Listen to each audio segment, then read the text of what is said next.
Council members, please come to order. Good morning, everyone. I made an announcement yesterday that we would not be able to take up agenda item C3 today. We'll be discussing rescheduling of that for council discussion during staff tasking. So we begin our discussion this morning on D2. We have Dr. Watson with us and Ms. Malani.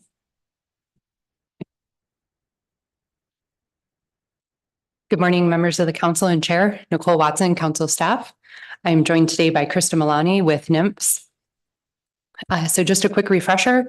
In October of 2023, the council passed a motion to support NPFMC in their preparation of a discussion paper to inform potential adjustments to the maximum retainable amount of species closed to directed fishing while a vessel operator is engaged in fishing for species or species groups that are open to directed fishing. The intent of this discussion paper was to provide the council with information about how the MRA regulations could be modified to reflect current practices, to give an overview of industry proposed regulatory changes, and to provide possible regulatory changes that could be assessed. After reviewing the discussion paper and listening to public testimony, the council's task is to determine whether to move forward by developing a purpose and need statement and alternatives for analysis regarding MRAs. And I will turn it over to Krista. Good morning, Madam Chair, members of the council. My name is Krista Milani. I'm with the National Marine Fisheries Service, Sustainable Fisheries Division, and I'm part of the in-season management team. And this presentation is on D2, maximum retainable amounts. So this first slide is just to give you a roadmap of both how the discussion paper is laid out and also how this presentation is going to be laid out. There's a section on MRA, the background of MRAs, and then a section on some proposed agency changes to the MRAs. The next section is about some proposed industry changes. And then the last part is some other considerations involving MRAs. So MRA stands for a maximum retainable amount, and it's the maximum round weight of a species closed to directed fishing that may be retained on board a vessel, and we otherwise call them incidental catch species. MRAs are determined by percentages in regulation and use species open to directed fishing as the basis species for the calculations. I want to stress that PSC species like crab, herring, salmon, and halibut are not regulated under MRAs and instead are governed under specific PSC regulation. The purpose of MRAs is to slow the harvest rate of incidental catch species, especially when those incidental catch species have low tax, to ensure that we don't go over those tax. But they're also to allow some retention of species that are closed to directed fishing, especially on species that have some economic value. There are some species that have some mandatory retention requirements, and those include species governed under the Improved Retention, Improved Utilization Program, which I'll talk about a little bit later. And there's a few other situations where full retention is required, such as rockfish retention for non-trawl CVs and in the EM trawl program. This slide is the regulatory definition of a fishing trip as it pertains to MRA calculations.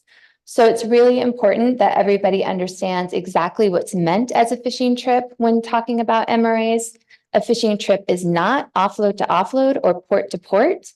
Instead, for the definition or for the purposes of calculating MRAs, for catcher processors and motherships, there are 5 different triggers for a fishing trip. And for catcher vessels, there's 1 trigger for a fishing trip. For catcher processors and motherships, the first trigger is the effective date of a notification prohibiting directed fishing in the same area. So that would be, for example, if you're fishing in an area that's open to Pacific cod, directed fishing for Pacific cod fishing, if NPFMC puts out an announcement saying it's now closed to directed fishing, that vessel's automatically in a new fishing trip. The second trigger is the offload or transfer of all fish or fish product. That one's pretty self-explanatory. The third is when the vessel enters or leaves an area where a different directed fishing prohibition applies. So that would be if a vessel's fishing in an area that's open to directed fishing and then physically moves to an area that's closed to directed fishing. The fourth trigger is when the vessel begins to fish with a different type of authorized gear. So if you go from hook and line gear to pot gear. And the last trigger is the end of a weekly reporting period. And a weekly reporting period runs Sunday through Saturday. So every Sunday, if you're a catcher processor or a mothership, you're in a new fishing trip. For catcher vessels, a fishing trip is defined as when the vessel begins harvesting groundfish until all fish or fish product is offloaded or transferred off that vessel. Normally, most of the time, catcher vessels are fully offloading when they come to a port or go to a tender, but there are situations where they might make a partial offload and go back out with fish still on board. And for the purposes of MRAs, they are still in the same fishing trip when they do that. So again, throughout this presentation, when I'm referring to a fishing trip, I'm referring to these definitions and not port to port or offload to offload. Ms. Malani, we have a question for you. Mr. Twite. Thanks, Madam Chair. Good morning, Ms. Malani. MRAs have always been somewhat shrouded in mystery for me. And your paper has helped quite a bit in terms of understanding a little bit of the details. I was still left sort of wondering what the history was on some of these different, particularly for the CP mothership. I understand why it's more complicated for them, but I'm still wondering that the individual, there's such disparate reasons. And I was wondering if you could give, particularly for the ones that apply most regularly, what was the rationale, for instance, of always requiring at the end of a week on the slate gets wiped clean Sunday, even if you're right in the middle of action of what we would all consider a true fishing trip. What was the rationale for that? And maybe you could touch on your understanding, at least, of the history of some of these other triggers. Mr. Twite, through the chair, I probably have an unsatisfactory answer for you. We didn't have time to delve into all the old analysis to look up some of those things. But I will say the end of the weekly reporting period, that one in particular, I think had to do with the way that our accounting systems were set up at the time when we really were doing everything based on weekly reporting periods. But I think we would have to look at that in more detail in an analysis because I haven't fully looked into that to answer your question. I apologize. There's no apology needed. This was just a discussion paper. And so I didn't expect it to be encyclopedic, but it is also an opportunity to ask questions about things that I've long been curious about. So, but thank you. Thank you, Mr. Dwight, through the chair. Yeah, I agree. They're shrouded in mystery a little bit. Yeah. All right, let's move on here. So the first part of this, the next part of this presentation is going to be about some agency recommended revisions. So NIMS has identified some regulations regarding MRAs and improved retention, improved utilization that we believe need some modification. And there's a couple of reasons for that. The first is for clarity, because there are some places in the MRA regulations that aren't particularly clear as far as how MRAs are calculated or how they're applied to certain vessels. Also, we want to correctly reflect some past actions that the council's taken and some changes in the MSA. And then there was a citation that was incorrect in the MRA regulations that we would like to correct. And I would like to stress that none of the agency recommended revisions are intended to change how MRAs are currently operating.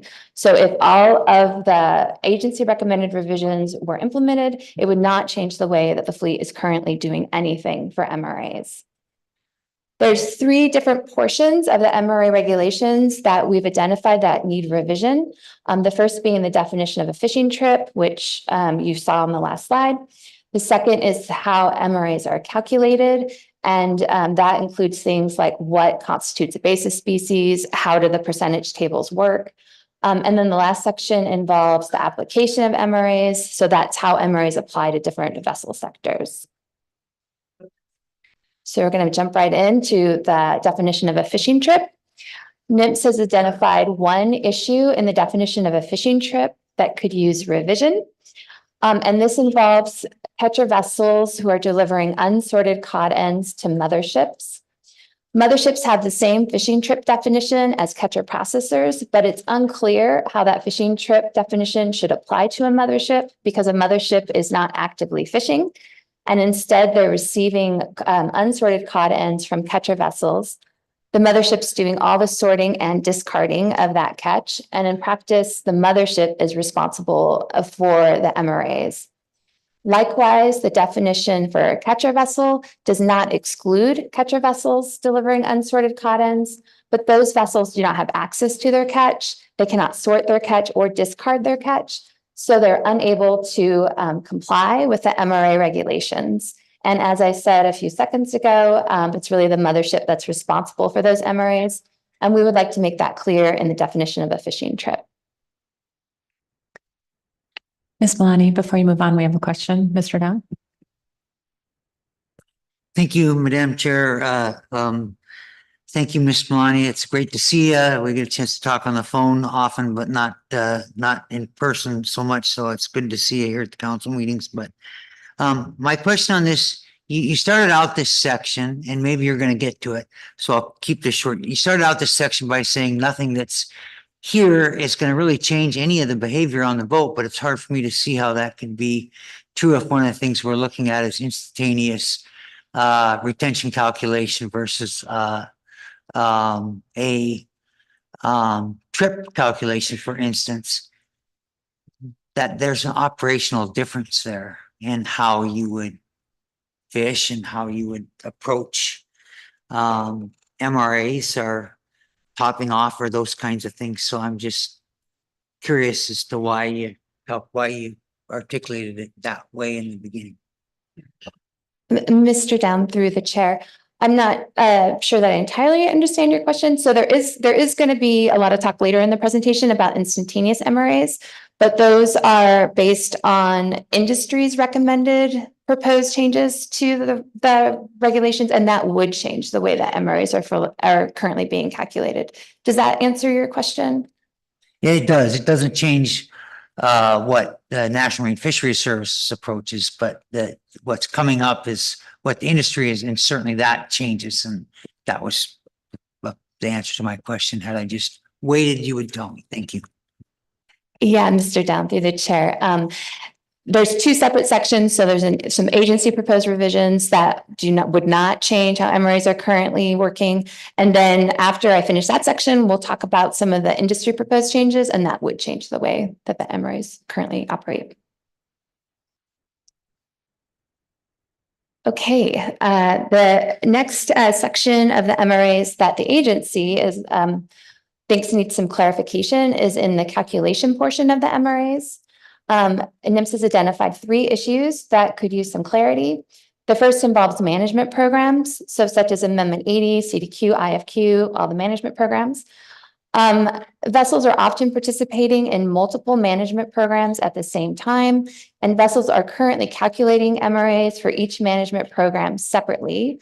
And that's because different management programs often have different fishing prohibitions. So what's open for one management program might be closed to fishing in a different management program. And we'd like to add language in the calculation section, making it clear that that's how MRAs should be calculated. The second issue involves CPs who also act as motherships. The definition of a fishing trip is the same for both CPs and motherships, and both CP and mothership activity can occur at the same time within a fishing trip. Currently, MRAs are being calculated based on CP and mothership activity combined. So we would like to revise the regulation to make it clear that that's how that should be done, as long as they're within the same management program. The third issue involves CDQ.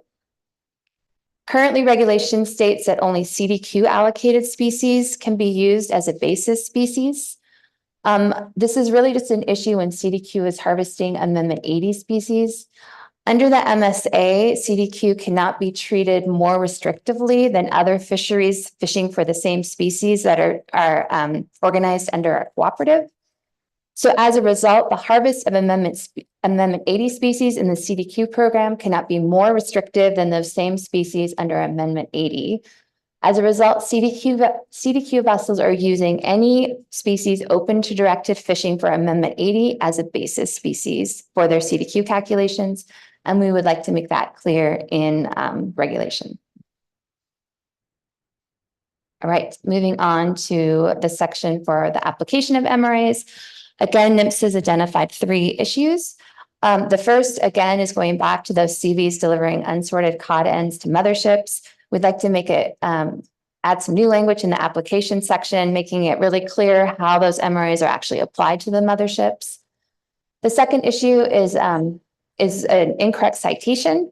So for Bering Sea Aleutian Islands pollock and Bering Sea Atka mackerel, the MRAs are calculated at the time of offload, unless you're an AFA vessel, and the citation referencing the AFA vessels is incorrect. We'd like to update that. Also, we would like to add a citation to include the AFA replacement vessels. The third issue involves AFA vessels used to fish Amendment 80 species for CDQ. As I mentioned in the last slide, CDQ groups cannot be treated more restrictively than other Amendment 80 vessels.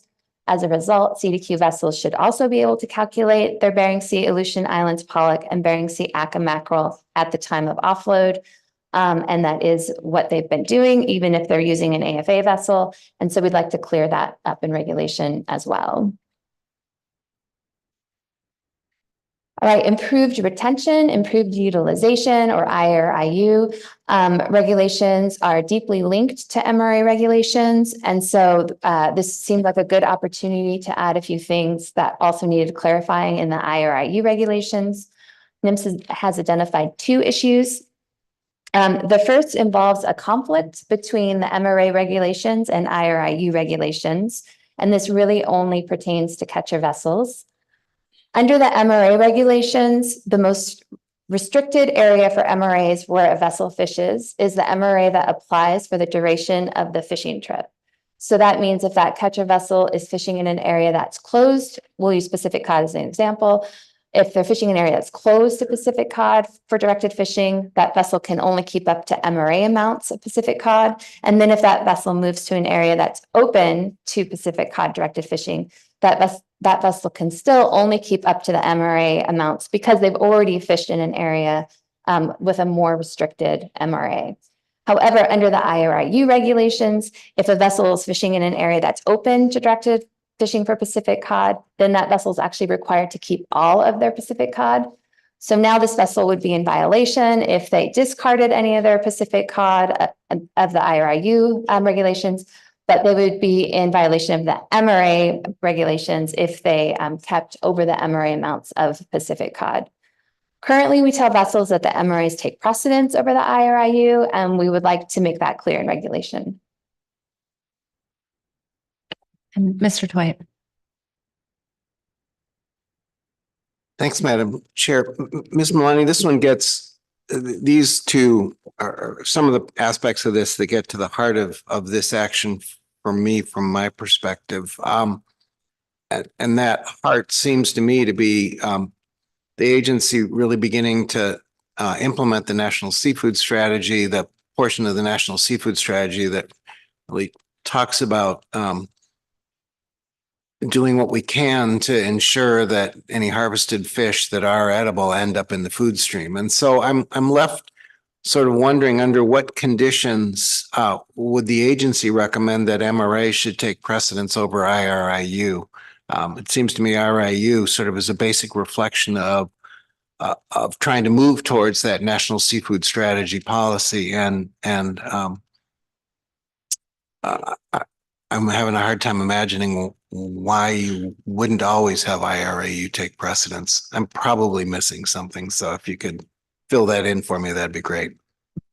Mr. Twite, through the chair, I think it's for catcher vessel, the situation for catcher vessels, we say that MRAs take precedence, and I think it's more of an enforcement issue because enforcement cannot,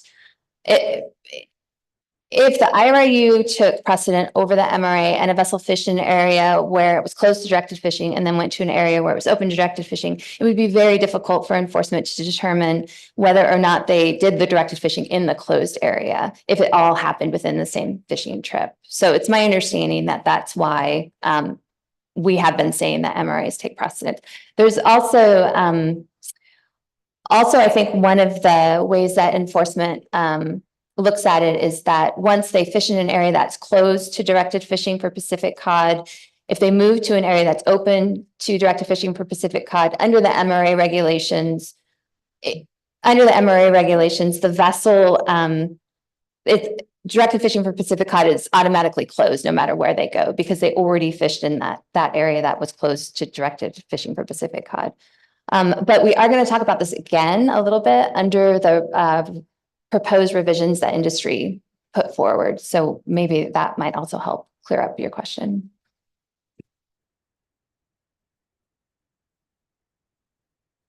Okay. The second issue involves Amendment 80. So currently the regulations state that all groundfish FMP species are IRIU species for Amendment 80. But this seems to be a holdover from back in the day when the groundfish retention standards were in place, and those regulations have since been removed. Currently, there's a 15% utilization standard for all retained FMP groundfish for the Amendment 80 sector. And Amendment 80 submits annual reports to NMFS and the council that includes information on groundfish retention. And I think you maybe heard those earlier this meeting. Amendment 80 is operating under retention compliance standards, which is a cooperative initiative to help reduce discards in that sector. And also they try to keep those retention rates similar to what the old groundfish retention standards were. So I guess we would like to clarify that the IRIU regulations are meant to apply to the 15% utilization standard and not the full retention of all groundfish species. All right, I will pause just to make sure there's no more questions about the industry or I'm sorry, about the agency section, and then we'll move on to that industry proposed regulations. Looks like we're good. Okay. So in October, the council received a comment letter from industry that had some proposed regulatory revisions to the way that MRAs would work and the way that they would be calculated. There were two different ideas in that industry letter, and revision number 1 would change or would revise the fishing trip definition from 5 triggers to 2 triggers for CPs and motherships. And then there was an additional option to add more species to an offload calculation. Revision 2 would again revise the fishing trip definition from 5 to 2 triggers, and it would move all species to an offload calculation.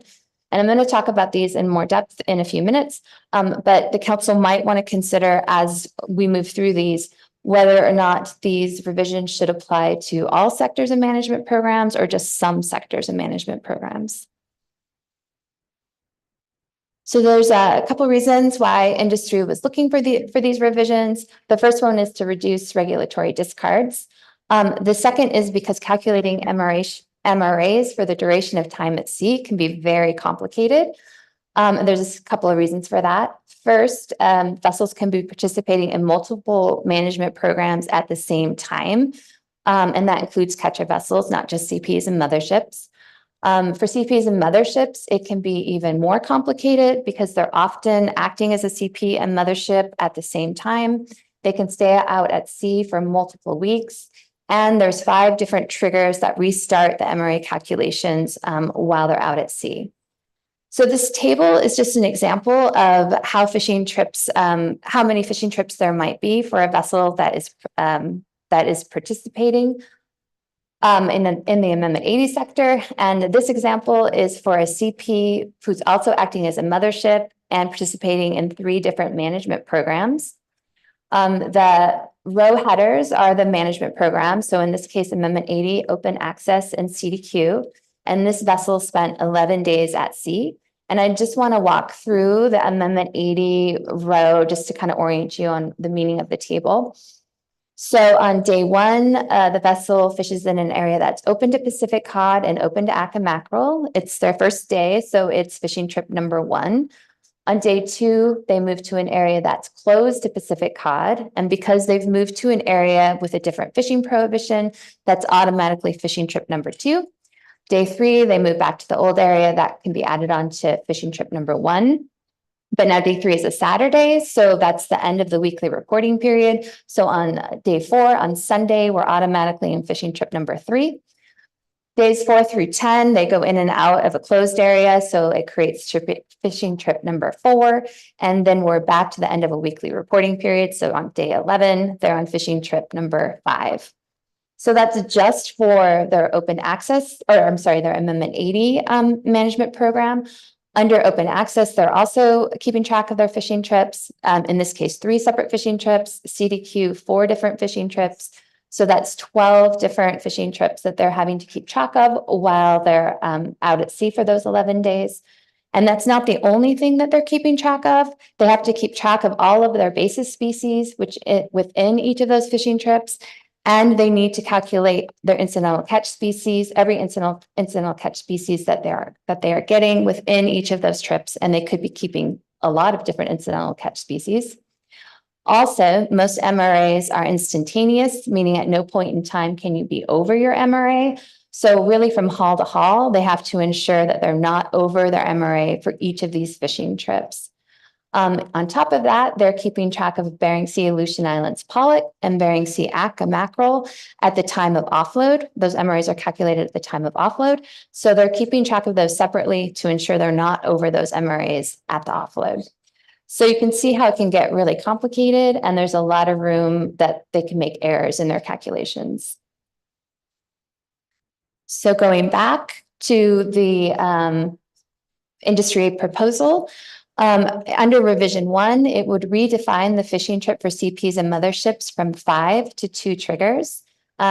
It's proposed to keep the offload trigger and also when they're using a different type of gear. So that would mean removing the end of the weekly reporting period when they enter an area with a different fishing prohibition, or if a different fishing prohibition applies to the area in which they're currently fishing. Under this revision, the instantaneous MRAs would remain in place. But also under this revision, it would provide additional opportunity for vessels to target a species that's close to directed fishing inside a closed area.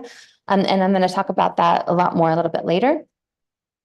There was an option under revision 1, I'm going to call it revision 1A, to add some additional species to the offload calculation. The proposal was to add the other IRIU species to the offload calculation, and that's because part of the purpose of those regulations is to help reduce regulatory discards, which would likely happen under an offload calculation. So that would mean adding Gulf of Alaska pollock, Gulf of Alaska Pacific cod, and Bering Sea Aleutian Islands Pacific cod. But the council might also want to consider Gulf of Alaska shallow water flatfish, which is also an IRIU species, but wasn't mentioned in the industry comment letter. They're also proposing to add Central Gulf of Alaska rockfish program to an offload program, and that one is currently done at the end of each weekly reporting period. Moving it to an offload calculation would just make it more in sync with what is happening with other species. When a species is moved into an offload calculation, that means there's not an instantaneous MRA for that species, and it's just calculated at the time of offload. This may result in more MRA overages if the vessel returns to port unexpectedly, and I'm going to talk about that in more detail a little bit later. But it would also likely lower regulatory discards of these species, and I'm going to talk about discarding a little bit later as well. A revision number 2 would also seeks to redefine the fishing trip triggers from 5 to 2, and I'm not going to talk about that again. Under revision 2, they're also looking to calculate all MRAs for all species at the time of offload. So that would mean there would be no instantaneous MRAs for any species. All species would be treated the same, so that might be less confusing to industry. Again, though, this may result in more MRA overages if a vessel returns to port unexpectedly, but it would likely result in the least amount of regulatory discards.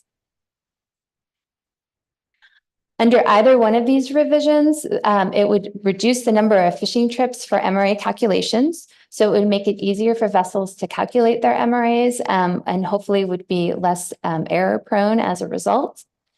In addition, our Office of Law Enforcement is also having to do all these calculations to ensure compliance with the MRA regulations. And although they are capable of doing those calculations, it would be easier to have a simplified way of doing the calculating.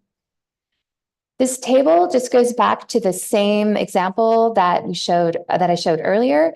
Under either revision, each management program would only have one fishing trip for the duration of their time at sea. So you can see that reflected in the table.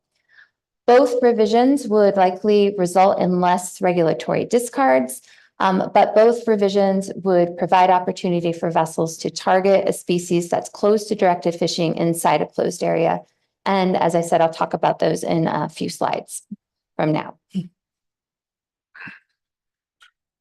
All right, so before I move on to those couple of issues, there is one IRIU consideration that the council should think about. So remember how earlier I was saying, if you're a catcher vessel, the lowest MRA where you fished is the MRA that's applicable to you for the duration of the fishing trip. That regulation exists as well for CPs and motherships, only it's not an issue with the way that the regulations are currently written, because when the vessel enters an area with a different fishing prohibition, a new fishing trip is triggered. If you remove that fishing trip trigger, and we also interpret that MRAs take precedence over IRIU, then this provision remains in place, then it would likely be very restrictive to catcher processors, and it would also likely increase regulatory discards. So the council might want to consider that provision as well if they want to move forward with any of these industry revisions. Okay, on to unforeseen returns to port.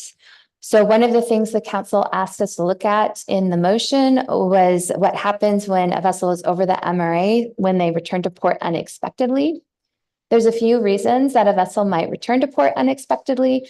That includes medical emergencies, mechanical issues, and weather.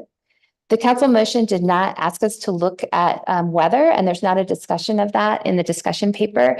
But when we reached out to other sectors while we were putting together this discussion paper, one of the things we heard from catcher vessels in particular is that they often have to return to port due to unexpected weather, especially smaller catcher vessels. So I wanted to include it here in case the council wanted to consider that. There's two kinds of MRA overages that can occur when a vessel returns to port unexpectedly. The first is the vessel may be over the MRA of a species calculated at the time of offload. Now, this is only a violation if the vessel offloads while they're in port, but most vessels want to offload when they come into port because it makes more economic sense to return back out at sea with empty holds. Any species that's added to an offload calculation would likely exacerbate this issue. Vessels might also be over an instantaneous MRA, but an instantaneous MRA is always a violation because at no point in time can a vessel be over their instantaneous MRA. If the council wants to look at regulatory relief for when these unexpected situations arise, then the council might want to consider what actually constitutes an emergency. Is there any amount over the MRA that is actually acceptable under these circumstances? And perhaps should that catch from the trip be rolled into the next trip for the MRA calculations? Moving on to regulatory discards. I have a couple slides on regulatory discards. I'm going to start off with how it works under the status quo, and then I will move into how they might be affected under the proposed revisions. Under the status quo, I'm only going to talk about the instantaneous MRAs. So again, most species are instantaneous, and that means that they cannot be over the MRA at any point in time during the fishing trip. Under the status quo for CPs and motherships, they can have multiple fishing trips occur during their time at sea. And every time they enter a new fishing trip, their MRA calculations start over. So I'm going to give an example of how this works now under the status quo. So if you can imagine a CP hook and line vessel fishing for Pacific cod in the Bering Sea Aleutian Islands, and then that vessel fishes for 2 weekly reporting periods. On day 1, week 1, that vessel harvests 10 metric tons of Pacific cod and 5 metric tons of skates. And the MRA for skates is 20%. So that means that vessel has to discard 3 metric tons of skates and can only retain 2 metric tons of skates.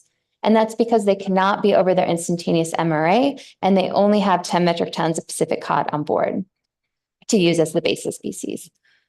On day 1, week 2, the vessel has 100 metric tons of Pacific cod and 3 metric tons of skates on board from the previous week, but they're now in a new weekly reporting period, and so their MRA calculations start over.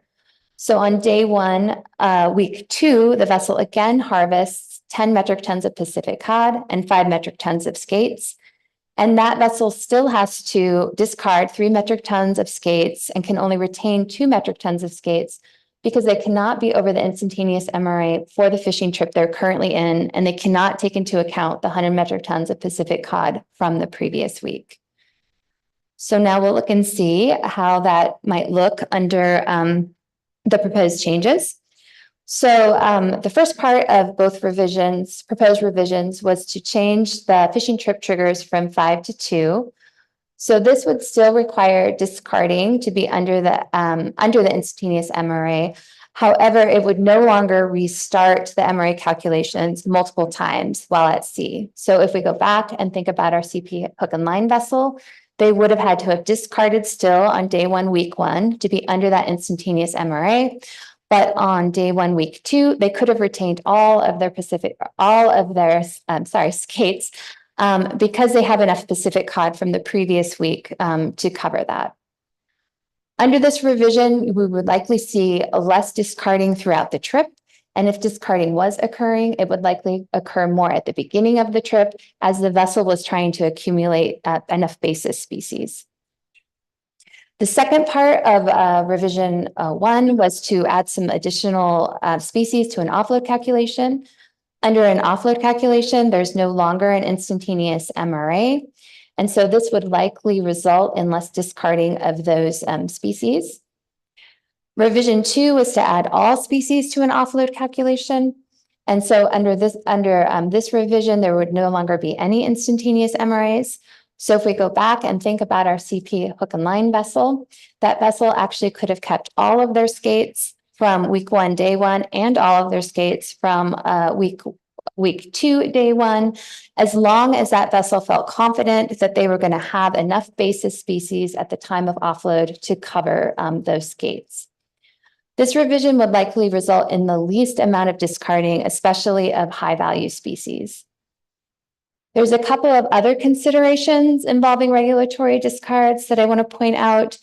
There are some species that have some mandatory retention requirements, but a lot of species do not have mandatory retention. So if we think about our CP hook and line vessel, that vessel was actually not required to keep any of their skates and could have discarded all of their skates.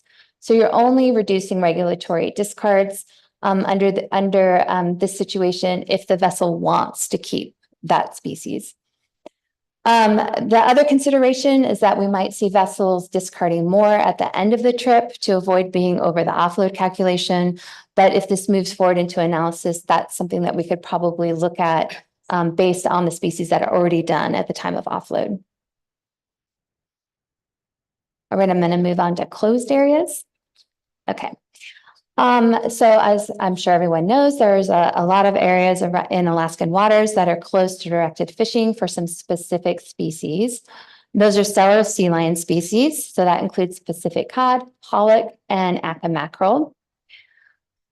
Anything over the MRA for a species is considered directed fishing. That's a regulatory definition of directed fishing. Under current regulation with the fishing trip definition for CPs and motherships, a new fishing trip is triggered when a vessel enters a closed area, and that is in part in place to ensure that vessels are not targeting a species that's close to directed fishing while in that closed area. However, if you remove the trip trigger that applies when a vessel enters a closed area, then that vessel would have opportunity to target that species that's close to directed fishing in the closed area. And that's because the MRA calculation would be based on the amount on board for the entire time that the vessel's been out at sea. So as long as that vessel is under the instantaneous MRA, under the revision 1, or under the MRA at the time of offload, which is under revision number 2, then that vessel has not been directed fishing, and it would not be a violation to target inside those areas. And the Office of Law Enforcement has expressed some concerns about the ability to enforce closed areas under these circumstances. And also, I just wanted to provide a little additional background about the species that are calculated at the time of offload. So Bering Sea Aleutian Islands pollock was added to an offload calculation in 2004. In 2006, the council looked at a very similar action to this one that was going to allow additional species to be calculated at the time of offload. The council at that time did express some concern about the ability of vessels to target a species that was close to directed fishing inside closed areas. The council did pass the motion, but they did amend it to state that the species would be calculated at the time of offload unless the vessel entered a closed area. If the vessel entered a closed area, then it would still trigger a new fishing trip. NMFS did publish a proposed rule regarding this and received a lot of feedback from industries stating that retaining that fishing trip trigger when they enter a closed area would not meet the goals of reducing regulatory discards and would be costly to participants. And National Marine Fisheries ended up withdrawing that proposed rule. But then a few years later, I think in 2013 or 2014, Bering Sea Atka mackerel was added to the offload calculation. So I just wanted to provide that a little bit of that additional information involving closed areas. And I'll pause to see, if there's questions on that. Yes, Mr. Twite. Thanks, Madam Chair. Ms. Malani, that was a really useful walkthrough on the history. Almost all that history that you walked through was before the Eastern DPS was delisted of stellar sea lions. And so I sort of kept thinking about it from that context. And not that delisting should mean all of a sudden no consideration of the impacts of fisheries on prey base for Eastern DPS, but it does seem like maybe a different level of precaution might be warranted because of the delisting.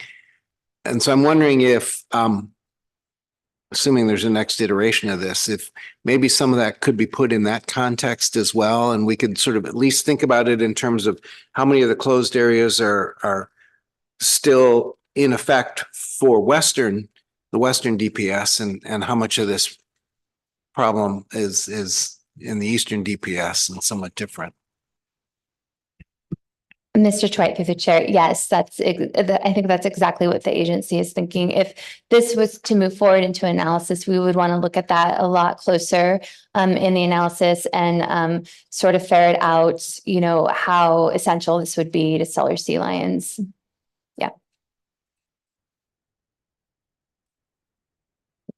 Okay, we're rounding the corner here, almost done.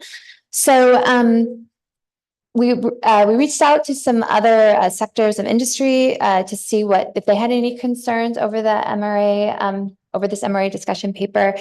This is not in the discussion paper, but I did want to include some of the thoughts or questions that folks from industry had about MRAs, if MRA should change. The first was, how would fleet behavior change if MRA regulations were revised? In part, that seemed to be really a concern about whether or not Bering Sea Pacific cod for the non-CDQ sector would be harvested faster, causing the Bering Sea to close earlier to directed fishing for Pacific cod. As I'm sure you're aware, directed fishing for Pacific cod has been closing in the Bering Sea in early to mid-fall and has left many sectors unable to harvest their full Pacific cod allocation in the Bering Sea. And so that's been concerning to a lot of sectors.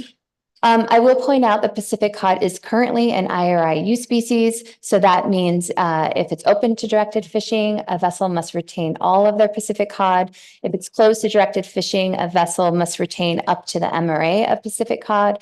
That's for all sectors, all gear types, all fisheries. In addition, Pacific cod is an Amendment 80 allocated species and a hard cap species. That means that for Amendment 80, currently Pacific cod is under the IRIU program for them. Also, because it's hard capped, they're trying to manage their Pacific cod in such a way as to ensure they have enough remaining to fully harvest their other allocated species.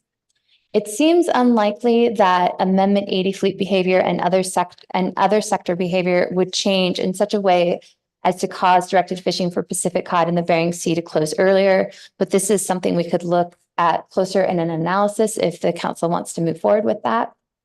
The other question we got was how or if MRAs would affect these changes would affect trial EM MRAs, trial EM being electronic monitoring, and those regulations are not yet in place, and the final rule has not yet been published. The proposed rule has been published. They're currently operating under an EFP.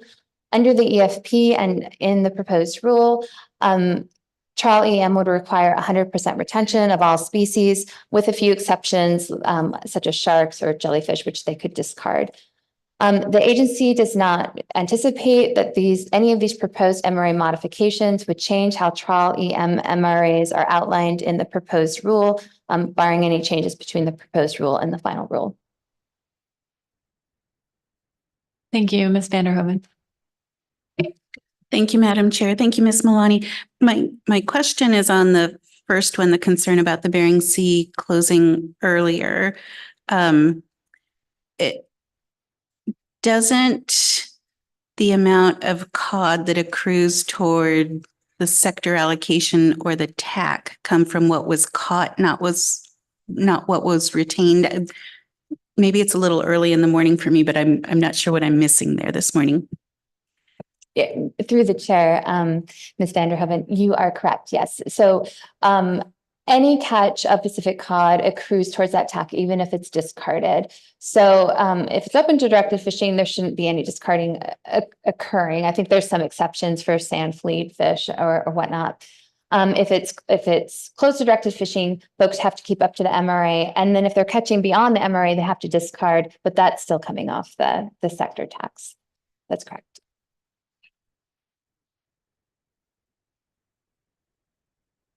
Ms. Kimball. Thank you. I think Ms. Malani on the last bullet, the agency's kind of conclusion was that what's being proposed here in this package would not affect the trawl EM MRAs, but not that there might be other issues with MRAs under the trawl EM proposed rule. Did I slice that correctly? Ms. Kimball, through the chair. Yes, that is correct.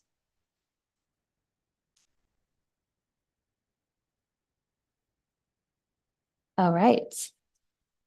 All right, we are not at the end. Sorry, Mr. Twite. Yeah, sorry, before we move on to the recommendations, and this one took me a while. I apologize. You covered it a while back in terms of the unforeseen unforeseen return to port. As best I understand, there are currently no exemptions to that for medical reasons. So if, for instance, a ship is directed by either the Coast Guard or medical authorities to return to port, their only choices are they have to return to port, and their only choices are whether or not to offload. Am I correct about that? Mr. Twite, through the chair, you are correct. There's nothing in regulation currently that allows for any exemptions. It's under the discretion of OLE for on how to enforce those issues when a vessel returns unexpectedly due to an emergency. So assuming the count, I guess in a way I'm jumping ahead to the next slide, I apologize. Assuming that the council does move this forward, will the agency consider, among other things, just a waiver if a vessel is directed to return either by the Coast Guard or medical authorities? Mr. Twite, through the chair, the agency would prefer not to give out waivers without some kind of regulatory, without some sort of regulation to rely on for those waivers. And sorry, I asked the question poorly. Will the agency consider amending the regulations to establish that kind of a waiver in regulation? Mr. Twite, through the chair, if that is something that the council wants to move forward with, that's definitely something that we would analyze, and we could see how it goes from there. Okay, so the council has to suggest that it wants it analyzed. The agency wasn't contemplating analyzing it anyway. Yes, that's correct, Mr. Twite, through the chair. And Madam Chair, if I may, on the same subject, has industry suggested an alternative to this kind of structure that would maybe give all vessels one or two essentially passes in a 5-year time period that can be used to cover mechanical breakdowns or things like that. And that essentially the skipper could declare that this is one, but that's it. Then there's no waivers, penalties apply if you use up both within 5 years. Have there been any suggestions along that line from industry? Because it seems like that's another sort of approach to regulatory simplicity, is you get a bit of flexibility. If you've used up your flexibility, too bad, kind of. Mr. Dwight, through the chair, I've not heard that suggestion through industry. It's an interesting idea. The one thing that we did hear from in the AP was, I'm not familiar with how this works, but there is some Coast Guard forms that I guess vessels have to fill out in case there's an emergency, or maybe some sort of logbook. Again, I just heard about it in the AP, so I'm not really sure how that works. But that maybe those could be utilized as a way to show that you were indeed involved in some kind of an emergency. But that, I think, is something that, you know, we could definitely look at in an analysis.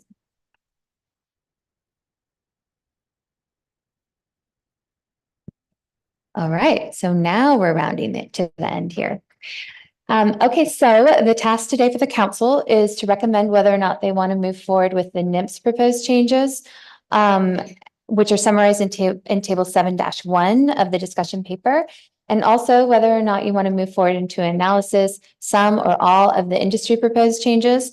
And those are summarized in table 7-2 of the discussion paper. If the council does want to move forward into an analysis, then some things to think about is what information would be helpful to have in that analysis. And that could include things like regulatory discards, closed areas, IRIU, unforeseen returns to port, and whether or not the modification should apply to all vessel sectors and all management programs. And of course, anything else that the council sees as relevant. And that concludes my presentation. Thank you.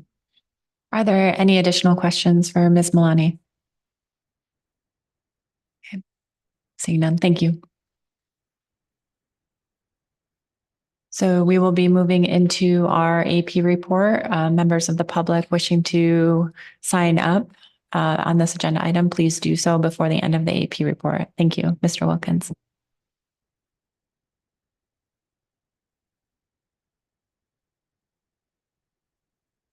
Good morning, through the chair. For the record, rather, my name is Paul Wilkins, and I'm one of the AP vice chairs.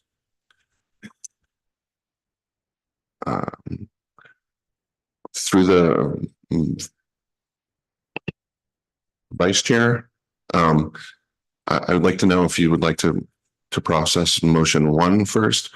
Sorry, the AP took made 2 motions on this agenda item, and I would like to know if you'd like to have me read both of them consecutively or pause for questions in between. Thank you. I think pausing for questions in between would be appropriate. Sounds good. Thank you. The first motion the AP took action on. Motion number 1, the AP recommends the council move the maximum retainable amounts MRA discussion paper forward as an initial review analysis. For the analysis, the council should consider a purpose and need statement that incorporates the following points.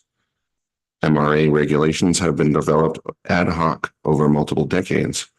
Current MRA regulations need to be updated for improved clarity and reduced complexity. Modifying existing MRA trip triggers and accounting will lead to a reduction of unnecessary and wasteful discards. The council should consider the following alternatives for analysis.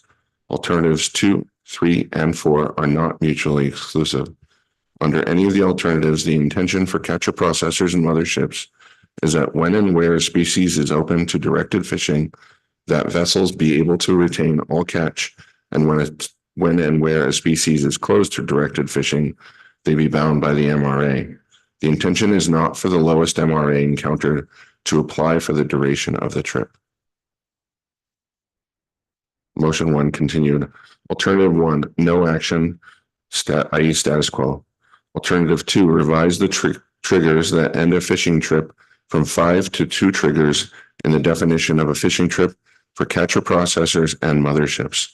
2 triggers would remain. Number 1, when all fish or fish product is offloaded, and number 2, if the vessel changes authorized gear type. Alternative 3, add additional species to an offload to offload MRA application in the BSAI and GOA for all vessel sectors. Option 1, add BSAI Pacific cod, Gulf of Alaska Pacific cod, Gulf of Alaska pollock, Gulf of Alaska saltwater flatfish, increased retention, increased utilization, IRIU species, BSAI skates, Gulf of Alaska skates, and Central Gulf of Alaska rockfish program. Option 2, include all groundfish species. Continued. Alternative 4, provide exemptions and regulation from MRA requirements in cases of medical emergencies, mechanical emergencies, or poor weather that ends a fishing trip. Triggers that should be considered for an MRA regulatory exception include United States Coast Guard Form 2692, the Bridge Logbook, or Catch a Vessel Daily Fishing Log, DFL. The AP recommends that the analysis include all suggested regulatory language provisions identified by NPFMC, and the motion passed 20-0. And with that, I'll take any questions. Thank you, Mr. Wilkins. Any questions on the AP's first motion? Seeing none, please continue. Motion number 2. The AP recommends that the council initiate a discussion paper to explore the potential of increasing the following existing MRA percentage.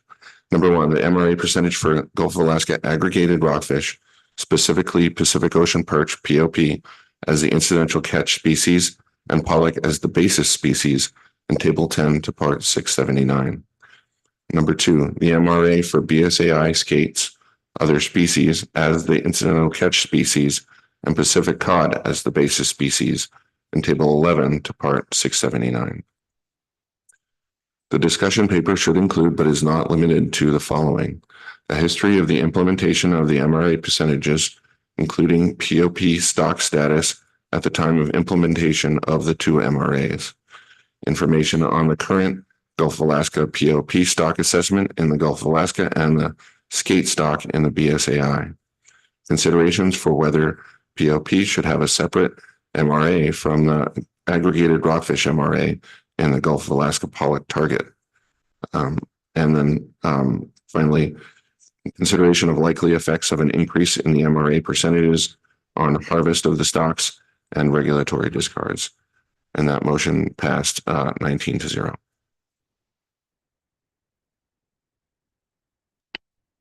Any questions on the AP's second motion? Yes, Mr. Twite. Thanks, Mr. Chair. Mr. Wilkins, was there any discussion at the AP about the possibility of actions taken pursuant to the first motion might actually change then how the percentages that are addressed in the second motion actually affect fishing in the real world? In other words, if MRAs are redefined, but the percentages are the same, we're anticipating that that'll result in actual changes in harvest levels, discard levels, et cetera. And that maybe we should wait and see how those play out before we take on the issue of whether the percentages are correct. Was that a topic of discussion at all in the AP? Through the chair, thank you for the question, Mr. Twite. I believe the AP, a couple of AP members expressed concern about that potentiality, but it wasn't discussed at length as a reason to not recommend the motion.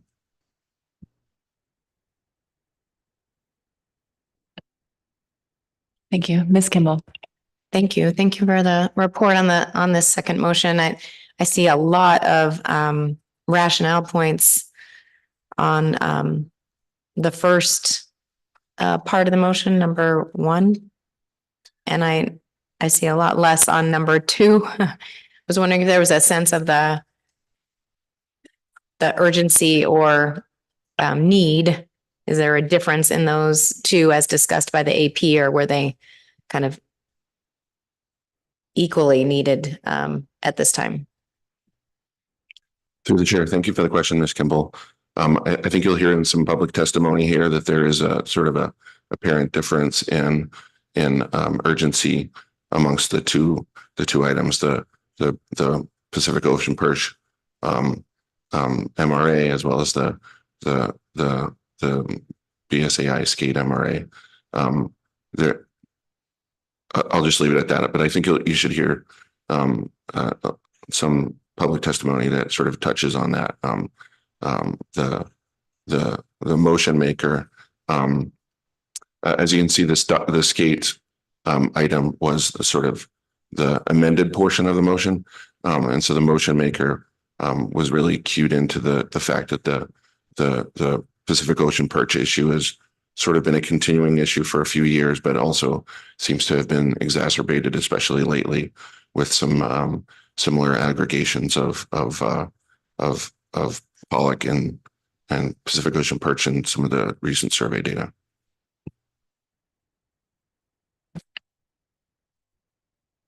Yes, Ms. Kimball. Thank you. As a follow-up, and I really hope Mr. Twite didn't already ask this question. What was the discussion around keeping these two motions separate? Is there any clarity you can provide there? Or was the AP just reluctant to put forward one big MRA package and try to keep it focused on the council's initial discussion paper? Through the chair, Ms. Kimball, I think the intent was to have the first motion sort of address the sort of specific issues that were outlined in the discussion paper and that were originally proposed by the council, and incorporate the specific or recommendations that NIMS, the National Marine Fisheries Service, had suggested, and it was thought that digging into the specific MRA percentages would be a sort of less specifically associated with the discussion paper, so keeping it separate for that reason. Thank you. Just a follow-up, Madam Chair, and really more of a comment that I just can appreciate the way the AP on the first motion just kind of bulleted out some things that the council might consider for a purpose and need, as opposed to trying to draft a purpose and need, which we have always said is less than productive at the AP in wordsmithing, and really the job of the council to establish that intent. So I just wanted to pass that along, Paul, that I thought that was really helpful. Thank you. The AP appreciates that comment. Thank you. Thank you, Ms. Kimball, and thank you, Mr. Wilkins. And please extend our appreciation to the rest of the panel for all of their good work this meeting. Thanks. Thank you.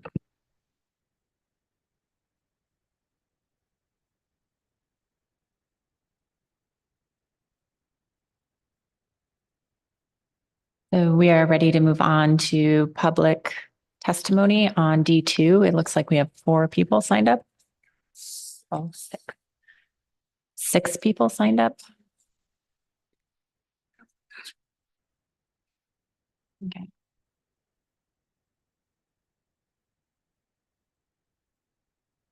First testifier is Chad C., followed by Todd Loomis.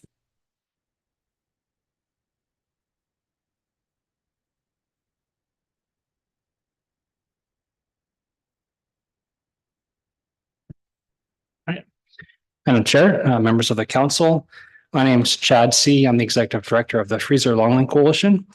I'm commenting in regard to the agenda item D2, examining possible adjustments to groundfish MRAs.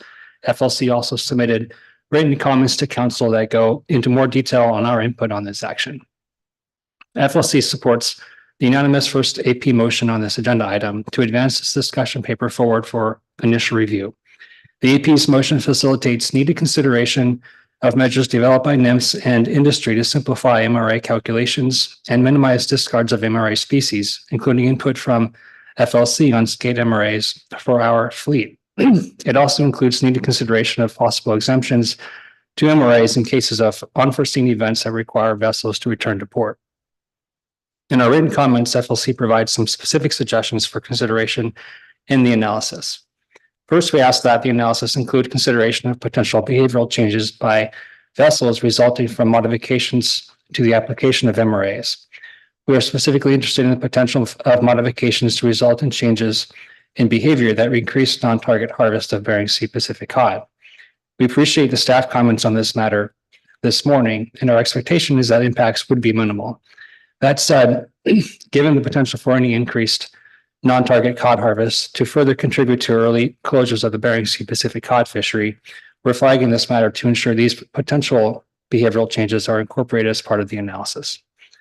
Second, we ask that the analysis include a specific look at potential changes to the calculation of the hook and line CP MRA for skates. This should include applying the skate MRA for hook and line CPs at the time of offload and doing away with the instantaneous MRA calculation in the weekly reporting period. Our vessel operators usually have an idea of what the total catch of cod will be for a given trip. Therefore, they would also know what the trip level skate catch would be as a percentage. An offload to offload approach to calculating MRAs will create more simplicity to the application of the MRA, facilitating less uncertainty for vessels and regulators on MRA harvest on a given trip. We expect the analysis would demonstrate that a change to offload will lead to a reduction in regulatory discards by our vessels. Section 6.1 of the paper specifically speaks to skate catch by our fleet and similarly suggests that a switch to MRA calculation would contribute to a reduction in skate discards. We believe that action to minimize skate discards would be consistent with NPFMC's recently released National Seafood Strategy, specifically its first stated goal to maintain or increase sustainable U.S. wild capture production. Minimizing discards will help to optimize utilization and production of our harvest of skates and provide much needed revenues to support our operators who continue to face historically challenging market conditions for Pacific cod and rising costs that are creating ever-thinning operating margins for our fleet. One modification to our request in our written comments is to apply this change to the application of the MRA to AI and GOA skates in addition to the Bering Sea. Including GOA and AI skates in this action would alleviate potential operational enforcement challenges that come from different MRA accounting for one species, depending on area. This change is reflected in the AP motion as well. Third, we ask that an analysis examine options allowing for an exemption from the skate MRA in the event of an unforeseen medical or mechanical issue during a trip. Section 5.2 of the discussion paper speaks to the potential for violations when a vessel experiences such issues and suggests this to be something that can be examined more fully in an analysis. We support this being part of the analysis as a matter of fairness to our operators who have no choice but to return to port when such unforeseen matters come up. Additionally, in our comments, we ask that the analysis include consideration of increasing the BSAI skate MRA percentage for our fleet. Currently, our BSAI skate MRA when targeting Pacific cod is 20%. The intent of considering an increase is to further minimize regulatory discards of skate and in the process improve utilization of the resource. Recently, FLC members have been experiencing increased market demand for smaller skates, in addition to the traditional market for larger skates.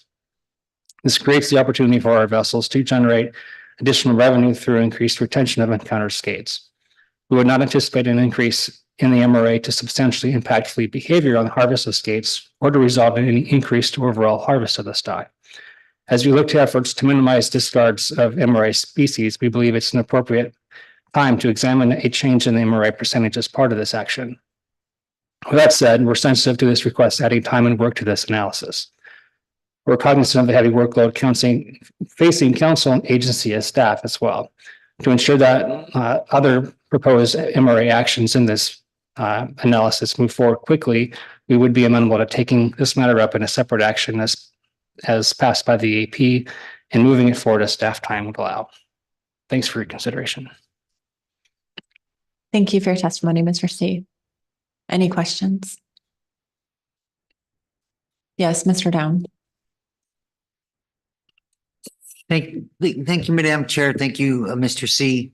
I'm going to try to get this question out because I got a bad case of the hiccups for some reason this morning. But My question is in relation to the two separate motions that were brought forward by the AP.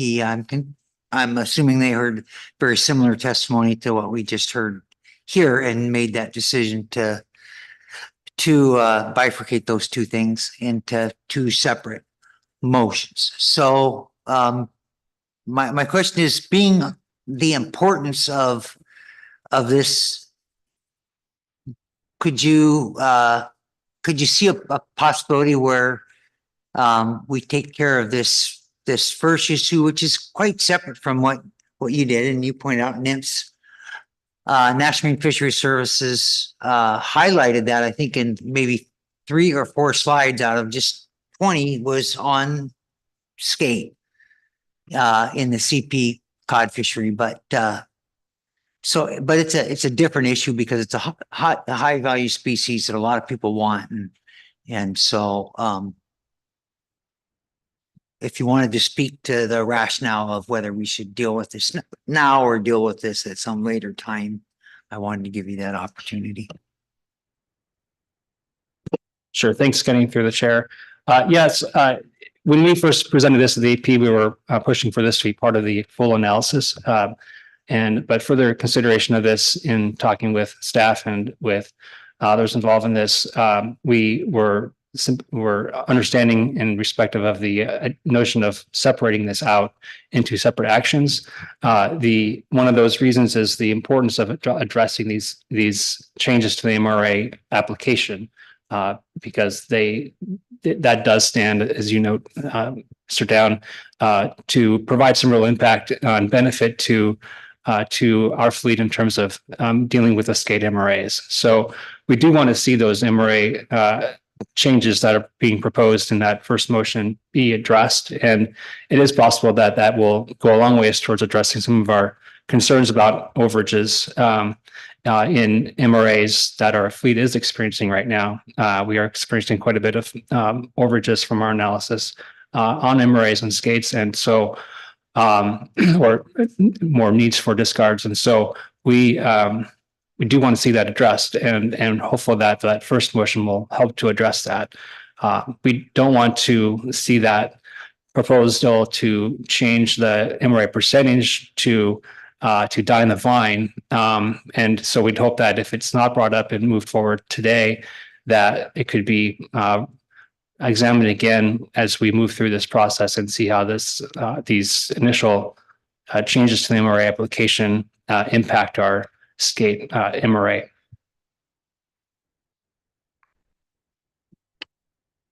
Thank you, Mr. C. Thanks. Next up is Todd Loomis, followed by Julie Bonney.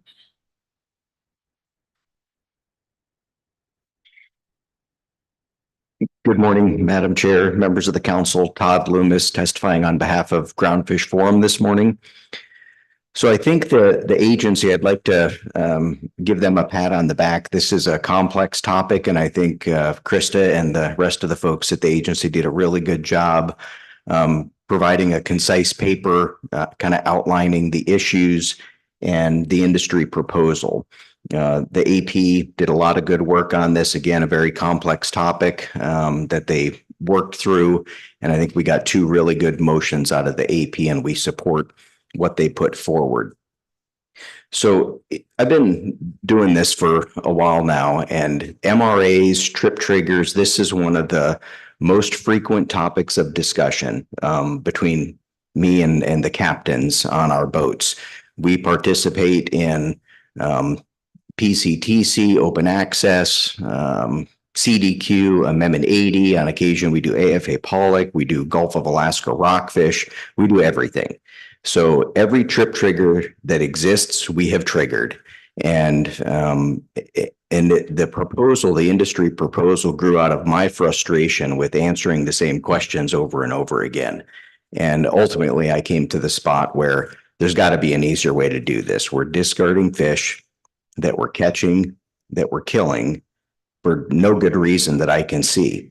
And so started reaching out to other sectors, fixed gear, other trawl sectors, and started kind of formulating a proposal for simplifying the system. Let's come up with a set of rules that you can actually read and understand and winnow the number of triggers down from 5 to, 1 or 2, and treat a fishing trip like it is a fishing trip. A boat leaves port, they start fishing, they come in and they offload. And I think we have developed very sophisticated systems, especially for the catcher processors and the motherships. We have 2 observers, we have flow scales, we have cameras everywhere. Everything's monitored, everything's accounted for.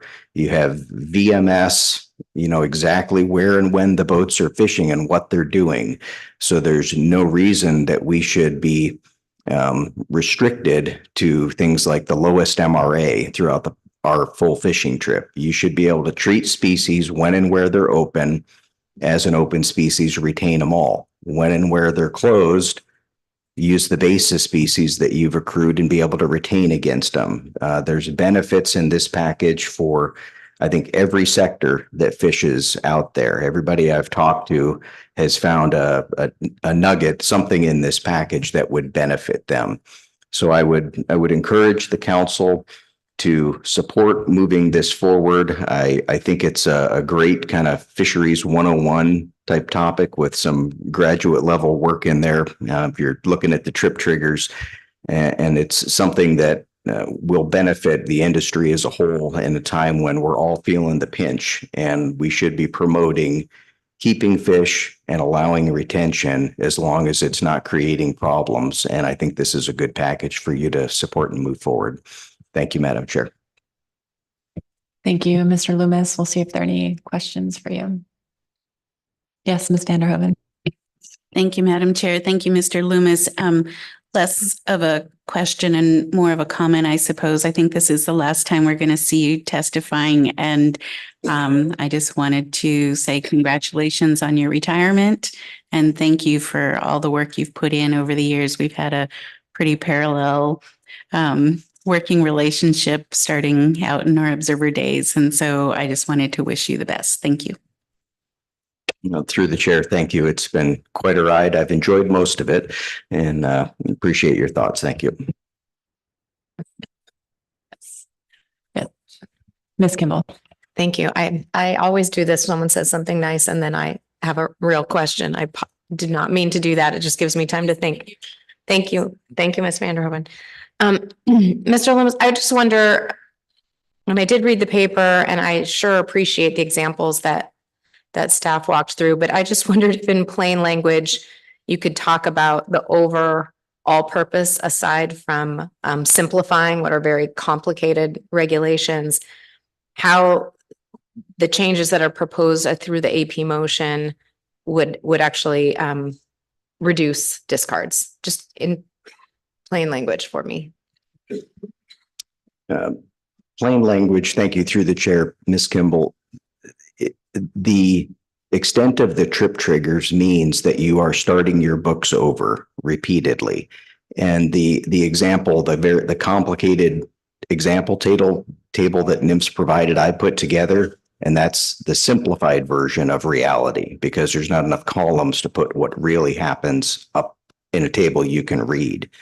So by reducing the trip triggers, you have to start your books over less frequently. And so day of the week in our management system should not dictate what you can keep. You start a trip on a Friday, you end up with a bunch of discards in the beginning under instantaneous, but then you have to start over on a Sunday. That makes no sense. And I think the same thing with taking more species from instantaneous MRAs to MRAs at offload. It doesn't change necessarily what was caught throughout the trip. All it's doing is changing what you can keep, thereby reducing the regulatory discards, which is the whole. Thank you. Thank you. Thank you, Mr. Loomis, and for your thoughtful and solution-oriented approach to this process. I know you've been getting a lot of criticism for your age, but you're really sticking with it. So people are holding out hope, but well wishes on your retirement. Thank you. Okay.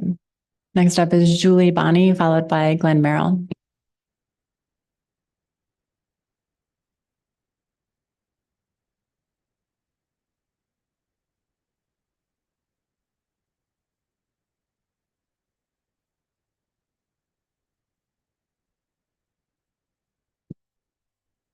Madam Chair and members of the council, my name is Julie Bonney and I represent the members of Alaska Groundfish Data Bank, both shoreside trawl catcher vessels and Gulf shoreside processors. I'm also one of the PIs for the trawl polyp trawl EM program. Our members are concerned that the MRA for POP is too low in the Gulf of Alaska. When the MRA tables were put into place for the Gulf in 1995, the POP stock was overfished and under a rebuilding plan. A September 1993 council memorandum reviewing the rebuilding plan for POP in the Gulf stated the current spawning biomass was 70,800 metric tons, or less than half the desired target of 150,000 metric tons. We are now far above that amount, with the stock assessment for 2024 reporting that we're over 1 million metric tons of POP biomass, and that's been seen in the last 6 consecutive biomass surveys. Now, POP is one of the top biomasses for the Gulf of Alaska in general. Pollock, Arrowtooth, and POP, and I'm pretty sure POP is either number 1 or number 2. For this year's Shelikoff Strait survey, during the industry debriefing, the Alaska Science Center scientists reported that they were seeing large biomasses of mixed POP and pollock along the shelf break. They said that the only way that they could tell what the species was from the sign was to do a small trawl test tow, meaning that it is hard for the catcher vessels to determine the primary catch until they set. Not only do we have a MRA that is too low, but we also have our new monitoring program, the Pelagic Pollock Trawl EM monitoring program that will become regulated in 2025. For the trawl EM program, vessels are exempt for MRAs and are required to retain all rockfish, including POP, as part of the EM maximized retention requirement. They deliver it to the plant, and at the end of the season, they are assessed a performance under the 5% aggregated other rockfish MRA, or according to our NMFS approved performance standard in the EFP, which will become an IPA in the regulated program in 2025. The vessels are required to forfeit the value of all MRA overages greater than $100 or $250, just like in our MRA regulations for non-EM. The fines are assessed according to the fine schedule within our IPA, and vessels must pay the invoices prior to the next season. This is to ensure that their behavior doesn't change to start targeting more rockfish, which they don't want, since the plants don't want pollock and rockfish mixed together. Essentially, even though they are exempt from MRAs in regulation form, they must still comply with the intent of the MRA via the IPA. Based on last year's B season for pollock trips in the Central Gulf, approximately 25 to 30% of all trips, both EM and non-EM, exceeded the MRA limit of 5%, meaning that there's a lot of POP on the grounds and it is difficult to avoid. I would note that when NMFS sets the specifications each year, the ICA comes off of the Central Gulf POP TAC, being allocating POP before allocating to the rockfish program. In other words, incidental catch of POP affects how much POP ultimately gets allocated to the same CVs that are catching it in the pollock program, in the rockfish program, which is one of the many incentives not to catch POP in the pollock fishery. My biggest concern is the MRA is too low, but if you look at the new IPA regulation, it requires NMFS to disclose to the public vessels' performance under the IPA and any restrictions, penalties, or performance criteria imposed under the IPA by vessel name, which will be published. knowing the public perception regarding trawl gear in general, it may result where vessels may opt out of the program if they get, public's notice on a website and it shows up on some Facebook. So I just think it's important to set an MRA that's reasonable in the Gulf of Alaska that represents what you're going to catch incidentally in your target fisheries. Thank you, Madam Chair and members of the council. Thank you, Ms. Bonnie. Yes, Mr. Williams. Thank you, Madam Chair. Thank you, Ms. Bonnie, for your testimony. A question you mentioned about the aggregation of pollock and POP together. It sounded to me like you were describing something that was new or different or something they hadn't seen before. Is that a new occurrence, that large, those aggregations of pollock and POP together? So through the chair, Mr. Williams, thank you for the question. I think the note that I would say is I think that that's true for the catcher vessels because they're fishing year round, whether it's pollock and rockfish.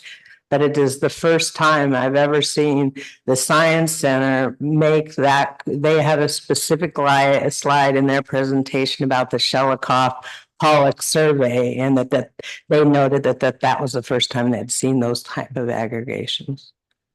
Thank you. Yes, Ms. Kimball. Thank you for your testimony, Ms. Bonnie. And was this issue, given that the proposed rule for trawl electronic monitoring has been issued, but we don't have a final rule yet, do you know if this type of an issue was identified in comments on that rule? Was this unanticipated?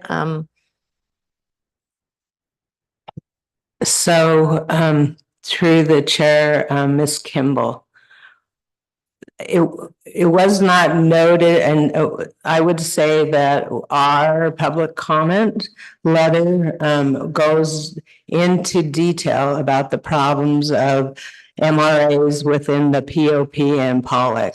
It wasn't brought up in terms of a suggestion for change, but there was information provided in our comment letter that demonstrates that we do have a problem.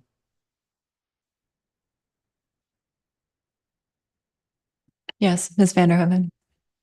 Thank you, Madam Chair. Thank you, Ms. Bonnie. Thinking through your concern, I was just trying to flip back through the paper and comments.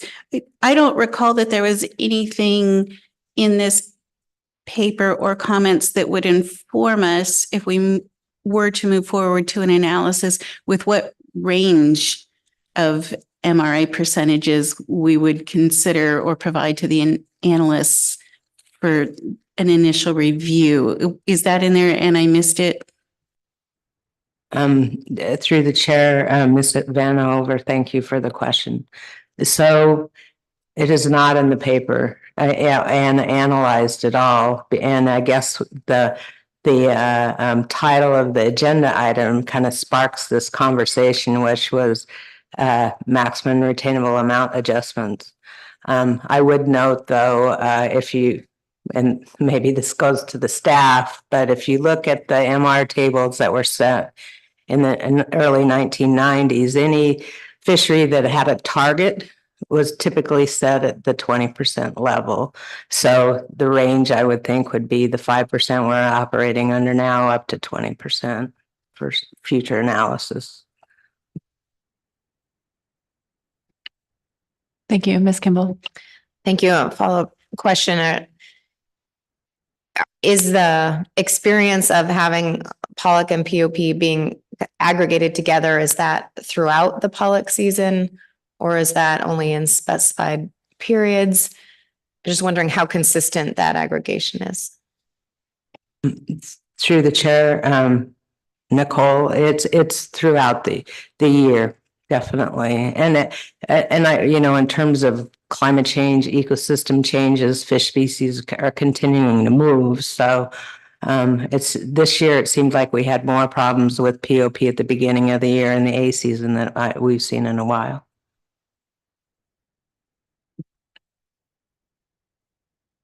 Thank you, Ms. Bonnie. So our next testifier is Glenn Merrill, followed by John.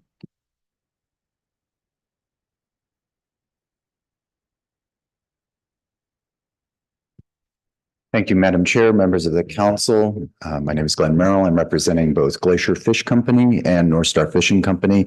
We participate in numerous fisheries that would be affected by the change in MRA provisions that are envisioned in motion 1 of the AP motion, which we support. Specifically, our vessels operate in the Amendment 80. We operate in the AFA. We operate in the trawl limited access sector in the Bering Sea. We also participate in CDQ groundfish as well. We also participate in the Gulf of Alaska. One of the things I think that's highlighted in this discussion paper, which I'd like to commend the staff on because it does a very good job trying to distill down a very complicated issue, is the dramatic ways in which MRAs can complicate, I think, what was the overall intent, which was to try and minimize discards and provide an opportunity for those discards to be retained with some limitations. Since this MRA provision was first put in place in 1995, you've implemented 5 rationalization programs, 6, depending on how you want to count it. You've implemented numerous other changes to regulations that have increased the number of closed areas under stellar sea lion provisions and other things. All of that together has made it very complicated for vessel operators to be able to comply with these MRA regulations in an easily understandable and communicable fashion. I think the paper also talks quite a bit about some of the complications that can arise if you simplify these regulations, specifically speaking to the issue of what happens in the case of a vessel breakdown or other medical issue. I would just note that I think moving forward in an analysis, there's an opportunity for the council to look back at various times. You have provided contingencies for unforeseen or unavoidable circumstances. We have some experience with this. Other fishery regions also have some experience with those provisions as well. Other federal agencies provide some dispensations under unique circumstances. There's some recommendations about how that might be able to be done in the Groundfish Forum letter. And I think all of that can be incorporated in the next version of this as you move forward to an analysis. Thank you. Thank you, Mr. Merrill. Are there questions for Mr. Merrill? Thank you. So I'm not sure if you've reached the level of fame to drop your last name, but I'm guessing this is John Warrenchuk. Up next, followed by Mary Beth Tooley. Is John joining us remotely? Hi there. Can you hear me? Yes. Good morning. Good morning. Yes, it is John Warrenchuk. I swear I typed my name and maybe it didn't get through there. Thanks for taking comments on this. For the record, my name is John Warrenchuk. I'm senior scientist and campaign manager for Oceana. We're a nonprofit group dedicated to protecting the world's oceans. I want to commend the staff on writing a pretty good discussion paper with many of the acronyms. I've even following this process for 20 plus years, still don't fully understand. But as I read more and learn more from the industry, from the fisheries service, from stakeholders, I think what this really comes down to is bycatch management. Of course, you could rename this discussion paper, current state of incentives for industry to avoid or utilize bycatch, for example. Having said that, though, I think it's somewhat difficult for the public to get their heads around how much of this, what's the scope and scale of this issue. I haven't really seen an estimate come out of the agency, for example, what the amount of regulatory discards are versus bycatch that was unavoidably caught and should have been avoided versus prohibited species, capped species, and all these other things. I also note in the discussion paper, there are a number of scenarios raised that are somewhat worrisome if they are indeed happening currently. There was a little paragraph in there, or a couple sentences in a paragraph around failure to detect incursions into conservation areas for stellar sea lions or other closed areas, if a vessel was topping up on a MRA species that, and they already have, a bunch of the other basis species in their hold. So I would like to see it, if this moves forward, some estimates of exactly what scope and scale of regulatory discards these issues would address or solve. Would the industry really start targeting skates or utilizing skates more, or would it just be a voluntary retention when markets are there? And is there some fishing, some take of stellar sea lion prey or incursions or fishing activity occurring, trawling activity occurring in areas intended to protect species of conservation concern? I think those kind of things need to be in the next iteration of this. And I think in some ways, yes, you do need to simplify or streamline or better describe some of these regulations. But I think ultimately, please don't lose focus on bycatch management. Trawling does interact, in mixed stock, open ocean environments amongst species that are all utilizing the habitat, and it is a problem with the gear type. So keep that all in mind, please, as this moves forward, and I look forward to engaging and commenting on the next version. Thank you. Thank you for your testimony, Mr. Warrenchuk. Are there any questions? Seeing none, thank you for joining us this morning. Thank you. So our last testifier is Mary Beth Tooley.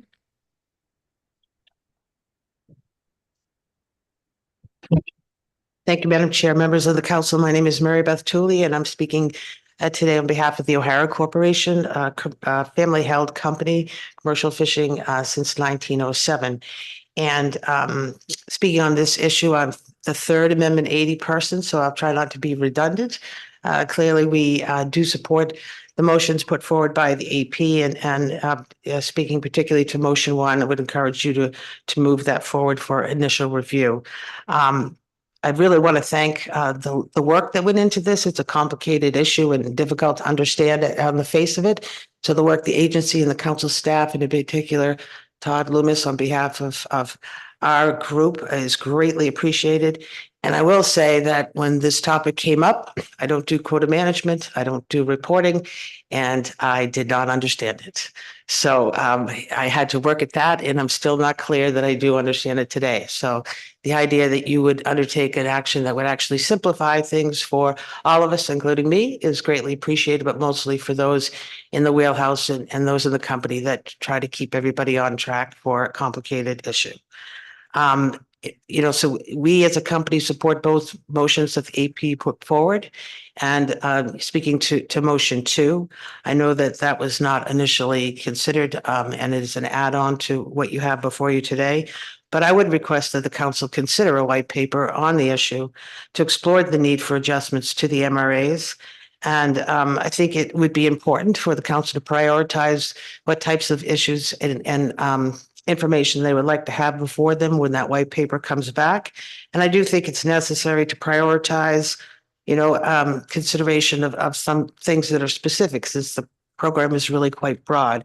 And I think that when you see, inconsistencies in application of the MRAs and/or, those issues that are very specific to regulatory discards in particular should be prioritized.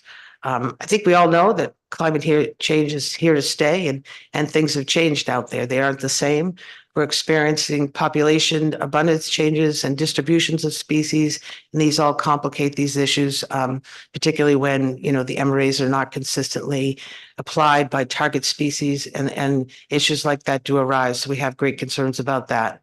And if you all decide that today that, motion 2 is not something that you could prioritize, in your actions today, I would hope that you would do so as soon as it's feasible to do that. And I greatly appreciate the opportunity to testify today. Thank you.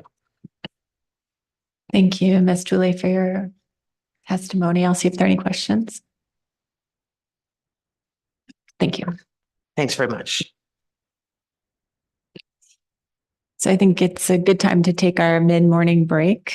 We will come back at 10:30 and see if the council would like to take action on this item. Thank you.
Council members, please come back to order.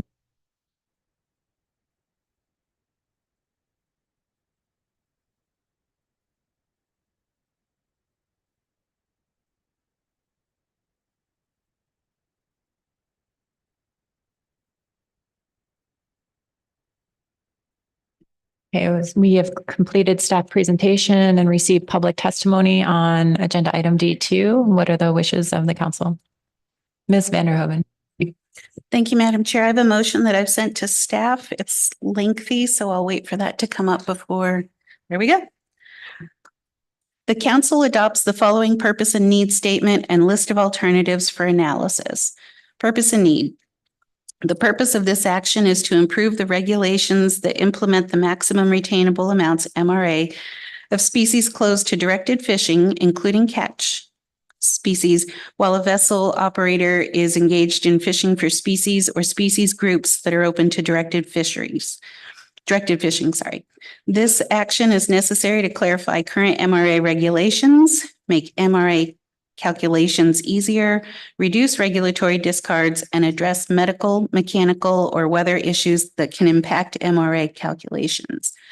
The council intends to maintain the original intent for MRAs and is not considering changes that increase MRA percentages or changes in how MRAs assist in limiting harvest of a groundfish species within its annual total allowable catch.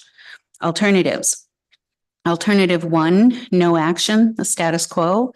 Federal regulations at 50 CFR 679.20E establish MRAs as a percent of a basis species in Table 10 to Part 679 for the Gulf of Alaska, Table 11 for the Bering Sea Aleutian Islands, and Table 30 for the Central Gulf Rockfish Program.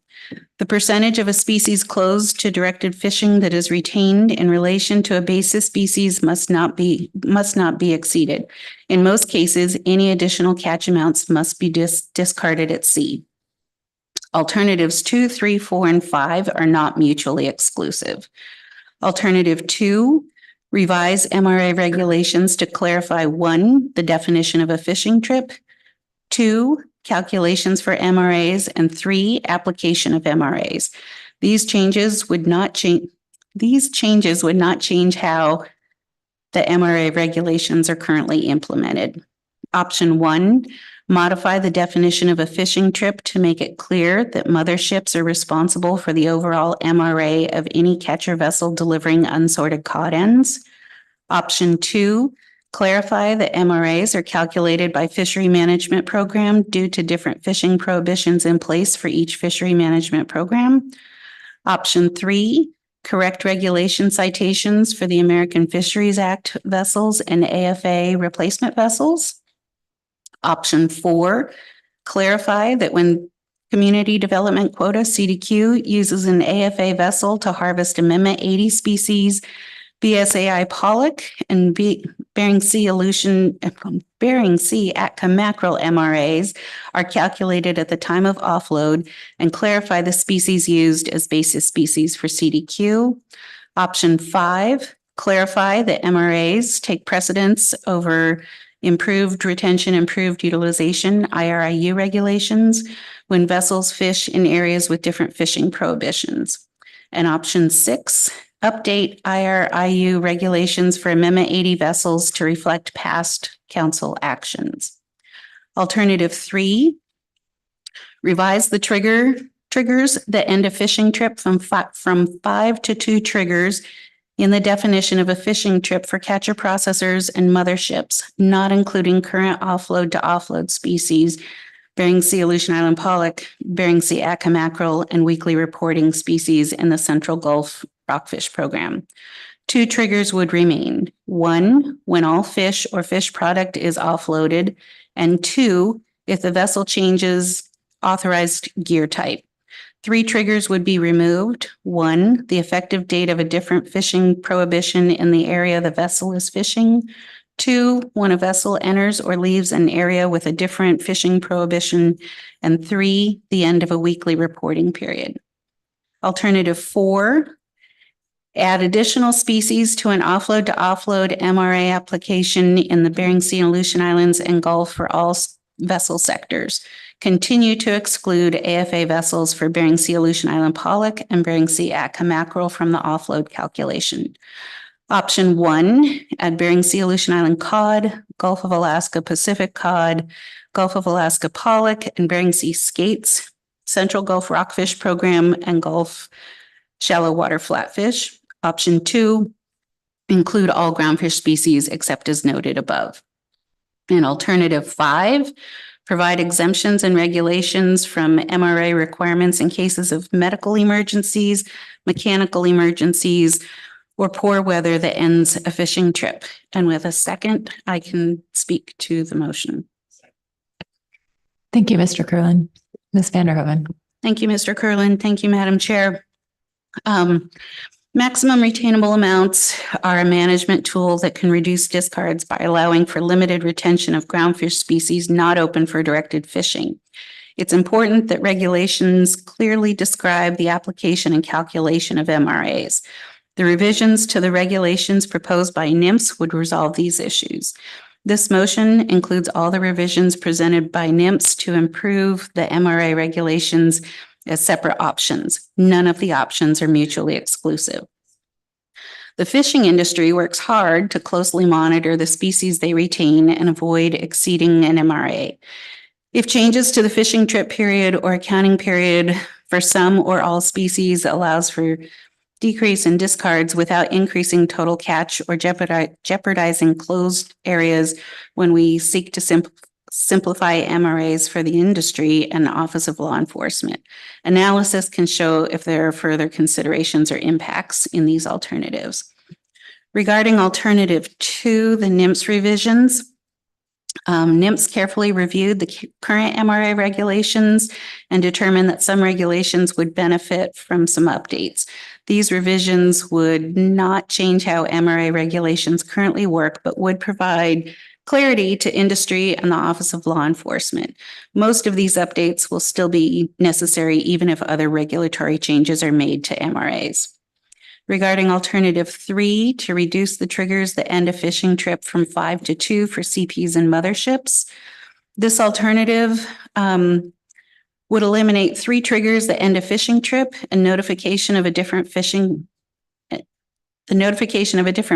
prohibition and when the vessel enters an area with a different fishing prohibition and the end of the weekly reporting period.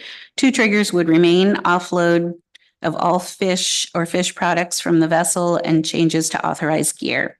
CPs and motherships spend weeks at sea, target a variety of species, and often participate in multiple management programs simultaneously. This results in many fishing trips while at sea for the purpose of MRAs under the current fishing trip definition. Reducing the number of trip triggers to end a fishing trip would be less complicated for these vessels and may result in fewer calculation errors. It could also be easier for the Office of Law Enforcement to calculate for compliance. It should be noted that this alternative would not modify anything in the way catcher vessels calculate MRAs. Under this alternative, instantaneous MRAs would remain in place, but because a fishing trip would not start over multiple times while these vessels are at sea, less discarding would likely occur. Eliminating the end of trip trigger for entering an area with a different fishing prohibition, for example, an area closed to directed fishing for a specific species, would allow a vessel to target that closed species in the closed area as long as the vessel remained under the instantaneous MRA. This should be further explored in an analysis. Alternative 4, option 1, to add additional species to offload. This alternative would add additional species to an offload MRA calculation for all vessel sectors. Bering Sea Aleutian Island pollock and Bering Sea Atka mackerel would still not apply to AFA vessels instead of instantaneous. It proposes to add other improved retention, improved utilization species to the offload calculations, such as Pacific cod, Gulf pollock, and Aleutian Island Atka mackerel, which would likely reduce discards of these species.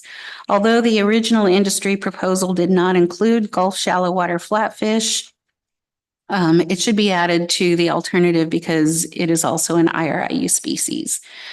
Changing Central Gulf Rockfish Program from a weekly reporting period calculation to an offload calculation would provide consistency between species that are not instantaneous. However, this alternative could exacerbate the issue of MRA overages at the time of offload due to a vessel returning to port unexpectedly due to mechanical, medical, or weather issues. Adding Pacific cod, Gulf pollock, and Aleutian Island Atka mackerel to an offload MRA calculation would allow vessels to target those species inside areas closed to directed fishing such as a stellar sea lion protection measure, as long as the overall retention of those species are under MRAs at the time of offload. This issue should be further explored in an analysis. Alternative 4, option 2, the offload to offload for all species. This alternative would change the enforcement period for all species in the Bering Sea, Aleutian Island, and Gulf of Alaska to offload period for all sectors. Bering Sea, Aleutian Island pollock and Bering Sea Atka mackerel would still not apply to AFA vessels. Modifying the enforcement period to an offload to offload period would allow vessels that would have otherwise been required to discard groundfish on MRA status over the instantaneous MRA during a period to remain species that on MRA status, as long as they were under the MRA percentage at the time of offload. This alternative would result in the easiest MRA calculations, and all species would be treated the same, which may result in less confusion. It would likely also add to the least amount of discarding. However, this alternative could exacerbate the issue of MRA overages at the time of offload due to a vessel returning to port unexpectedly due to mechanical, medical, or weather issues. Additionally, Pacific cod, Gulf pollock, and Aleutian Island Atka mackerel, adding them to an offload MRA calculation would allow vessels to target those species inside areas closed to directed fishing, such as a stellar sea lion protection measure, as long as the overall retention of these species are under the MRA at the time of offload. This issue should be further explored in an analysis.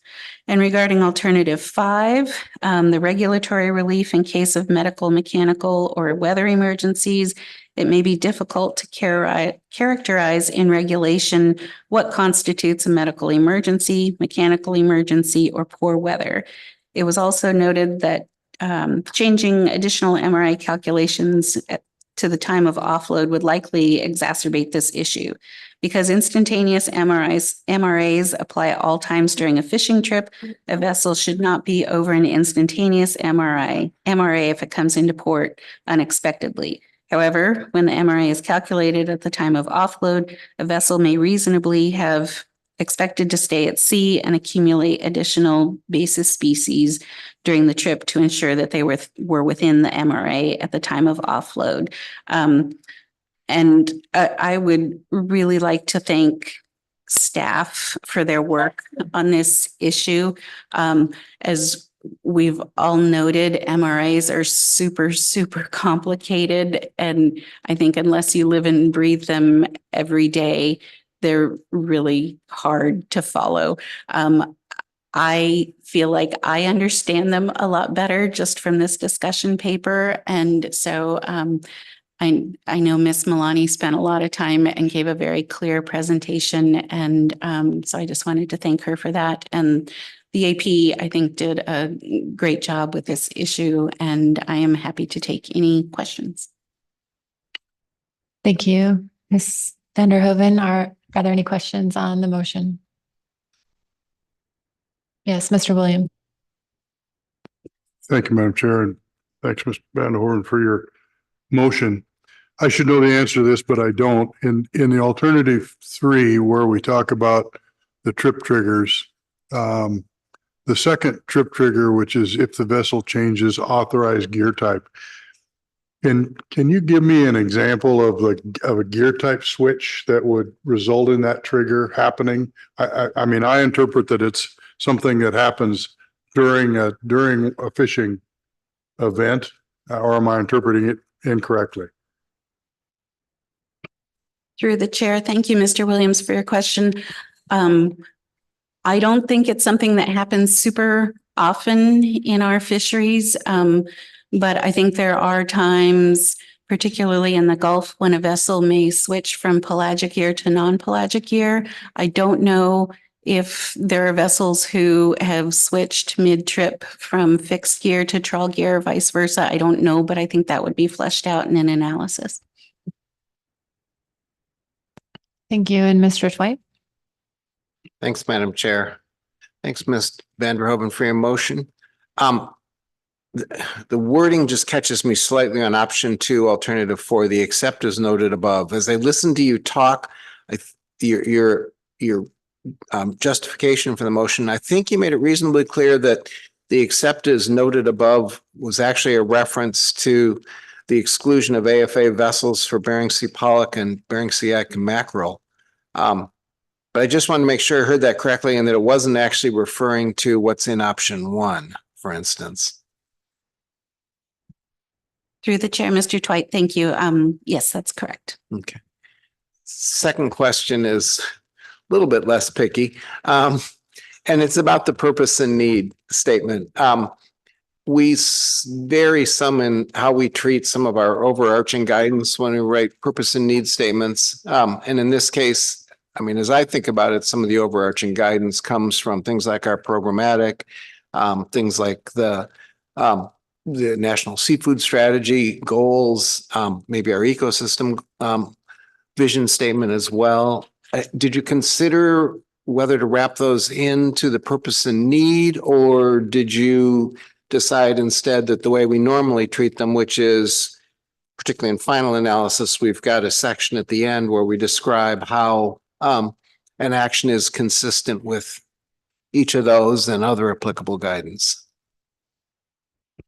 Through the chair, thank you, Mr. Dwight. The latter, but I think if there are issues that you think are important to flag at this point in the process, I would be open to amending the purpose and need.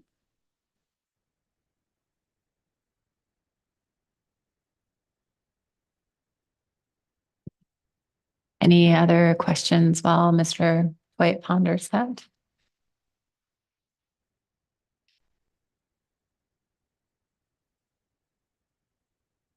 Yes, Ms. Kimball.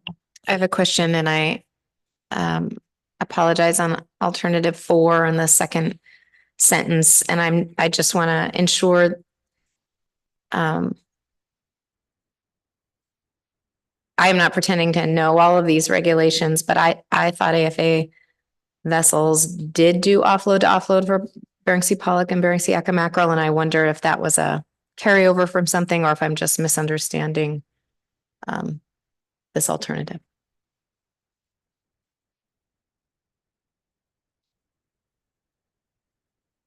And if that's not a question we can answer today, maybe we bring that out in the analysis. I just was a little bit confused. Through the chair, thank you, Ms. Kimball. I may not be 100% clear on that particular element. And so maybe if there's staff who can clarify, or we can address it when an analysis were to come back.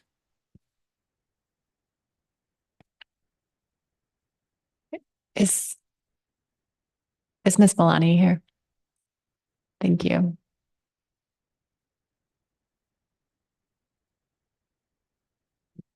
And to repeat the question, Ms. Malani, and I may just be misunderstanding the application of this sentence, but I just wanted to ensure I wasn't. The second sentence under alternative 4, I thought that there was an offload to offload calculation for AFA vessels for Bering Sea pollock and Bering Sea mackerel, and Yeah, so Ms. Kimball, through the chair, currently Bering Sea, Aleutian Islands pollock and Bering Sea mackerel is calculated at the time of offload unless you're an AFA vessel. So AFA vessels are still have that instantaneous MRA. I tried to sort of look back and see why the AFA vessels were excluded, and I wasn't able to get through the entire analysis to find a good description as to why AFA was specifically excluded.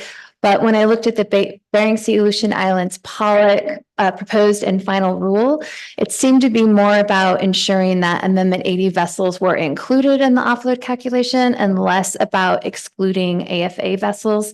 But in an analysis, we could look at that closer and determine whether there was a specific reason that AFA vessels were excluded.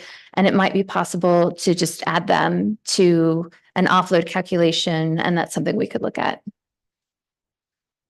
Thank you for that explanation. Yes, Mr. Twite. I may be misunderstanding, but your answer, Ms. Malani, but it seems like you might want council direction in this motion to look at that, because it seemed like a structural sort of suggestion, and the motion is full of structural suggestions. So, I mean, I appreciate that direction alone might do it, but that was kind of your first reaction. I wanted to see if maybe it would be better for the council to amend slightly to make that sort of a clearer assignment to you. Mr. Twite, through the chair. Yeah, I think that amending it would be an appropriate way to approach it so that it's clear that we would analyze that in an analysis if you wanted to move forward. Did that answer your? It did, but of course the reward is generating a follow-up question. And that is, would that be best done then by changing the wording of option 2 under alternative 4 slightly to include all groundfish species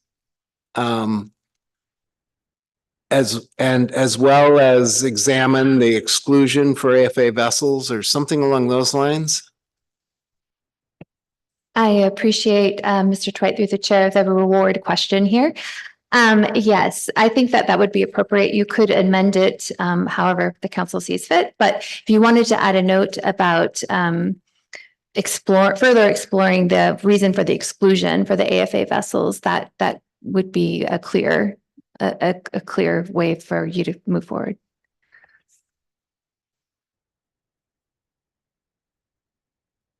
I was just writing that language in case Ms. Gimbel. Thank you. I was satisfied with the first. Why is that happening?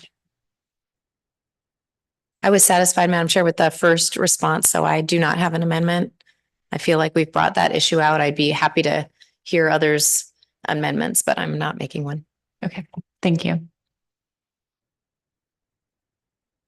Any further questions?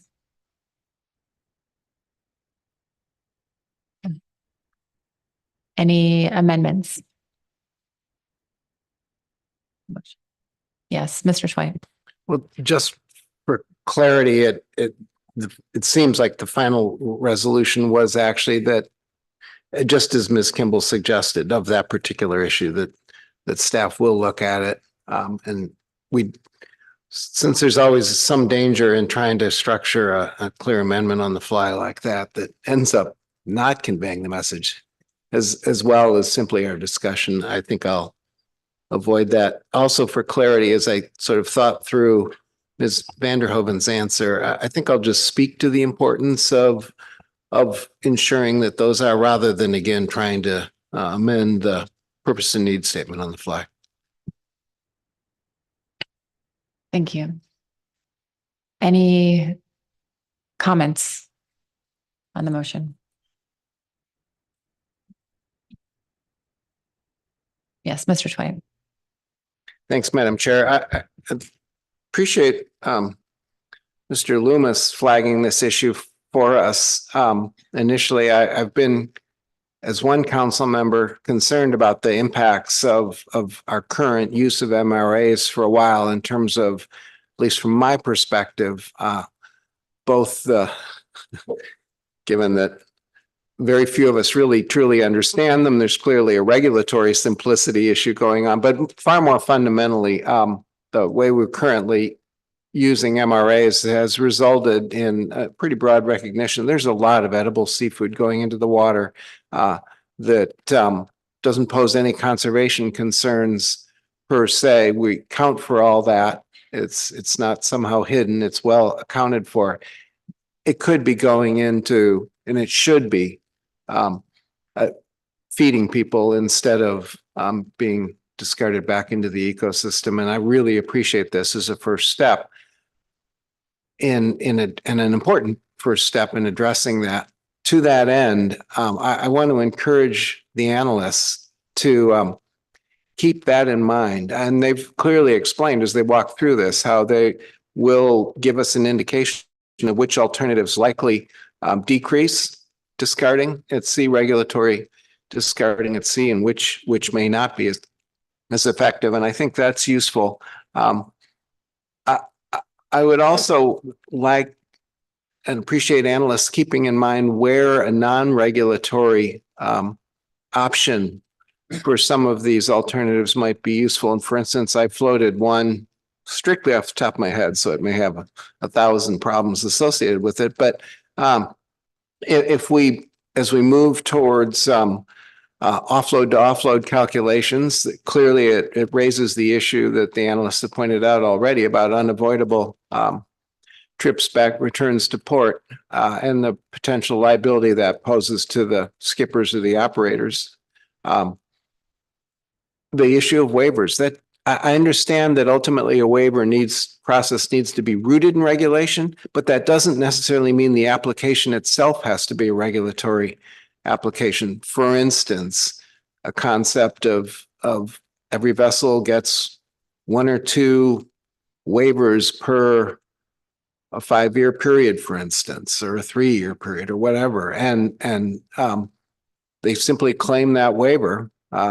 They've used it up then. I mean, so there's a clear consequence to doing it.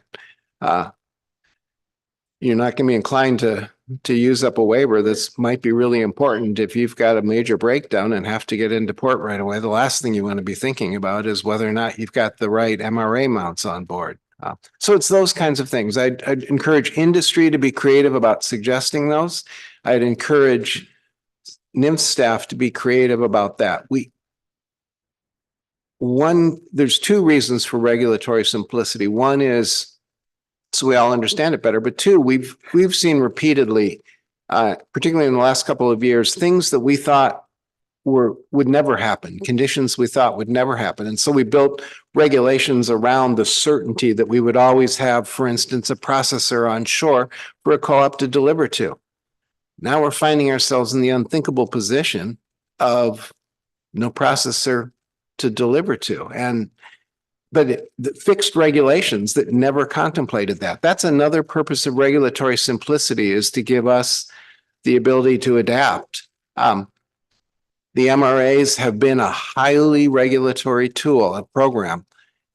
This is an opportunity to, again, for industry to think about some ways of achieving the MRA objectives, staying within the MRA program, but suggesting some non-regulatory options. And I encourage agency and council staff to do the same as they work on this.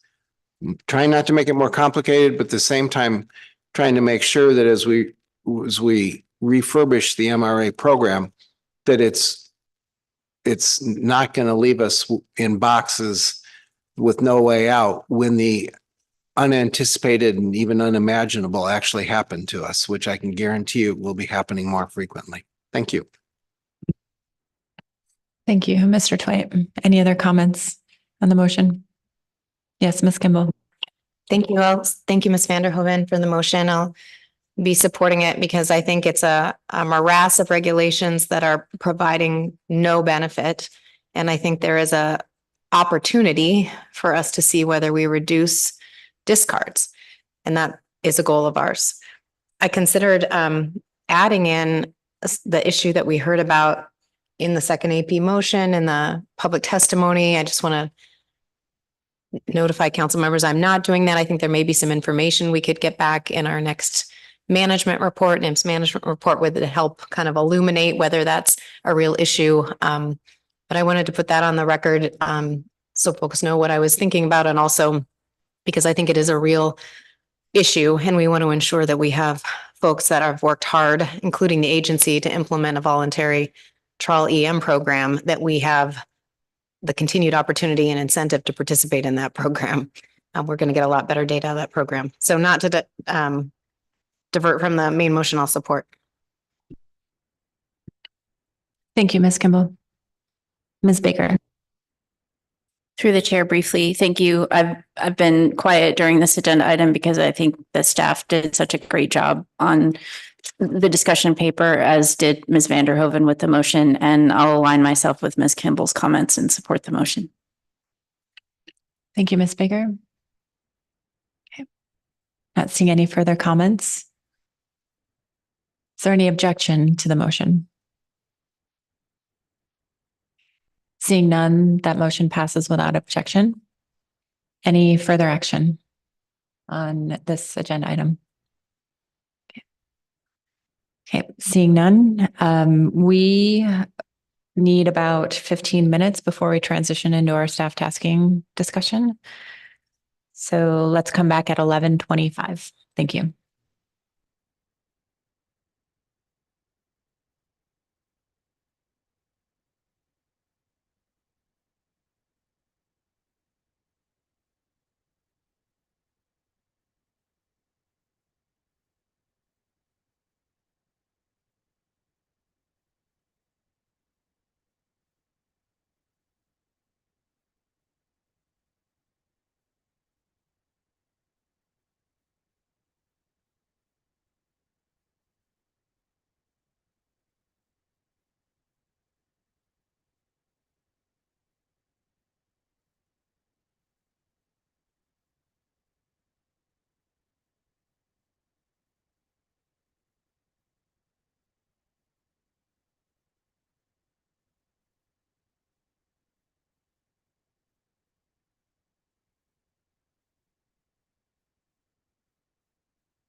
Council members, please come back to order.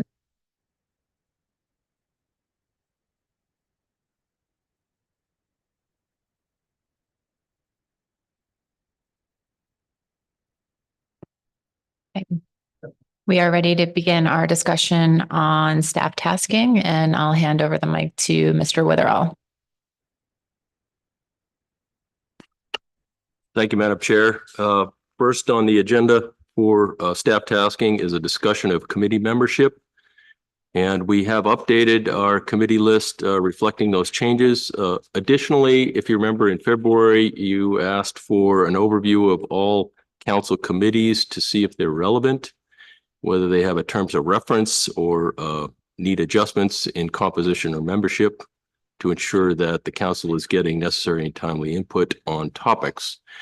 And Ms. Evans put together a table with all of these committees and a structure, and I'd ask her to come up and kind of walk you through that table that's attached to the E1 agenda item. Good morning, members of the council. Diana Evans, council staff.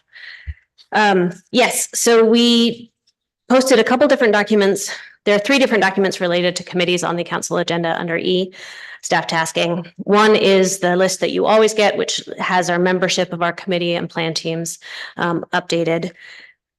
We also posted, just as a reference, we have a guidance that we have put together for the last few years, which talks about guidance for council committees that goes through kind of what are the required and discretionary elements of the organizing principles for our committees.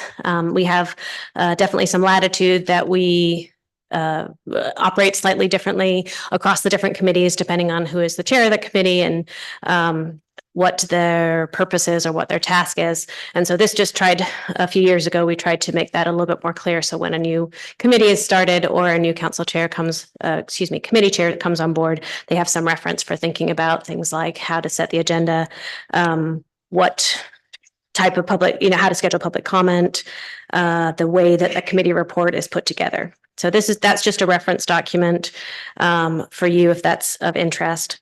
What I wanted to walk through here was just looking actually at all of the committees that are in that membership committee list that you receive at every meeting, and just talk about them a little bit.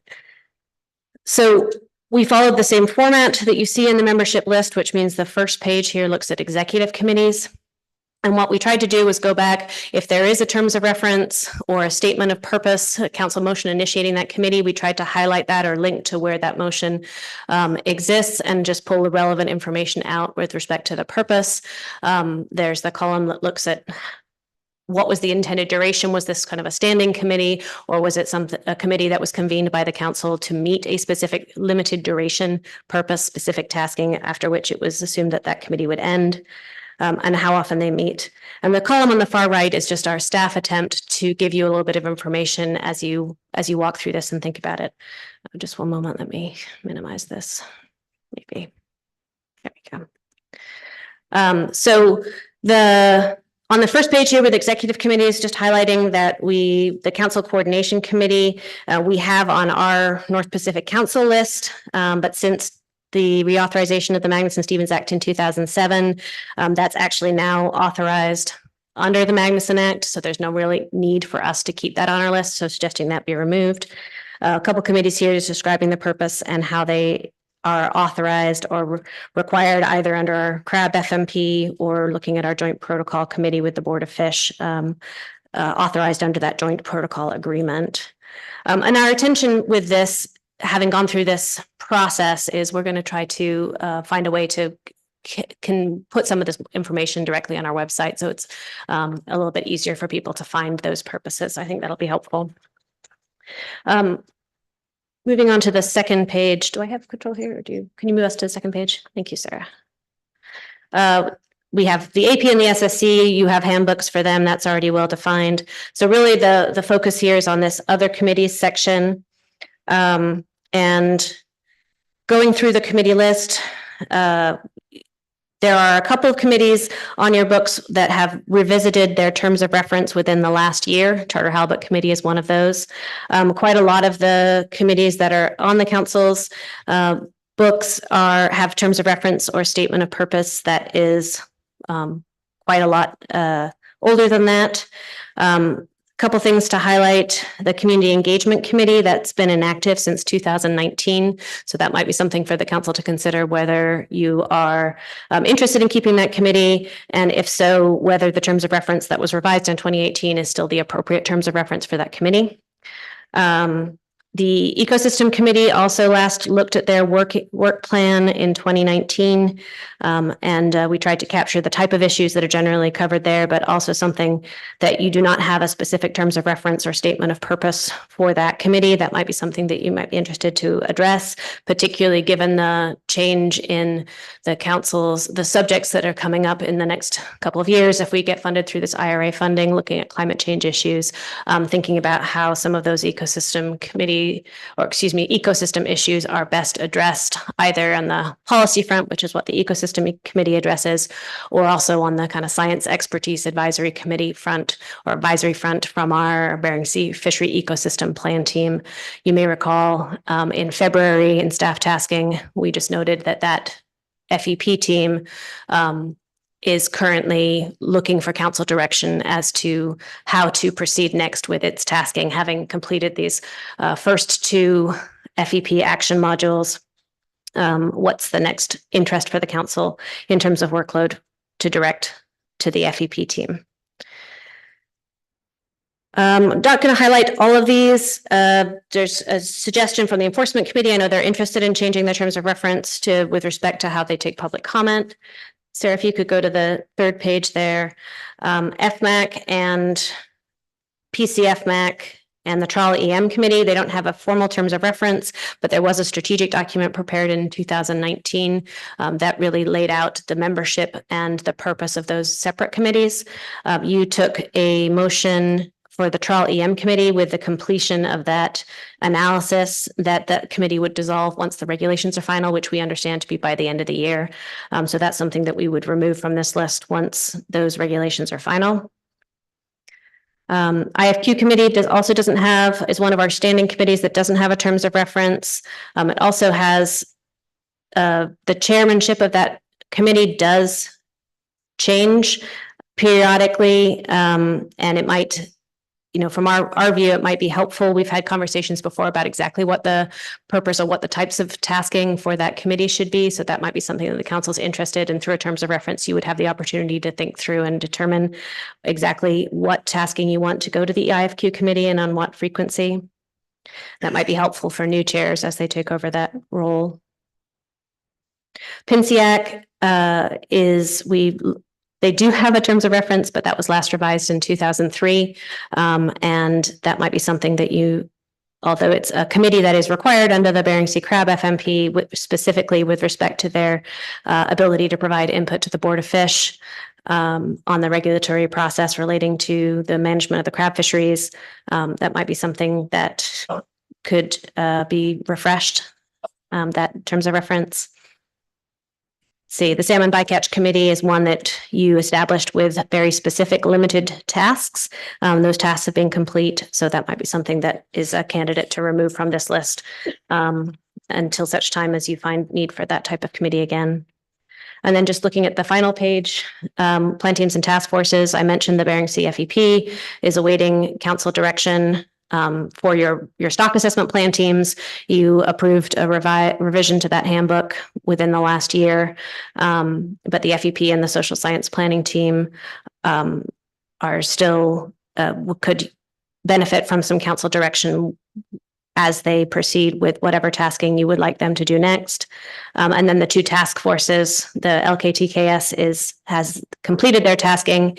As you talked about last October, the Bering Sea Climate Change Task Force is set to complete their tasking by the end of the calendar year, with hosting the council climate scenario workshop that is happening in June, and then a final wrap-up report scheduled to you sometime before the end of the year. So the purpose of the overview was really just to give you a sense of what are all the committees that you have listed on the books and what you might do with them. And I think that our staff suggestions are generally that you might want to think about having all of your committees review or create terms of reference, unless they did so just recently, as the Charter Outlook Committee did. But that it's helpful, I think, for staff, the public, for the council to have a clear direction with respect to the tasking of those committees. So that's a useful way to do that. If that's something that you would like to do, you could send that back to the committees at the next time they meet, perhaps to review their terms of reference and bring that back for council approval. There are some suggestions here to remove certain committees from the list. The CCC, the Salmon Bycatch, the task forces, and Trawl EM. A suggestion to think about what you would like to do with the Community Engagement Committee, if anything, or just noting that that's been inactive. Perhaps thinking about what is the advice that you're looking for from your ecosystem related groups, whether that be from the policy perspective, the ecosystem committee, or the science perspective from the fishery ecosystem plan, and how does the tasking to those committees relate back to the type of advice that you might be looking for in the upcoming years with respect to council initiated projects like the programmatic or perhaps some of the projects that might come out from IRA funding. And then the final note, I think that just wanted to highlight that the council has always, and we talk about this in the guidance document, but the council has always tried to maintain some control over the tasking of agendas for our different committees, and that you're trying to make sure that that time is used effectively and is responsive to the advice that you're looking for from your particular committees. And I think that that's probably something we can be a little bit more clear about. You've had various ways of doing that in the past. Obviously, the terms of reference helps set the stage for the types of issues that each committee, if they're standing committees, would normally take up. Another way that you've accomplished that is in staff tasking, when a committee chair is looking ahead to the meeting that might happen, to try to ask those committee chairs to provide that information at staff tasking when they know that a meeting is coming forward. In this we revised the action memo that is posted. So the action memo that is posted for E currently, we tried to change our structure a little bit. So perhaps that we as staff can help when we notice that we know that there are some upcoming meetings, try to provide for you some details of that agenda, so that if there's a change, or just might help prompt that conversation, or at least ensure that the council's on board with that proposed agenda, looking ahead to future meetings. I think those were the points that I wanted to cover from a staffing perspective, having gone through this exercise. Thank you very much, Ms. Evans. I have just a quick question for those task forces and committees that are slated for removal. It seems like I just maybe get a confirmation. Generally, we've received confirmation from the membership that their duties and expectations and work plans have been achieved. So are you just looking for and that the committee is ready for transitioning or completion? So you're just looking for formal confirmation from the council for removal? Through the chair, or to the chair. Yes, that is exactly right. We usually have that conversation with the chair of the council when we're thinking about identifying that a committee has met its tasking and is ready to be kind of removed from our list. But given that you had asked to have this broader look at the committees, it seemed the right time to bring that back just for the full council discussion. Great, thank you. I'll see if there are any other questions on this. Mr. Dwight. Thanks, Madam Chair. Ms. Evans, thanks. This is a really useful overall summary. As I think about sort of the challenges over the next few years, one of the things I've been thinking about a little bit is what the possible role of advisory groups might be in tackling things like the programmatic.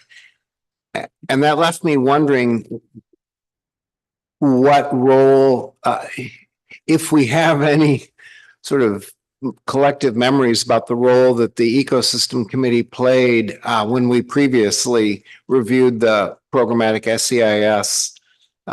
just a mere couple decades ago.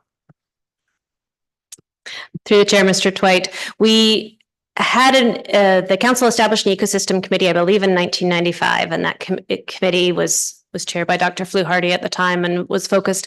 One of its major tasks was the creation of what we now know as the ecosystem status reports, pulling information together to inform specification, harbor specifications for the council. That committee was on pause, had not met for a while, and during the time period that the programmatic was being developed, that was kind of a focused council effort and did not run specifically through the ecosystem committee. In 2004, the ecosystem committee was rejuvenated. I feel like that's not a word, was recreated with new membership.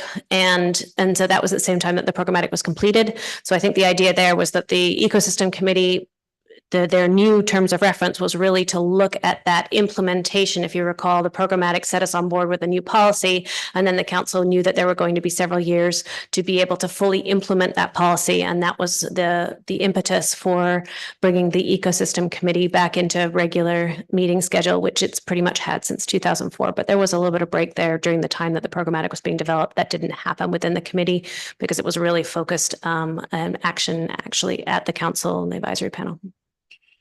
SSC. Thank you. Ms. Kimball? Thank you. I think you answered my question already, Ms. Evans, on at least the two task forces that seem to be really clear. They thought their work was done in the council. So I didn't think that was an open question, but maybe we can confirm at this meeting. But my other question was whether you're just kind of alerting the council to some of these ideas, like consistent terms of having terms of reference for every committee, being clear about what we're putting on agendas for committees at the council table, as opposed to just leaving it to the chair of the committee. Those are things you're asking us to think about, so we can come back to you with some recommendations or some further process recommendations. Through the chair, Ms. Kimball, that's exactly right. I don't think that we see that this is a requirement that you need to change your current practice, but in terms of being really clear about expectations, and it doesn't have to be through terms of reference, but some statement of purpose so that it's clear to everybody what are the types of issues that you are looking for advice from your committees, and how they operate is just helpful to be transparent to the public, to members, to the committee chair, to staff, and to you. And so terms of reference is one way to do that. It's certainly not the only one, but that might be something that is an easy and straightforward way for those committees and the council to create that shared understanding. Thank you for that. That's very helpful. And I just wanted to understand too, I know it, like a task might be looking at the terms of reference for all the committees to see if they're still relevant, but I wasn't sure if there was a staff inclination on a couple of the committees, the ones that I'm interested in on monitoring. We have these strategic documents that are prepared as opposed to terms of reference. Was there any kind of staff recommendation that those are sufficient or for terms of reference, or are you trying to guide us into having terms of reference? Through the chair, I don't think we as staff are necessarily trying. I don't think it matters the format. I think the strategic document, particularly for the monitoring committees, covers many of those same issues that would otherwise be in a terms of reference. So how you call it, I don't think it matters. The one thing we would note just about the monitoring committees, they were done in 2019. We certainly have had changes to our monitoring committees since then, particularly with the implementation of trial electronic monitoring. And so I think that if there were a staff recommendation, it would be that it might still behoove those committees just to take another look at that strategic document and that purpose to see if it still aligns with the way that the committee currently functions, given that there have been changes in the last 5 years. But whether that's through updating the strategic document or whether that's through a terms of reference, I don't think we have any clear indication that needs to be one way or the other. Mr. Williams and Mr. Mesro. Thank you, Madam Chair. Just question, Ms. Evans. I was looking here at the NCAC group. I should know this, but I don't. When was the last time they met? But it references there for their purpose to be a resource or an access to the Board of Fish. When was the last time that relationship, Board of Fish and NCAC? I'm should know it, but I don't. When was the last time that actually occurred or took place? The reason it brought it up, I looked at some of the names of the membership. There's some interesting historic names on that list that I thought were a while back anyway. So To the chair, Mr. Williams, I'm going to have Sarah Marion, who's the staff for that committee, answer. thank you. Through the chair, so our last PIMSIAC meeting was, I believe, March 15th, and the minutes for that meeting are attached under the B agenda, I think, maybe to the executive director report. And that last PIMSIAC meeting in particular was really focused around some of the considerations for the Board of Fisheries proposals. There's a deadline coming up. So we had Mark Stickert with ADF&G present to us on that Board of Fisheries process, the proposal process, and just some general discussion about size limits for Opelio and Bairdi around that. And so you can see that discussion within the minutes that are posted to this agenda. So the group does kind of engage in both processes, and so some PIMSIAC meetings are more focused on Board of Fisheries, some council, sometimes it's both. Thank you. Mr. Mesro. Thank you, Madam Chair. And thank you, Dinah.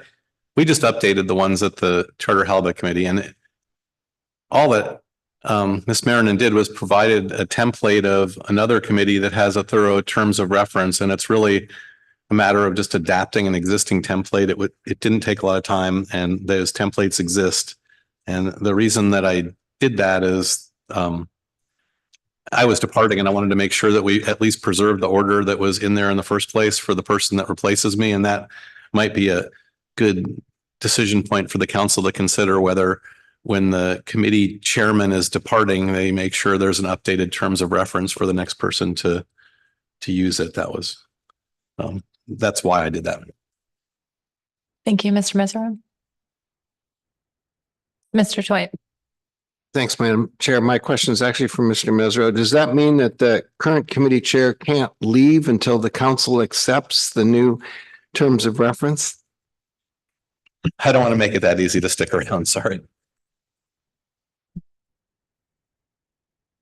Any other questions? Thank you, Ms. Evans. Mr. Witherell. Thank you, Madam Chair. Great job, Dinah.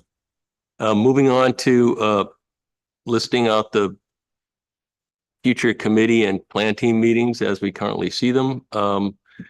We're trying to put together our understanding of the draft topics that will be on the agenda. Excuse me. But I would encourage the committee chair to make comments during the deliberations on what their intention is relative to that meeting. As mentioned under B1, Ms. Latanich walked you through the plan for the climate scenarios workshop that will be held in conjunction with the June council meeting. All attendees are requested to register by May 17th. And in advance of the workshop, there's also, as Ms. Latanich mentioned, a host of virtual discussions or webinars that will be held to kind of pre-educate everyone before we head off to the workshop. So you may want to put those on your calendar.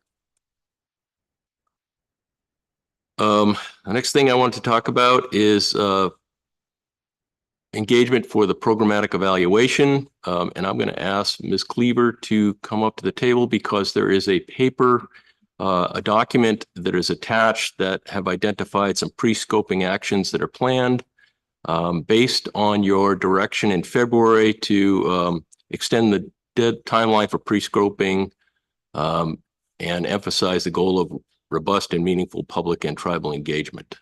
So Ms. Cleaver, could you walk us through that document? Thank you. Thank you. Good morning, Madam Chair, members of the council. For the record, Sarah Cleaver, council staff. As Mr. Witherell mentioned, this is expanding a little bit on the paper that is attached to your e-agenda under staff tasking. Essentially at this meeting, I'm just providing a summary on where we are for moving forward with engagement planning on the programmatic evaluation or the PEIS. At the February meeting, the council made a motion which emphasized its intent to provide robust and meaningful public and tribal engagement on the development of the programmatic EIS. And the council extended the timeline for pre-scoping and instructed staff to continue pre-scoping activities for that action. And the council also supported NMF's tribal consultation to receive input from Alaska Native tribes and Native corporations to try to further develop the alternatives for action prior to the formal NEPA scoping process, which begins, as you'll recall, with the NMFs would publish the notice of intent. So that's what would begin the formal NEPA scoping process to prepare a programmatic EIS. So the council's revised timeline coming out of that meeting included issuing that NOI in the fall of 2024 instead of over the summer as it was previously planned. Staff took the fall 2024 to mean that it would be the NOI would be published after the October meeting. And so NMFs and council staff have gotten together since February and tried to figure out some pathways forward based on the council's timeline that was described in February. There was concern, we've heard that tribal members would be unavailable to engage during the summer months due to participation in subsistence. So we've tried to avoid those months for our pre-scoping activities. And the timeline, I'm clicking the wrong computer for my slides. So here we are. So NMFS has planned a tribal engagement meeting on April 17th. This is a engagement session that's to be held virtually. And then they are in the midst of trying to plan an additional tribal engagement meeting, likely in early May. So those two things are currently planned as part of pre-scoping.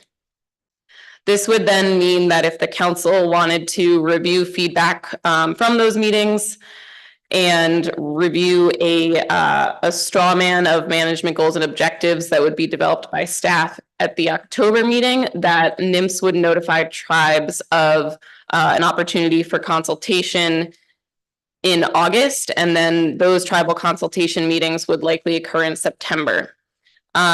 We've heard that September is still it's still a time when tribal members are engaged in subsistence activities, but this was one option to try to achieve the council's timeline that was described in February. So then under this timeline, the NOI would be published after the October council meeting. That would then begin the formal NEPA scoping process, which would have its own set of engagement sessions and meetings that would go with it, which are still to be discussed at the council. And then scoping would occur between October and January of next year. And then the earliest that the scoping report could come out of that would be next April, which is also when the council could refine any alternatives for analysis as they choose. So that is our kind of proposed timeline right now, given the information that we have. And the reason that we bring this to you today is that if the council would like to pursue additional engagement opportunities during the pre-scoping period, in addition to these essentially 2 virtual engagement sessions, then staff recommend that we would need to extend this timeline to allow for more types of engagement opportunities. And it'd be helpful to get feedback on what specifically constitutes robust and meaningful engagement in the eyes of the council, so that we can plan those activities and then figure out which timeline, what kind of timeline works well with those activities. So looking at a potential option for a timeline that would allow a little bit more time for engagement would be to move essentially what would occur at the October meeting to the December meeting. So we still plan to have those 2 pre-scoping tribal engagement meetings in April and early May. And then over the fall months, staff could conduct additional pre-scoping activities if the council chooses to do that. And we're certainly looking for more direction on what would constitute those activities, where those meetings would occur, who should be involved in them, and what the specific goal of those engagement meetings would be. And then tribal consultation could occur in the fall or in November. And then the results of that consultation and all of that engagement could then be brought to the council in December. The NOI would be published after the December meeting. And then the NEPA scoping process would essentially be early 2025. The caveat to this specific timeline is that the earliest possible time that the council could then review the scoping comments that come from NEPA scoping would be at the June 2025 meeting, which is in Newport, Oregon. And as we've heard, it's rather difficult for some of our stakeholders and tribes who live in rural Alaska communities to attend the meetings that occur outside of Alaska. So that's just another consideration to be made. There's another option which would allow the council to keep with its October timeline, but then provide for specific engagement opportunities under the NEPA scoping process. But that would mean that any of those engagement opportunities would occur after the NOI already goes out. And so in order to get really early engagement, continuing to send the NOI out prior to any of those potentially more meaningful engagement opportunities wouldn't occur. So we're really looking to get a little bit more specification on what types of pre-scoping activities the council wants to recommend for us to try to plan those as staff. And we're also it might be beneficial for the council to try to begin considering what types of activities not only does it want for pre-scoping, but also once we get to the formal NEPA scoping process, what types of activities and what pathways for input the council wants during that time. And the council could also think about whether it prefers a 45-day or 90-day scoping period, but that doesn't necessarily need to be decided at this meeting. So I'm happy to answer any questions. And that's what I've got for you. Thank you, Ms. Cleaver.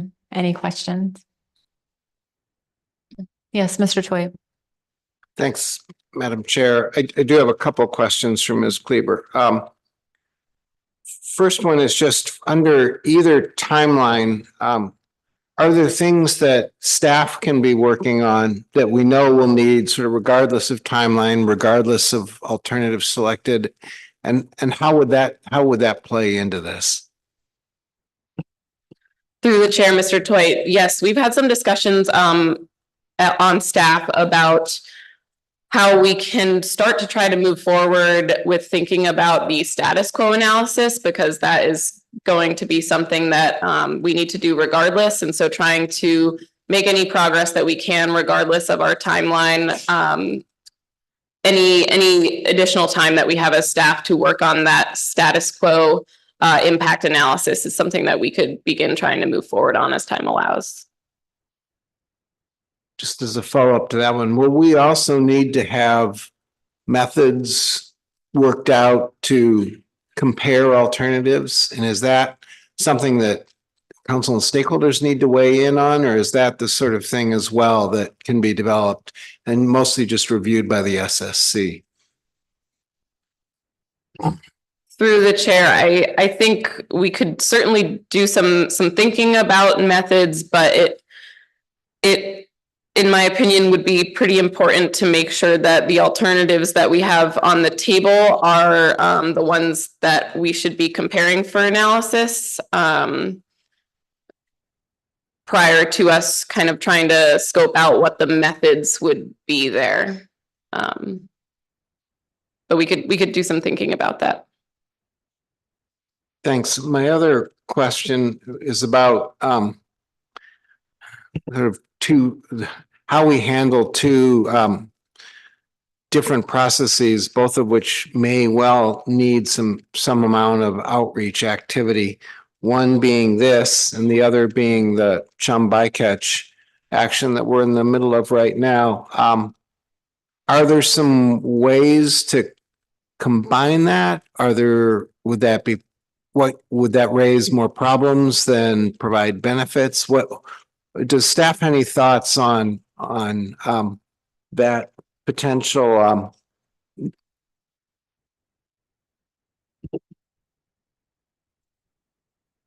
Through the chair, Mr. Twite. I think there are pros and cons to trying to combine this with engagement that occurs for CHUM. I think on one hand, first, I guess I should say, it depends what the council wants to, what types of meetings, what types of engagement sessions the council wants for both of those actions. And on one hand, if the council wanted to visit remote Alaska communities in person, I could see a benefit in terms of council resources for combining things like trips. But I think in terms of content, and you might hear some of the information that has come up in public testimony, at least at the AP and other discussions.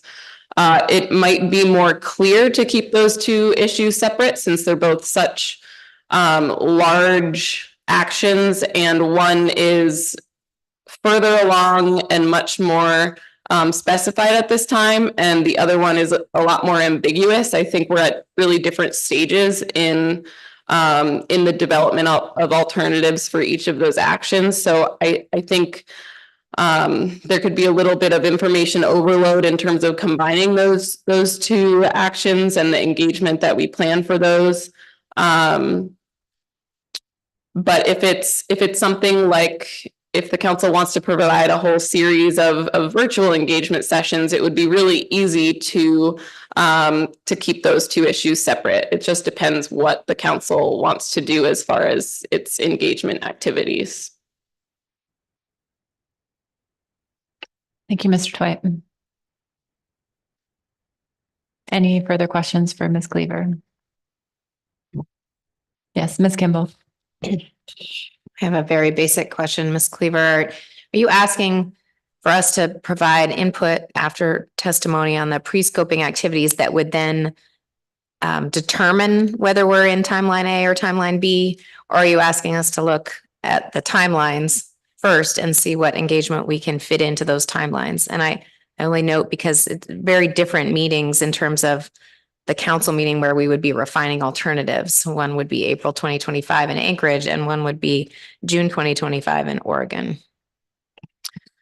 Through the chair, Ms. Kimball. So I think the first and most important thing is for the council to describe what it actually wants for activities and the content of those pre-scoping engagement sessions, and whether those are physical in-person sessions, whether a series of virtual engagement sessions is acceptable, and whether the council really wants the bulk of those, if it needs the bulk of those to occur prior to the NOI going out.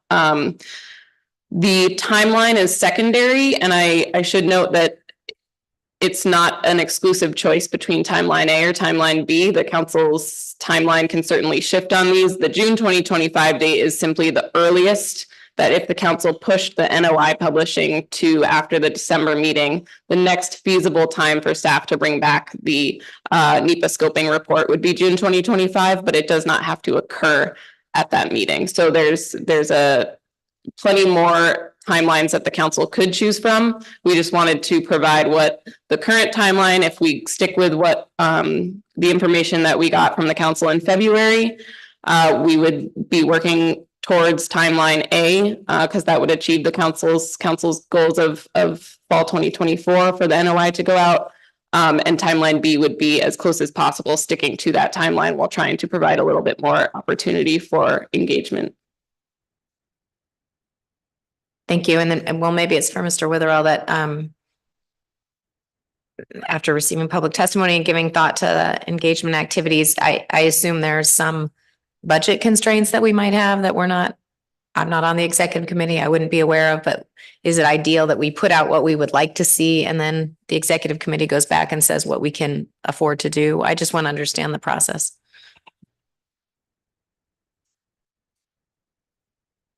Thank you for the question, Ms. Kimball. At the Executive Finance Committee, we discussed using some of our no-cost carryover funds, if we have this, to be available for outreach and engagement on this issue and potentially the salmon bycatch issue. So there is some money that will be available for 2025. Beyond that is probably unrealistic.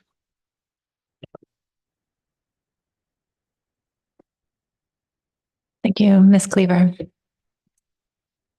Mr. Witherell. Thank you, Madam Chair. Before I get into a discussion about the upcoming meetings and what we will have on the agendas for those meetings, I do want to highlight that there was an emergency rule request in the public comments, and I just wanted to make you aware of that in case you wanted to pick up anything from that. Also, in the discussion of the B1 report, there was an indication the council was wanting to prepare a comment letter on relative to the proposed rule on confidentiality. And it will be helpful for me if the council made some points for to consider in that comment letter. So moving ahead towards the schedule, we did post a 3-meeting outlook before the meeting. I haven't made any changes to that, although I will note them now. First, for the June meeting, the observer availability discussion paper and the Central Gulf Rockfish program review work plan, we're going to need to push that off to the October meeting. We will be able to pick up the vessel use caps. It was reviewed by the SSC and advisory panel, but we did not get it to it at the council meeting. So we can add, and we have time in the June meeting for that at the council level. Additionally, while the council did not get to research priorities at this meeting because the SSC did not, my understanding is that the SSC is looking to have a special meeting before the June meeting to allow the council to pick up research priorities as well in June. The other big item that I want to discuss is that after consulting with the staff, the technical staff, relative to the council's action on salmon bycatch, chump salmon bycatch, we won't be able to get to that analysis, get that analysis to you before the December meeting. So we do have a February council meeting on the calendar as a virtual one.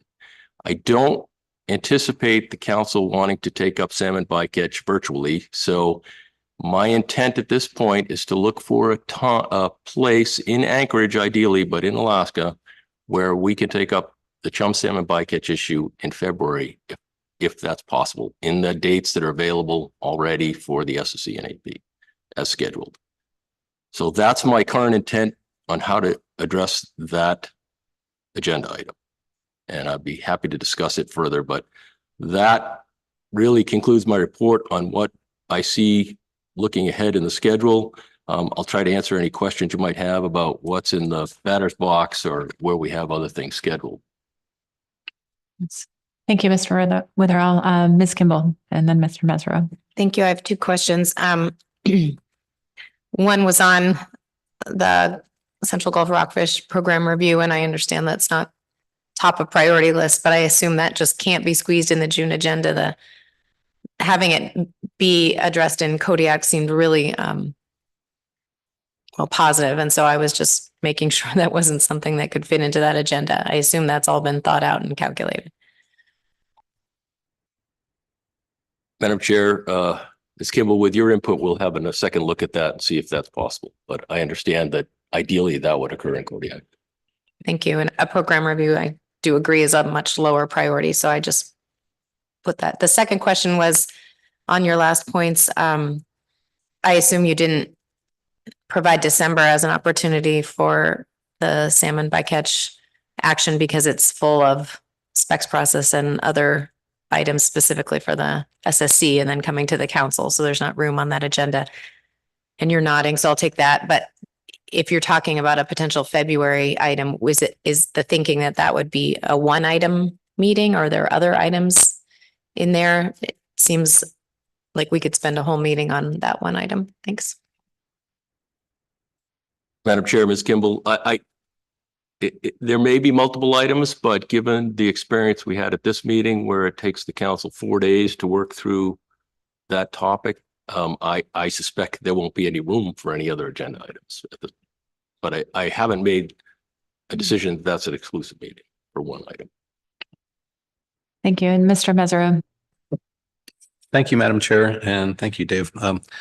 What I was wondering is there any way that you can incorporate into the Area 4 vessel cap document the 2023 catch data as an errata? Or should we, because the AP has already weighed in on it and it's already a document that's kind of in motion, is that not possible?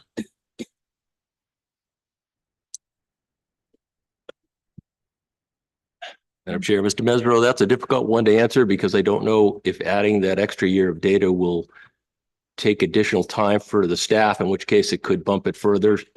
But given that you've raised that issue, we'll talk about it at our staff meeting.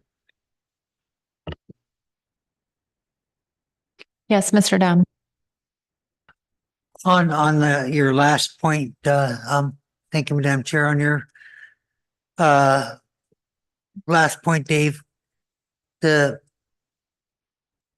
proposal is, I'm just a little slower than Miss Kimball or Mr. Mesereau, or maybe a lot slower, but just on I just want to make sure I heard that correctly. So the February meeting would be a meeting in Alaska somewhere in person for this chum. It would currently been scheduled as a virtual meeting, or not to have a meeting at all. Is that right? Is that what I caught? That this will be a in-person meeting somewhere in Alaska, and it will likely be mostly chum salmon at the February meeting. Yeah, Madam Chair, Mr. Down, that's correct. We do have that meeting scheduled as a tentative virtual meeting for something. We've kind of set aside that date. It's my understanding we would want salmon bycatch to be in person in Alaska, ideally Anchorage. And so our staff is going to be looking for hotel and meeting space in Anchorage during that week as the ideal. If we can't, then we will look for other locations in Alaska during that week. Or we may look at other time periods, but I think a lot of people have already scheduled things around the council meeting slot for February. So that may be more challenging. But our intention is Anchorage in February, and our dates that we've set aside here are the February 3rd through 9th. So that's what we'll be looking for. Thank you. Thank you, Madam Chair, and thank you, Dave, for the further clarification. Mr. Witherall, would we want or need the Finance Committee to review this potential as a modification for budget forecasts for next year, particularly in the context of the conversation we just had about the level of carryover funds that we might be able to use for outreach for the programmatic? That's a good point, Madam Chair. When we provided our financial forecast to the committee earlier this week, council meeting week, we had not included a February meeting. We did include the outreach, but I'll have to take a look at that list and communicate with you as to whether or not we need to have another meeting to talk about how to fund the February meeting. But at this point, I'm going to say that we can certainly make room for that and make some other adjustments.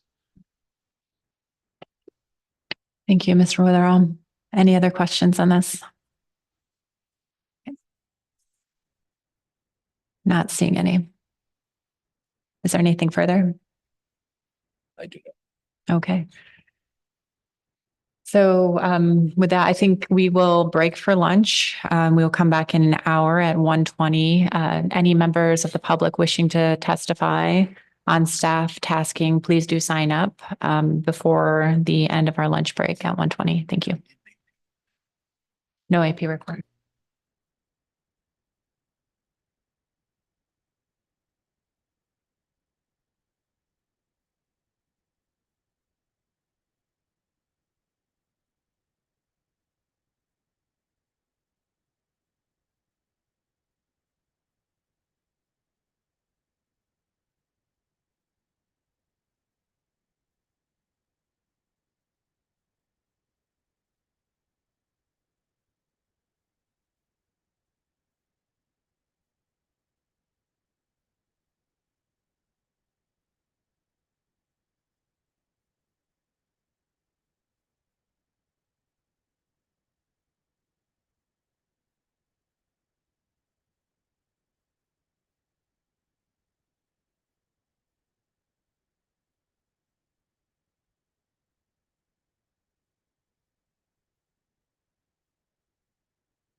Members, please come back to order.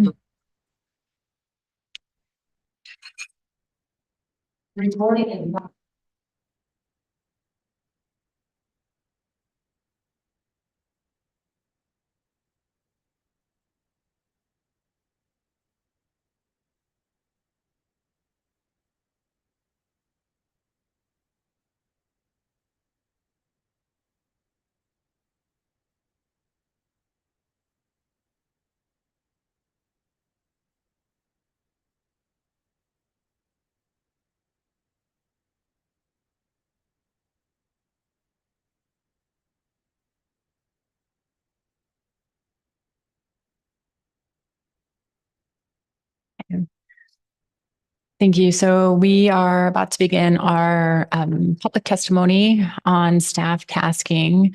Just a reminder to the public that the time limit for companies and individuals will be 3 minutes.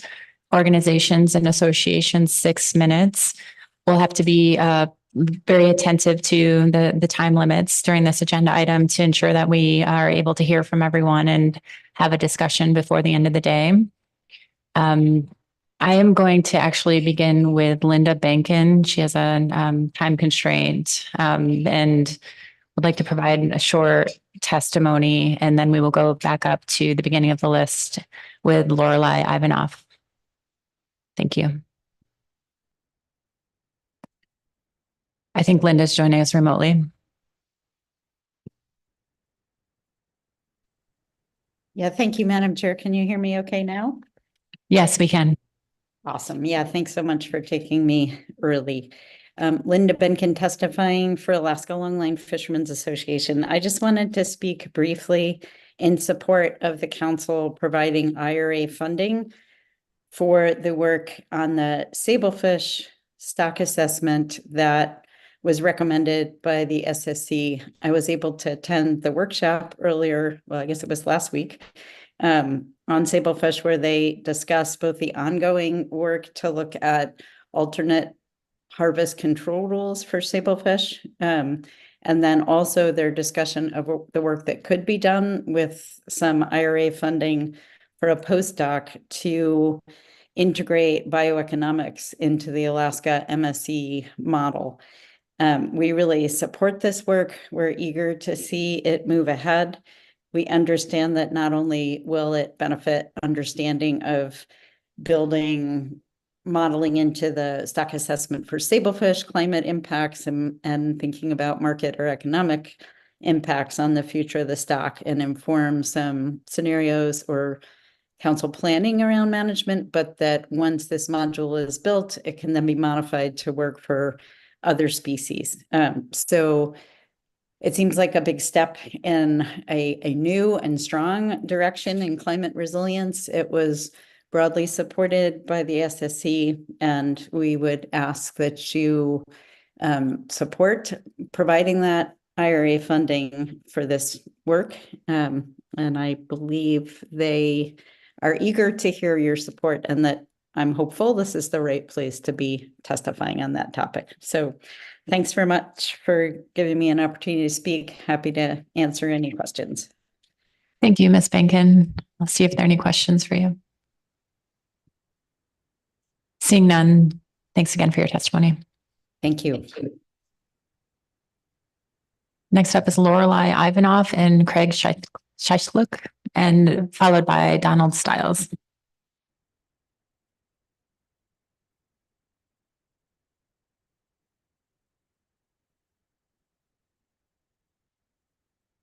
Thank you. Good afternoon. Thank you, Chair Drobnica and members of the council for taking testimony on agenda item E1, new business. For the record, I'm Lorelei Ivanoff, serving as Executive Director for Native Peoples Action and Native Peoples Action Community Fund. NPA is dedicated to protecting our traditional ways of life, or what is described in law as subsistence, though we know as Indigenous people, this term doesn't fully encompass what this means to us. We want to thank the members of the council who attended our joint NPFMC and Federal Subsistence Board gathering last week. I was sick last week and unfortunately couldn't attend. I was really sorry, but I wanted to let you know the reason for that event. NPA hosted this reception out of recognition that tribes and tribal members wanted to see more interagency coordination.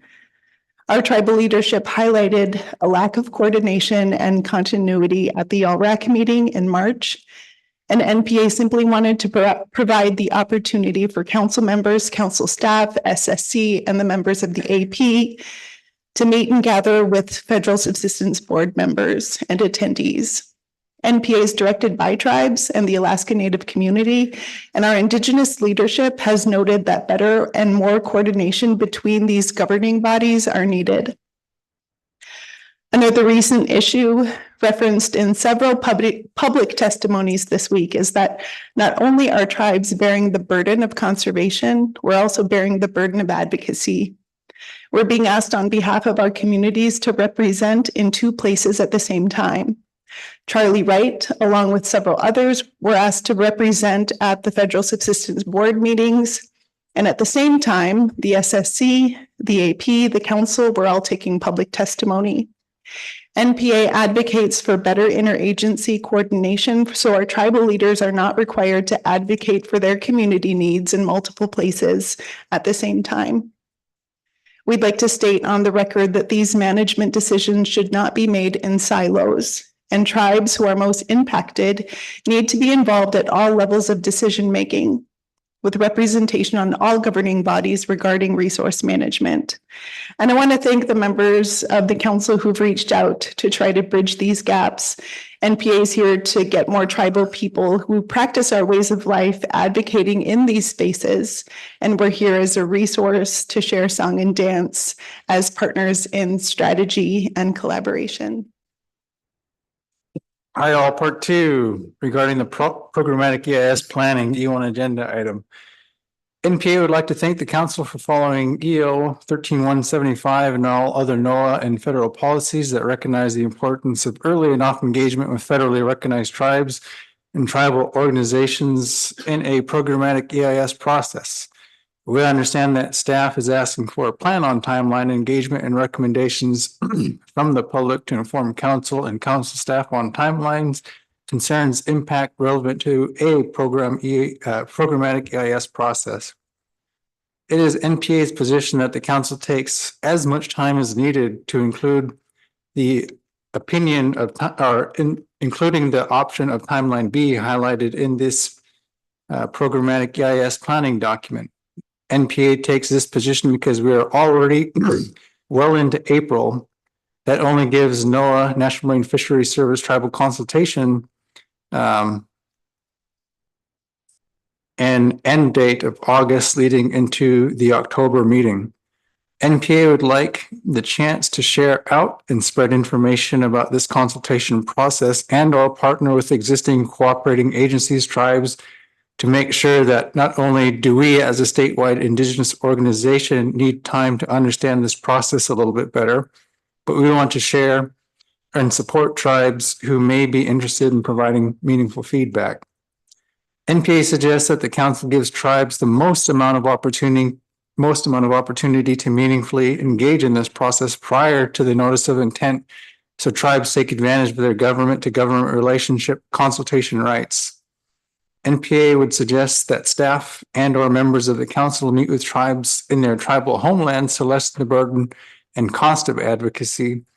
It is very important to NPA that tribes have the ability to weigh heavily in on the purpose and need statements, all alternatives moving forward, including definitions of impacts, hopefully a clear timeline with appropriate meeting dates, and any and all requests for information to be utilized in the programmatic EIS process. We highlight a staff question on what the goals what are the goals for pre-scoping. NPA suggests that following the NOAA Consultation Handbook EO 13175, White House OSTP memorandums on best available scientific evidence, and NOAA's EEJ strategy as a start on what consists of inclusive and meaningful engagement. These policies support that it is not up to the governing bodies as to how consultation takes place and what are meaningful tribal inputs. However, those analyses and evaluations of successful engagement are up to the federally recognized tribes that have inherent rights to meaningfully engage in all pre-scoping, scoping, and notice of intent processes in the programmatic EIS planning. Finally, NPA wants to reiterate that council pursues maximum engagement opportunities in the pre-scoping period and take staff suggestions on extending this period on to a later council meeting. This will give tribes and tribal members the opportunity to hunt, fish, and harvest over the summer, past the fall hunting and gathering season, which for many tribes will be hunting fall moose and caribou well into September, pushing this timeline back to December or later, which I understand is full, or February will delay the PIS, but with only a couple of months before the spring gathering season, this may give tribes more time, the capacity to engage outside of our traditional hunting and fishing gathering periods. Thank you for letting me go a few minutes over, and that's our concluding statement. Thank you both for your testimony. I'll see if there are any questions for you. Ms. Kimball. Thank you for your testimony. Ms. Ivanov, Mr. Cheslook, I think I have two questions, but maybe on the last part of the testimony to start is if I can take that as looking for the most opportunity or engagement in the pre-scoping period before we start the clock for the EIS process, and then we're kind of locked into a timeline. And so I think I heard you say, preferring timeline B, but did I get that right? That the focus of your comments was really on opportunities within the pre-scoping period. You're not wedded to the rest of the timeline in that proposal. Yes, thank you, Mr. Chair. That's right. Yeah. I think one thing that was noted in our existing CHUM EIS is looking at the purpose and need statement and all alternatives. One of the leading position statements on our existing purpose and need is that based on all scientific evidence, CHUM issues are caused by things outside of our control. And with clear best available science given to us by public testimony and a lot of data that's collected in region, we would just like a lot of opportunity to ensure that a broad range of tribal definitions are included and are reflected in an official document like that. And prior to setting everything in stone via draft, in and around the notice of intent, we've got the April 17th meeting, another meeting in May, but just give us time to understand the process and the definitions of pre-scoping, scoping, notice of intent, working with Emily and your staff so that we don't have to try to hunt and fish and then provide meaningful engagement all at the same time. So I think you'll hear other testimony a little bit later on. It's important to have things done in a timely manner, but if you want meaningful engagement, you're going to need us to give us the time so that we can re-energize the spiritual side of ourselves and go hunt and fish and gather and allow for that traditional time on the land. And then when we're re-energized, we can come back and give more meaningful participation, engagement, and leadership on this federal process. Second, thank you for that response. Second, maybe it's not even a question, but Ms. Ivanov, if you have a comment, I understood clearly your comments on bearing the burden of advocacy and trying to not overlap with other important meetings. And we've had, just as maybe was described and in previous testimony described as trying to avoid fishing season, fall hunting season, spring gathering season. And then there's this tiny little slot of meeting season. And so all those meetings are piled in at the same time. I'm not sure how we avoid overlapping with other agencies that are also in that meeting season, but if you have some recommendations either now or in the future on how to better accommodate some of that, I think the council would really be welcoming that input. Thank you. Mr. Twite. Thanks, Madam Chair. Continuing on this issue of scheduling, which feels almost awkward and a little ironic at the end of this meeting where we've grappled with so many things, but your point that if you don't talk about scheduling, you're really not talking about meaningful engagement, I think is a really important and found point. I'm left with I'm left with some of the same kind of puzzling over things that Ms. Kimball expressed in hers. I'm wondering if we're seeking efficiencies, would it be efficient, for instance, for the council to try to combine a couple of big issues, in this case, the programmatic and the chum bycatch?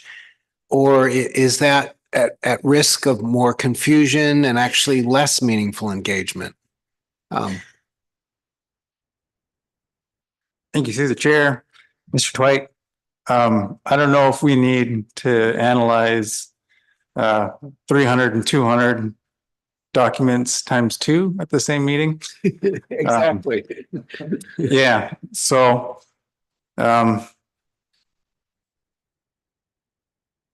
making sure that when we do, and I know looking at not only the 3-meeting outlook, but then you all have your meeting scheduled way far out. I think the most important part about this is to ensure that if you want on the ground LKTKS input into the all levels of a programmatic EIS, that we are just really thoughtful about making sure that we at NPA and other advocacy groups can take in all best available science, and that's from our elders. So focusing around their needs instead of what is most convenient for all of us getting paid to be here would be really important. Yes, Mr. Curlin.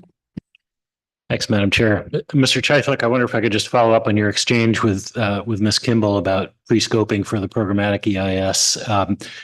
And I'm interested in particular in what you think would be the most effective ways of going about that. You mentioned our upcoming scheduled meeting on April 17th, that we're talking about scheduling another meeting. I know you expressed that the ideal would be for people to come out to villages and meet with folks face to face. But I guess recognizing our resource limitations, do you have any thoughts for us on how we can be most effective in eliciting that input? Yeah, thank you through the chair. I do realize that, we're asking a lot of our staff and your staff. It's outside of the privy of the control of this governing body, but in a lot of our many other hats, not only here in Alaska, but down in Oregon and maybe more broadly, is continuing to advocate more inclusion of more Emily's, more Zach Penny's, more Becky's down in DC, more tribal engagement. We just got done talking a little bit about IRA funds. That's a really hard question because we're constrained by time.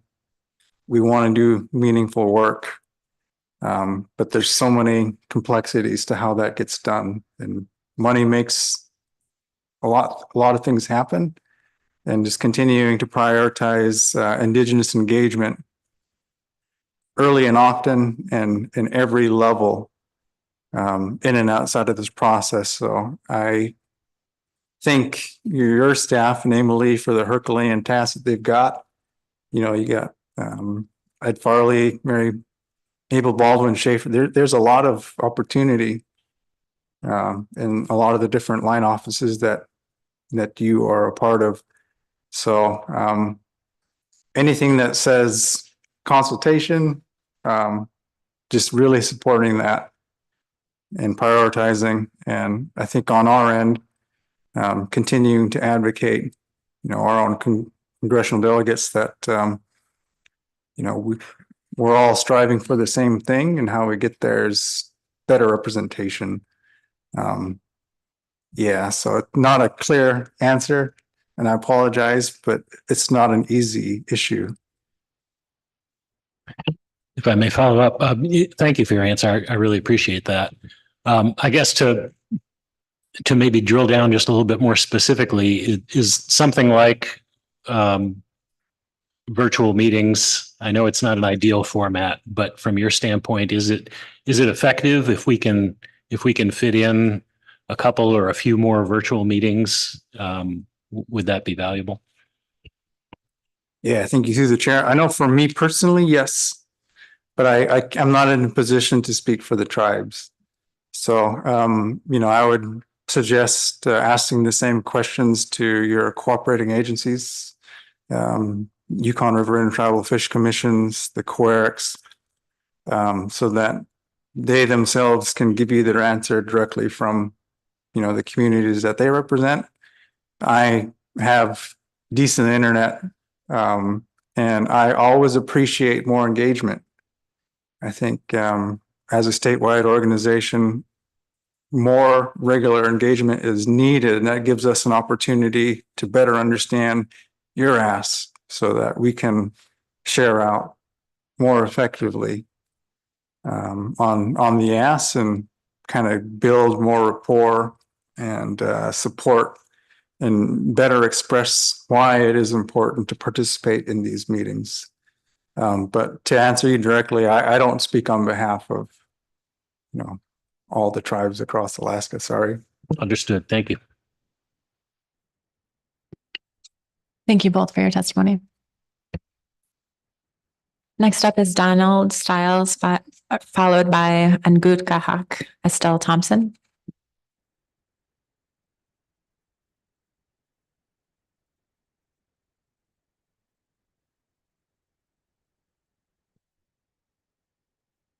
Hi, I'm Donald Stiles. I'm from Nome. I came before the council in January, I believe, to ask for rationalization of the Norton Sound Red King crab, and was asked to provide something that you could work off of.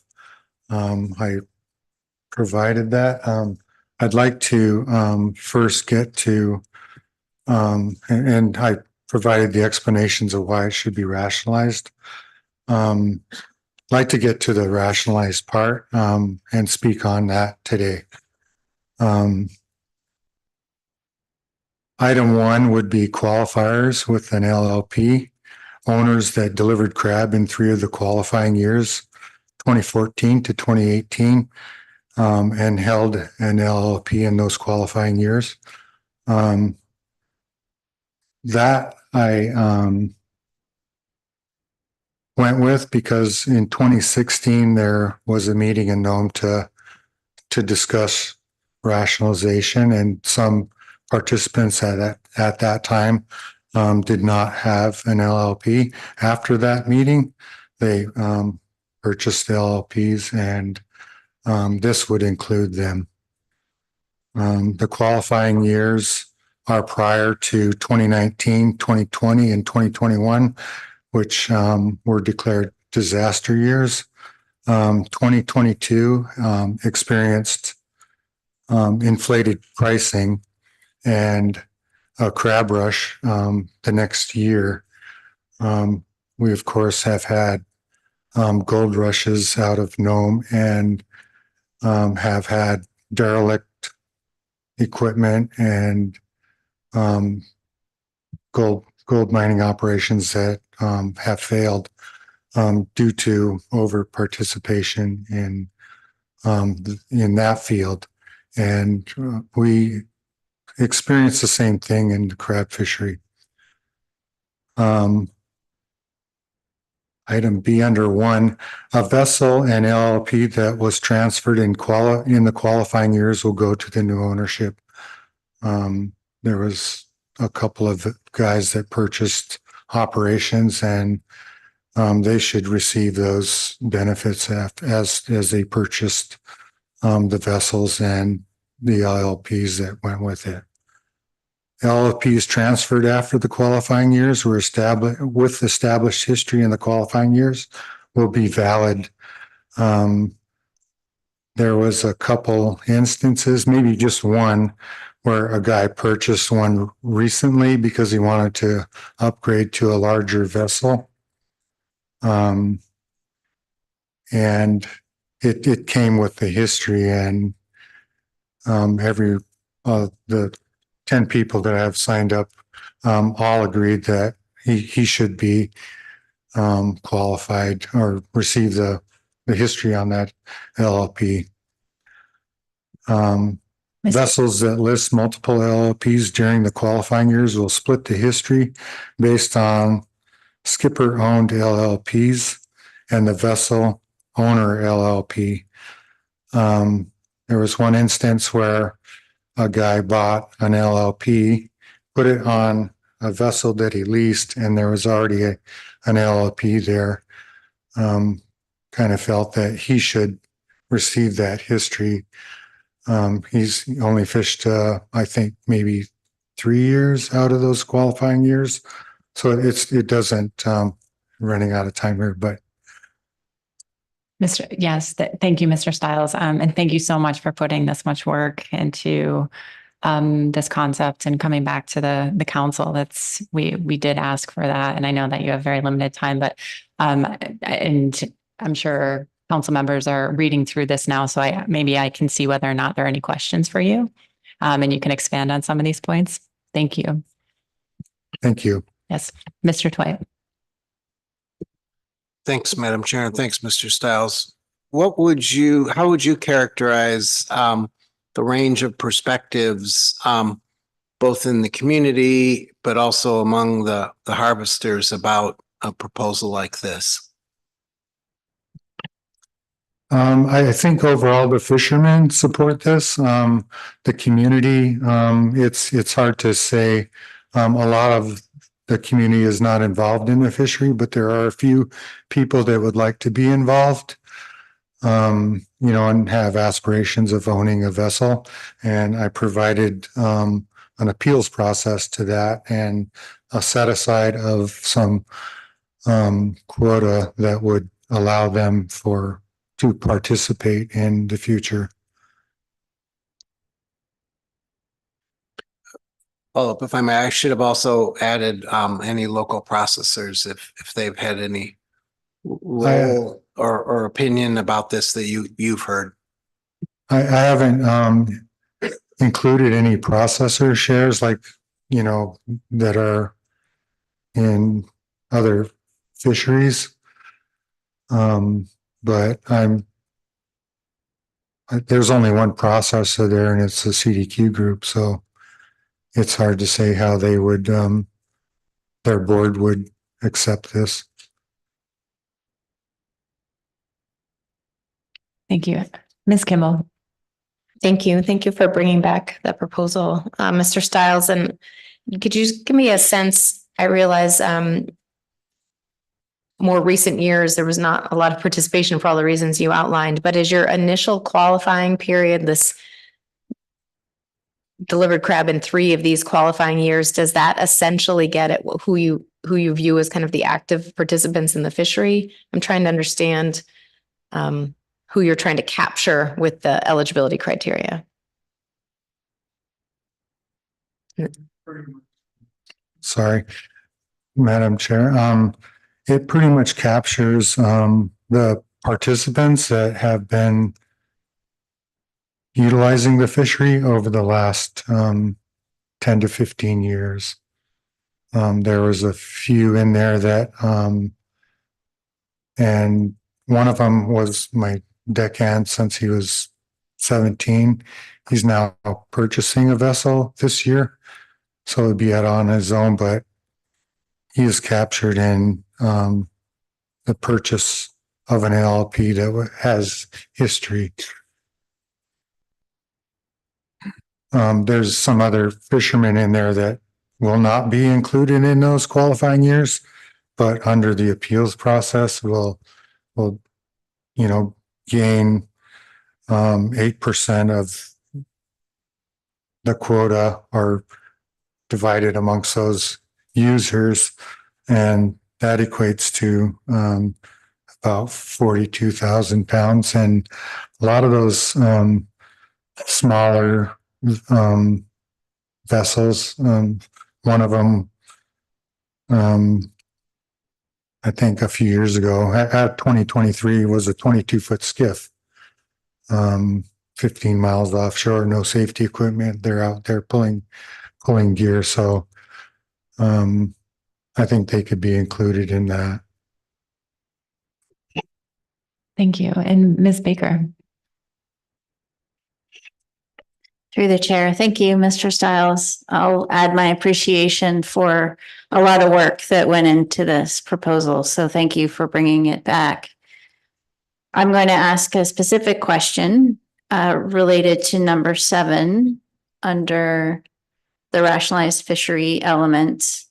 And I just wondered for the suggestion that the under 32-foot exemption on the LLP licenses would no longer be valid under this proposed program. Can you give me a little insight again into the fleet and the reason that you're suggesting that, please? Okay. It was, I think, 1994. I came before the council. Was quite younger.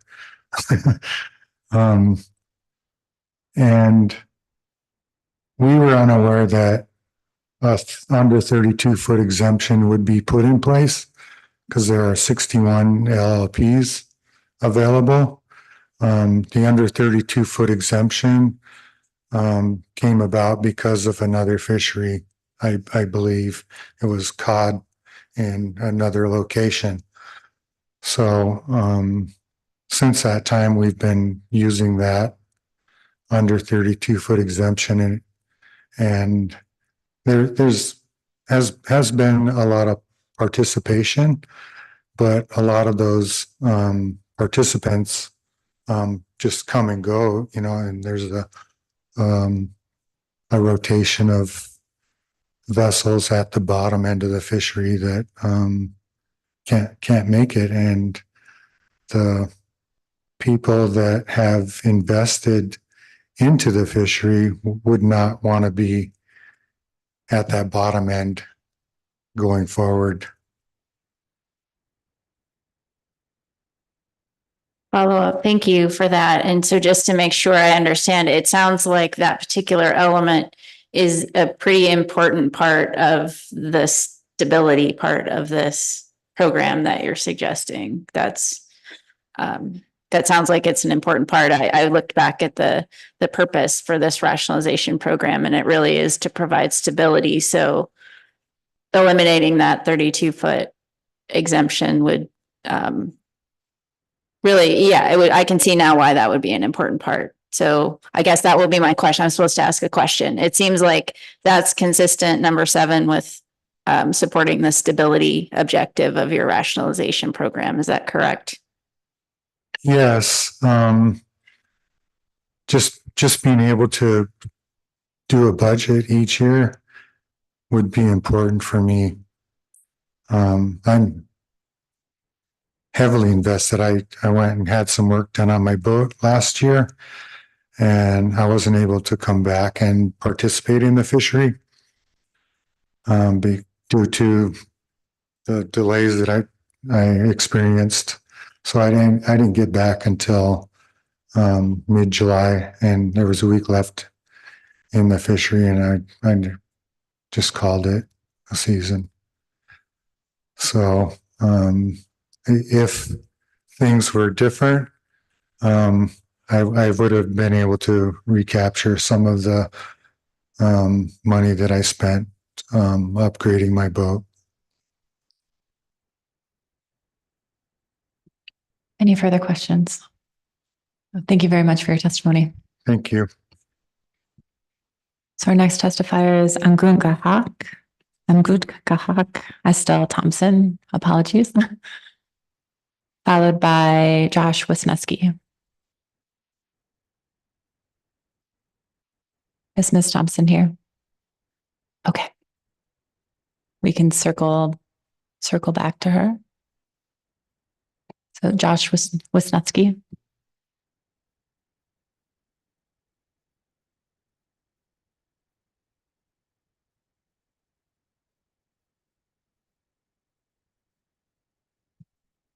Hi, good afternoon. Thanks for the opportunity to follow up a little bit. I spent a lot of attention to the staff requests for guidance from the council on how to proceed and move forward with some of the scoping and challenges with doing that. And also listening to the comments of Mr. Mesereau when people were testifying and wanting to know that people knew what the alternatives being discussed were and that their testimony was relevant to that. And it seemed like there was concern, at least on his part, that there wasn't that necessarily that degree of awareness. When I'm not fishing, I've had a lot of time working with and for tribes, and particularly participating in government to government relationships with tribal leaders and agencies. And so I've thought a lot about this issue. I think fundamentally one of the real challenges is, and it's not a reflection of anybody in this room, but that the National Marine Fisheries Service is probably about 20 to 25 years behind the times relative to a lot of their sister agencies, the Department of Interior or USDA, in terms of how they engage with and participate in tribal consultation. And I think for many decades, probably tribes might have been considered irrelevant or outside of this process. So I think there's a whole change that's taking place in terms of how tribes are being recognized in terms of participation in this process. In terms of the timelines that staff were proposing, I think the sooner you can host pre-scoping meetings in communities, the better. Mr. Kurland, you talked about some of the possible ways that could be done, and I think in region communities, when you can do that, where staff and yourself or whoever the representative, high up enough representative of the agency can be that can participate in and be responsible in the context of government to government relations, which is a relationship between the agency and the elected tribal chairperson, are valuable.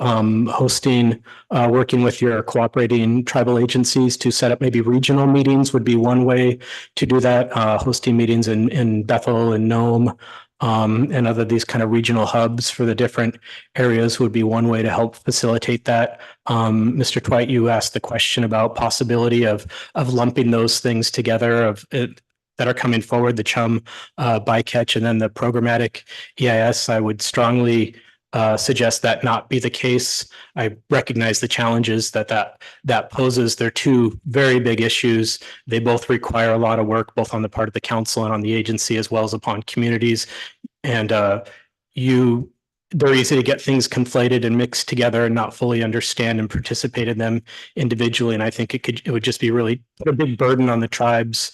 And I think it would just be a really challenging thing to do. And it to me doesn't seem like a very practical approach. But I see I'm running out of time. I had a lot of other things listed to say, but I just would invite questions. And I'm just bringing these here to try to help offer some guidance based on my history of experience in this area a little bit.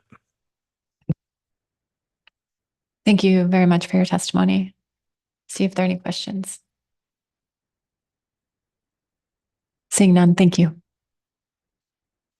So next up is Ben Lay, followed by Eva Dawn Burke.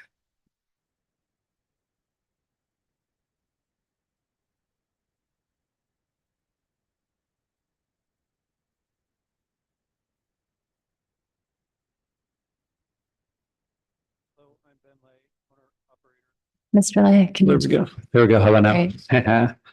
Hello, I'm Ben Lay, owner and operator of Lake Elias, an Alaska-based fishing company comprised of 3 fishing vessels ported out of King Cove, Alaska. I serve as secretary for the Peninsula Fishermen's Coalition, which is the under 60 trawl group in Western Alaska. Beside me is Kylie Thompson, president of Peninsula Fishermen's Coalition and the Sandpoint Fishermen. I submitted written testimony requesting emergency action to increase the tender capacity in 610 from 600K to 1 million pounds. I request them from the need to increase efficiencies to execute our pollock season in a profitable manner. After losing our historical processing point of King Cove, we implemented a plan to tend the pollock from the Shumagon Islands to Dutch Harbor for the 2023 bee season. This was largely due to the lack of market options in our local area. Known in advance, this was not our ideal option. It was one that would keep us participating in a historically dependent fishery for our businesses. We anticipated increased cost to prosecute the fishery in this manner, but deemed it necessary. Unfortunately, our Dutch Harbor market came with an early expiration date of September 20th due to the plant closing. When we departed the fishery due to no market options, 50% of the tax still remained. As the calendar turned to 2024, we were hopeful to see processing return to King Cove. This hope quickly faded in early January when our market announced it would not be processing the A season. When the depth and severity of this lack of processing set in, my focus began to shift again to damage control. Not knowing what solution would be available, we began to look at all options and ideas to come more efficient with a tender program to Dutch Harbor. Not knowing if increasing the tender capacity was the right answer, we viewed it as a tool to more efficiently send fish on the 30-hour run to Dutch Harbor. Knowing this is a big ask from the council, I am reluctant to proceed with my request without knowing we would utilize this action if granted. Due to the murky waters and ever-changing processor landscape at the moment, I would like to keep the action in for consideration at the June meeting in hopes there will be more clarity at that time. At this point, I do not request immediate attention to resolve my request. I will say again, I do not know if this is the right answer to a growing problem, but want to directly ask the council to focus attention to a troubled region. With a comprehensive review of Western Alaska groundfish fisheries, my hope would be that a comprehensive solution would surface to address multiple issues at once. We are all aware of the current state of our industry and the hardships are felt throughout every sector. All fishermen have endured bad seasons, always looking forward to the next one to rebound. I feel for the vessels in King Cove and Sandpoint who are now having to endure no fishing opportunities for the second year. This is not due to the lack of resource, but rather to the lack of market options. I would like to thank the council for the opportunity to testify today and look forward to the continued support. Thank you. Mr. Thompson, do you have? No, I'm just here to help with questions. Okay, thank you. Any questions? Ms. Kimball? Thank you. Thank you for your testimony. And I appreciate that you're not then asking for something you're not sure that you will use. Is there, I guess, when do things shape up as being more certain for your fleet? And would we maybe know by the time of our June meeting whether something like this might be necessary to pursue? So for me, coming here was getting clarity on the time process to even implement this. For us, our B season starts September 1. So implementation of this emergency action, if moving forward with it, would be requested to be completed at that point. If June is enough time to come back with certainty to say, hey, this is a tool we think could really positively affect our fishery, that would be the request at that point. I mean, I don't know how familiar everybody is with what's going on out there, but our heads are honestly spinning with what's happening day to day. You hear something, the next day it's something else. We're trying to figure out what we're doing from this season to the next one to the next one. And it's a really big void there that's got a couple communities turned upside down at the moment. And I know there's no golden bullet solution here that's going to get everybody out instantaneously. We're just trying to get the think tank rolling and looking at all of our options collectively to work together to at least stop digging, getting out of this hole, to stop digging at the moment and look for positive solutions. He nailed it.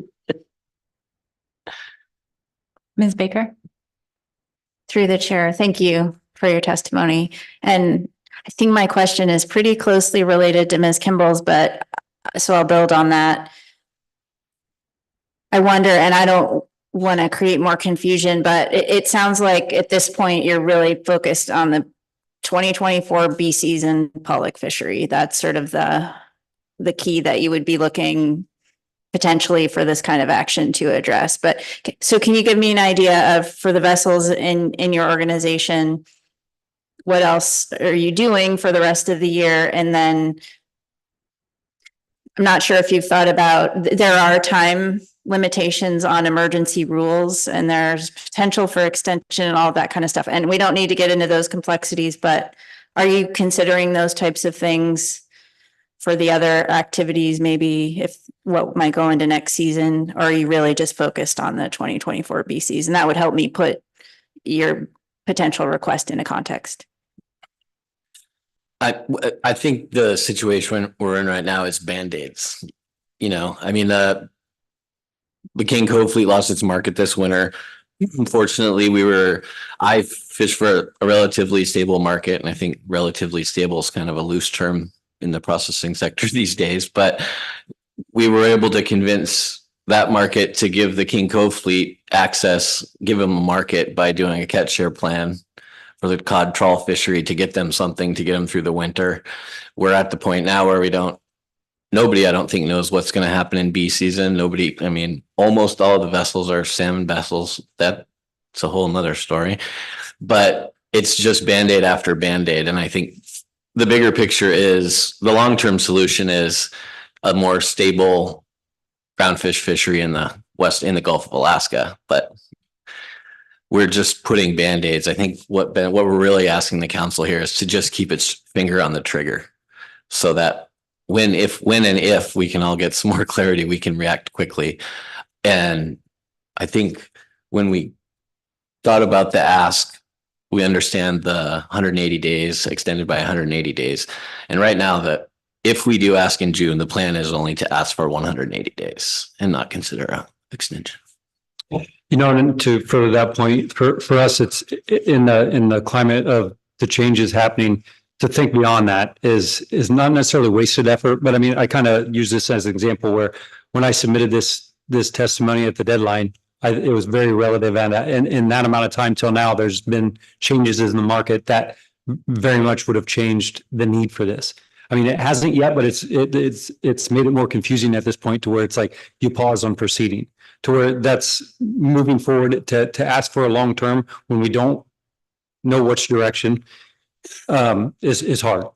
I mean, so we looking at last winter, we were told the processor was going to be processing cod and crab in January. As we were gearing up, we were told the 10th that they were not going to open for that winter. And, so that's kind of what the process. And then we're going to open for the bee season. Then we're not going to do black cod, and then we're not going to do salmon. And it's like, this is now compounding. And I said, we're fishermen. We can withstand some downturns, but there's coming into no opportunity is going to tax us. I mean, it's going to stress it, and we're resilient, but we got to be able to work through it. And no option here is the devastating blow that I fear for a lot of operations out there. And I don't want to be up here and sound like the whiny fisherman, because that's not it. I mean, this is the first time in my experience since I've been out there in 2005 that it's as dire as it is, with knowing that it's troublesome everywhere, but this one's hitting home and pretty real at this point. Through the chair. Thank you. That's really helpful. Yes, Mr. Curlin. Thanks, Madam Chair. Thanks for your testimony. I confess I haven't digested your request and the issue, but appreciate your clarifying it a bit here. I just want to see if you're aware that even if you were to come back in June and ask the council to go forward, and the council were to get behind that, it takes a little while for the agency process to run through that as well. So I just want to, I guess, check with you to see if that's part of your calculus as far as the timing and what may be necessary. Well, yeah, and that's part of like trying to get the clarity here. Like, if you guys would say, being unfamiliar with the procedural there, the timing of them, if you guys say that's something that could be realistic from bringing it to you as a go in June to implementing in September, then that would continue to be the option. Yes. And it stemmed from like we found out, like tendering, that we basically executed the fishery at very, very minimal profit. I mean, the cost was so high, and hoping that was a short-term one-time thing. And now it's turning into, man, this is maybe our only option again. And we're exploring other options, but there's not really many. That's a very limited processing region. And you just got to go further and further into then just looking at the efficiencies. And like I say, I don't even know if this is the right answer, but it's something to consider at least. And our first roadblock is it's not an option at this part.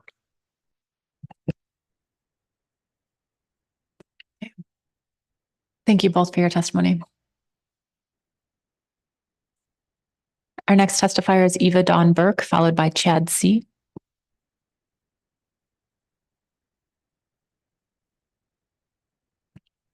Hello, good afternoon, Madam Chair, or council members. I'm just here to quickly testify on the PEIS timeline.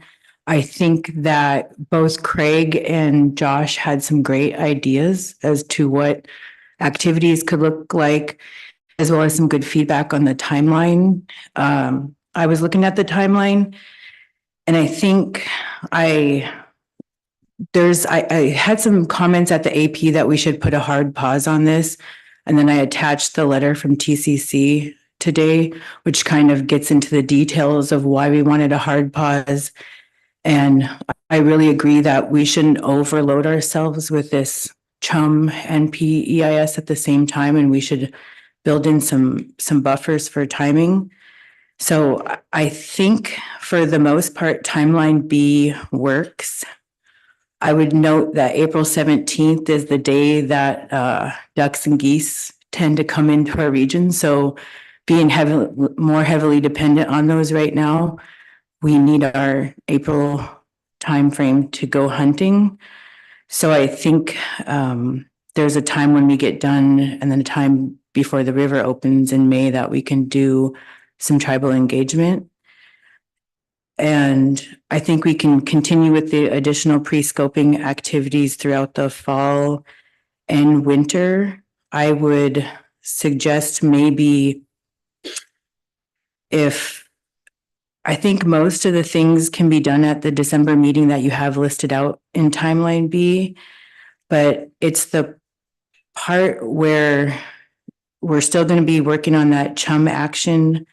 I think you mentioned having a meeting in February for that. So I would suggest maybe issuing the notice of intent after that February meeting to start the formal NEPA scoping. And then that would give us a little more time. And then you wouldn't be looking at needing feedback at a June council meeting in Newport. Maybe we could have that in October here. So I think with that, and as far as activities, I really like the idea of people coming out. I don't think you should put the onus of thinking that you're going to get hotels and stuff and the responsibility of trying to find lodging and accommodations. Often when we have people come out to our rural communities, we'll host you. I actually have enough camping stuff for at least 30 people, cots, foam mattresses, you name it, nice cooking grills. That's a little kind of half joking, but that if you do come out to rural communities, we do put people in schools, maybe some people in homes. There's other ways of doing it if you do come out. So your biggest cost is going to be just getting to Fairbanks. And then we would most likely help take care of you from there. So I just wanted to let you know that it might not be as expensive and cumbersome as you're thinking, and that you would have some support in thinking what that looks like. So that's all I had for today. So if you have any questions, I'm happy to take them. Thank you very much. Thank you, Ms. Burke, and thank you for offering that support. Really appreciate it. See if there are any questions. Mr. Twite.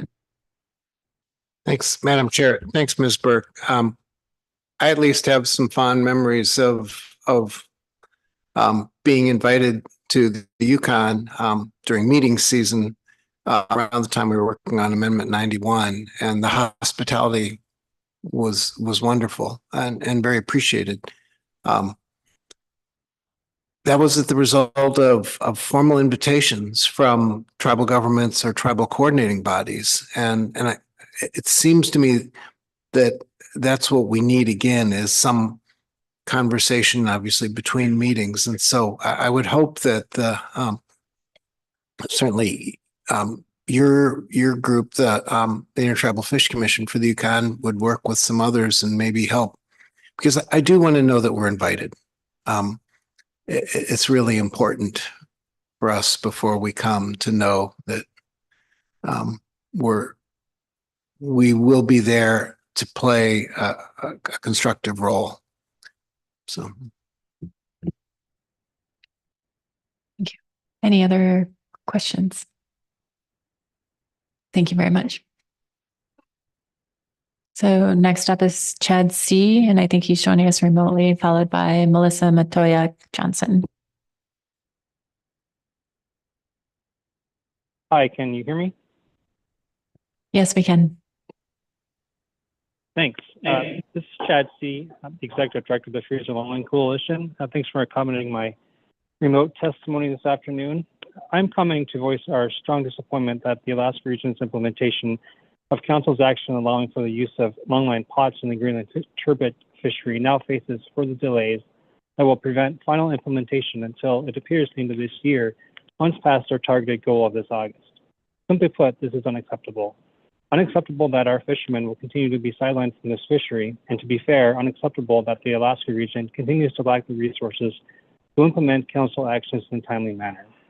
This delay will mean the complete loss of a 2024 Greenland turbot fishery for our fleet.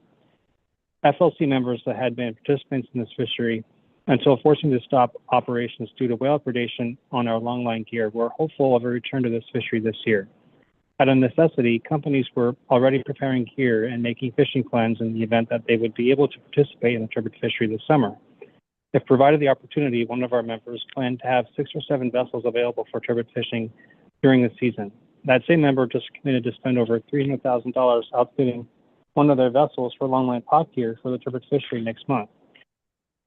Participating in the fishery would have helped provide much needed relief to the tight margins our members are facing in the Pacific cod fishery and provide more opportunity for our fishermen to get to work.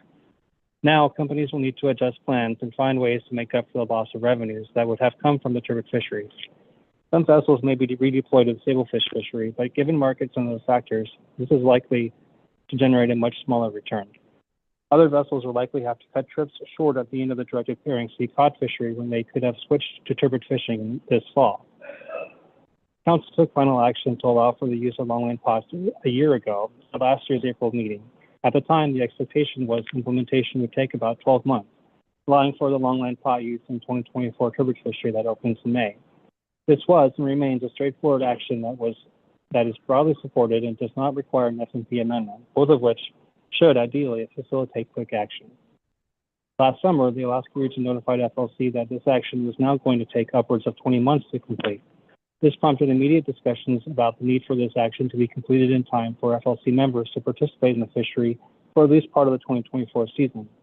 The Alaska region expressed a goal of completing implementation by August of 2024. We were very appreciative of that target goal, given the benefit it would provide for our fleet. Now we find ourselves back to square one, with an implementation timeline of seemingly 20 months or more. And our members and fishermen are left on the sideline while the turbot attack goes on caught. This is an action that deserves prioritization. It deserves to be celebrated. Facing an obstacle that was shutting us out of the fishery, industry identified a clean, simple, broadly supported solution to put our vessels and crew back on the water. Council recognized this and approved this action, anticipating this would be implemented for our fleet to be back on the water in 2024. And so many issues we deal with today are strongly contentious and daunting in their scope. Well-considered stakeholder-led answers to put fishermen back to work should be applauded and supported. We understand the challenges the Alaska region continues to face in regards to budget, workload, and staffing. We recognize this is not the only council action facing delays to the additional work being asked of the region. We were amenable to the delay in implementation to August of 2024, well past what was initially thought to be the 12-month time frame for completion. That we are now facing further delays is not just a loss for our fleet, it's a loss for this process. We need to find ways to get these actions done so fishermen can get to work. At this point, I don't know what can be done to provide for our fleet to participate in this year's turbot fishery or to address other council actions that continue to be delayed. But I felt it was important to highlight to council the impacts of this delay, and at a minimum to encourage council to continue to be vocal in the need to ensure the Alaska region has the resources to implement council's work in a timely manner that supports our fisheries. Thanks for your consideration. Thank you for your testimony, Mr. C. I'll see if there are any questions for you. Seeing none, thank you for calling in. Thanks. Our next testifier is Melissa Matoya Johnson, followed by Jim Simon.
Pinakit dinana esnenoch newt etauchi virrich kak timaktohut.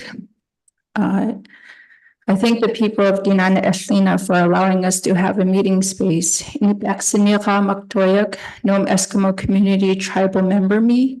Sitnasang mi aningalanga, pangmapagkisakring ni Inyurunga, Johnson Koyalkarunga, Angayukaka Alan Johnson Jr. Lu, Sarah Jack Lu, Asia Tataka Alan Johnson Senior Lu, Teresa Norbert Lu, Suvi Raymond Siramona Lu, Agnes Nangatok Lu, Suli, Louis Jack Lu, Daisy Noyakak Lu,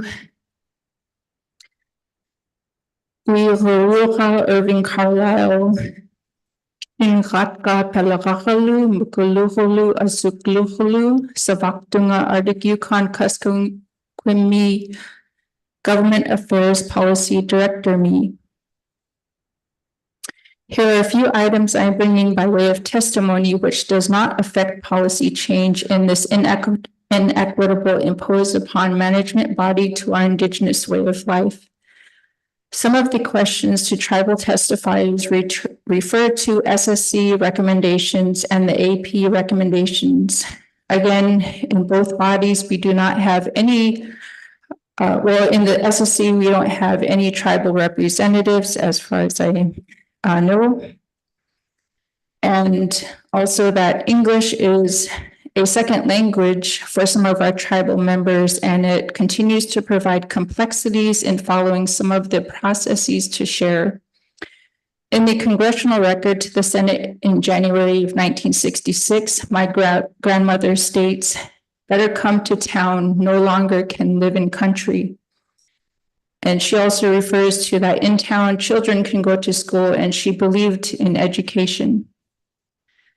In regards to the PEIS, the values, traditions, and instillment of a holistic Indigenous way of life were shared with me by my grandparents who were from Quebec and Kiritak.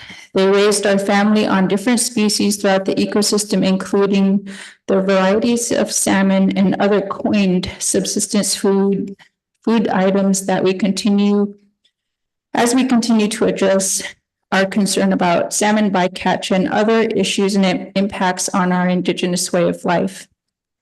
At the meetings in June 2023 in Sitka and the February 2024 in Seattle, the PEIS agenda item at the AP was postponed due to circumstances out of their control with the agenda. I provided recommendations by way of comment to the AP, further showcasing the lack of equity in not taking up the agenda item where there were only tribal representatives in the process.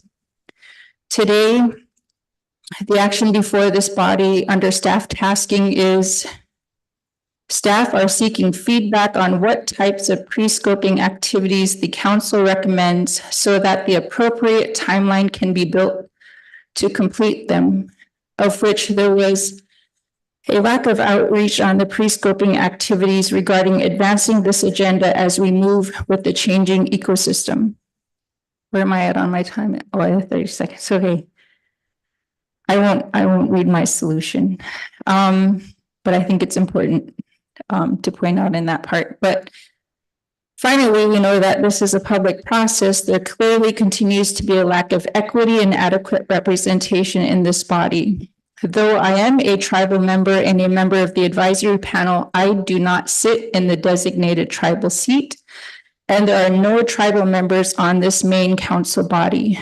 In October 2022, I presented a motion to add 2 designated tribal seats on the AP, and it was voted on at this main body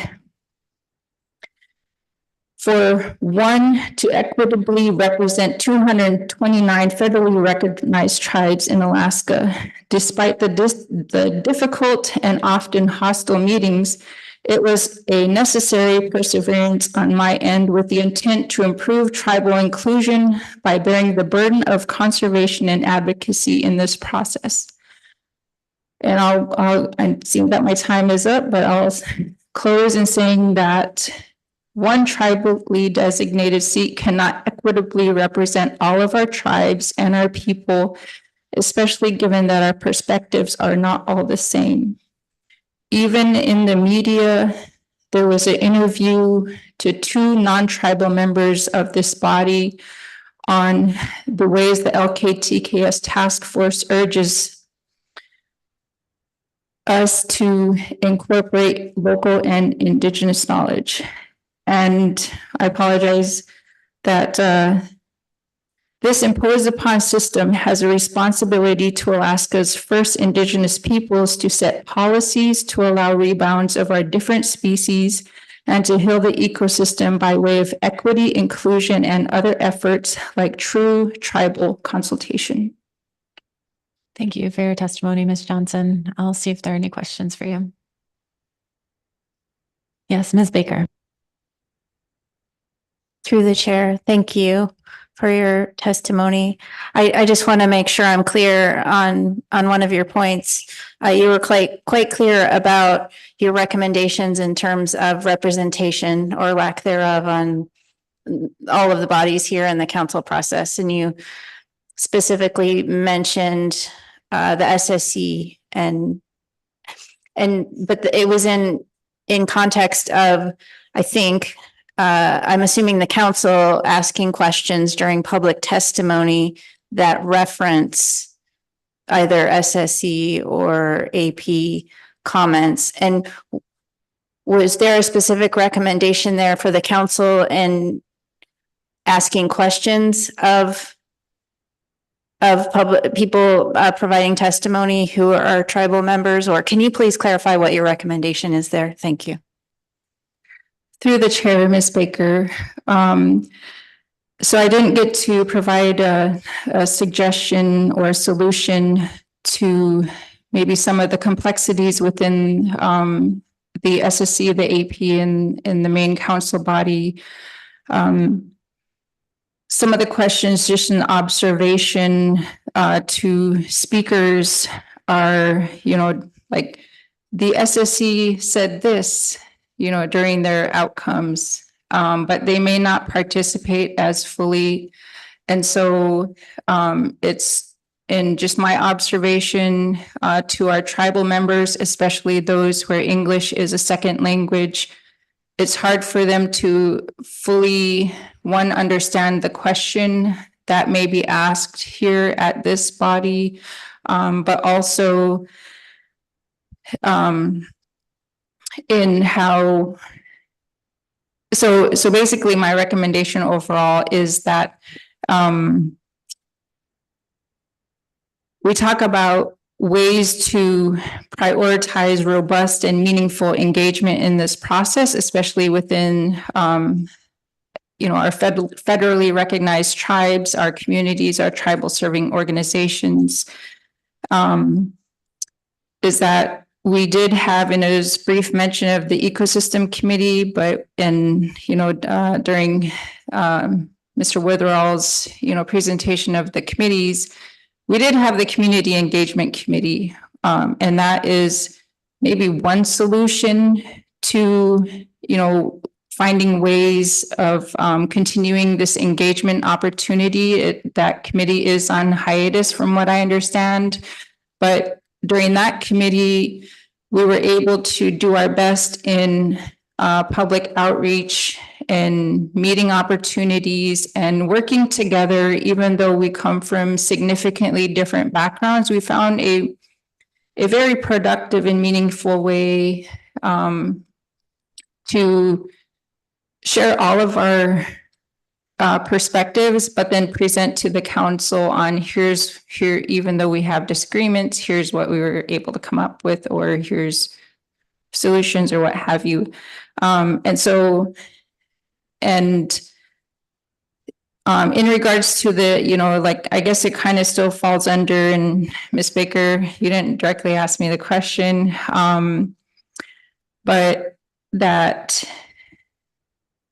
we, in regards to our outreach, in sharing to community members, especially the tribal members that it's an opportunity to continue to share with members of the public, you know, what the SSC is when they make their, you know, decision, their timelines. There's the overlap that occurs between the SSC and the AP and the council. And so some members of our public may not particularly focus on the SSC when they probably should, you know, be in those areas. And then the whole overlap is hard to follow, as we all know, where even within the advisory panel, we get the recommendation, or we sometimes may get asked, the SSC stated this, and we're like, we don't know because we're busy deliberating on another agenda item. So I know that's a long-winded answer to your question. Thank you, Ms. Johnson. And Mr. Twite. Thanks, Madam Chair. Thanks, Ms. Johnson. We've heard that there's some preference in terms of the timeline for the programmatic for what for the approach that staff showed as timeline B, a more protracted timeline as that appeared to have the most opportunity for meaningful engagement as we work our way through the process. And I'm just wondering if you've got any sort of specific thoughts about the best approach to the programmatic in terms of ensuring that we've got, that we're adequately leaving room for tribal perspectives. Through the chair, Mr. Twite. So some of the solutions in you know, maybe looking at timeline B as an option, maybe not the best option, but as an option, have already been initiated, or the attempt to provide meaningful engagement opportunities has been initiated, you know, by the way of scheduling. But I think, you know, and as an advisory panel member, and realizing, you know, that understaffed tasking, the PEIS discussion for pre-scoping activities was listed on the agenda. It's not, to me, it should not have been understaffed tasking. It should have remained under as a major issues agenda item, seeking, you know, public input. And then, just the recommendation to maybe reinstate the community engagement committee. And we all talk about funding as an issue. We know funding is an issue, but traveling to maybe some of the hub communities, you know, as mentioned, maybe from previous testifiers, like going out to Nome or Bethel or Fairbanks, you know, as larger hub communities, and to share with members of the public, so that way they're not having to fly like two to four more planes to get to here to Anchorage. I don't know how many planes, you know, or whatever, snow machines or what have you. I quite honestly don't know, but and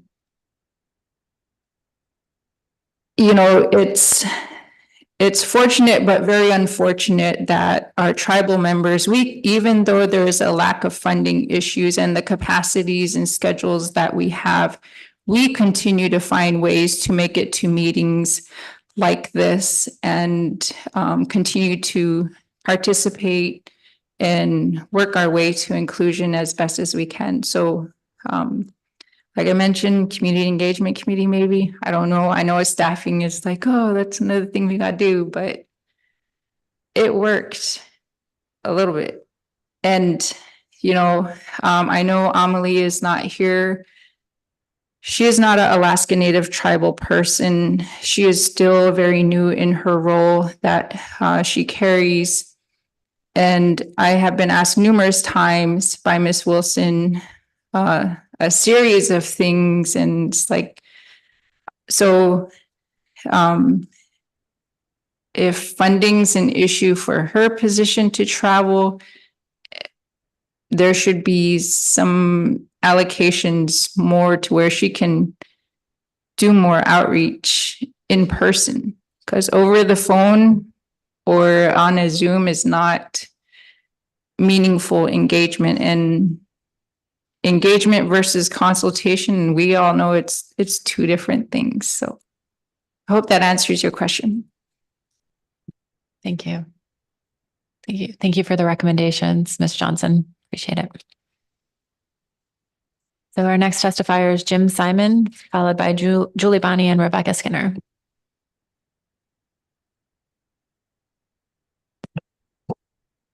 Good morning, everyone. For the record, my name's Dr. Jim Simon with Tenant Chiefs Conference. I don't have much to share. As Eva mentioned in her testimony, I wasn't sure if I was going to be able to be here, so she attached our letter submitted to you at the February Seattle meeting. And then I'd just also like to reference my testimony on behalf of Tenant Chiefs Conference at that meeting regarding the programmatic EIS. I think timeline version B is preferable with the amendments that Eva spoke about. I think it's a really bad idea to try to lump the programmatic EIS tribal engagement with the I'm sorry, what did I just say? Lumping the chum bycatch discussions and the PEIS, I think, is a bad idea. As you might imagine, it's and as you've heard from many of our tribal leaders, this is one small hat among many hats that they have to do. I will be unable to participate in next week, as well as many of our tribal leadership, because of the Alaska Migratory Bird Co-Management Council meeting next week. As I mentioned, that Tenant Chiefs Conference hosts the statewide Alaska Native Caucus chairmanship. And but I do want to express my appreciation to Mr. Kurland and his staff. I think this is only my third, full in-person meeting, and I already see improvements in the relationships being built. And I think in-person meetings are really preferred, because that is how we make connections within our coalitions and communities and learn from one another, and help to try to present more unified and informed perspectives to you all, because we want to make sure that we know what our friends and neighbors in different regions are how they're processing this kind of information. So I think waiting to do publish a notice of intent and begin scoping until after the chum bycatch special meeting in February, if I understand. That's how it may roll out, is probably a good idea. And then if we're moving to final action, then in April for chum bycatch, there's a little bit of overlap there, but I think that might be more manageable, at least for Tenant Chiefs Conference, given our other regulatory schedules. We have just finished 159 Board of Game proposals prior to this meeting, and our statewide fisheries process will not yet begin. So next spring should be less burdensome, let's say, than this spring. And I think I should probably stop there, but happy to respond to any questions that you might have. Thank you, Dr. Simon. Any questions? Thank you for your testimony. So our next testifiers are Julie Bonney and Rebecca Skinner, followed by Angut Gahak, Estelle Thompson.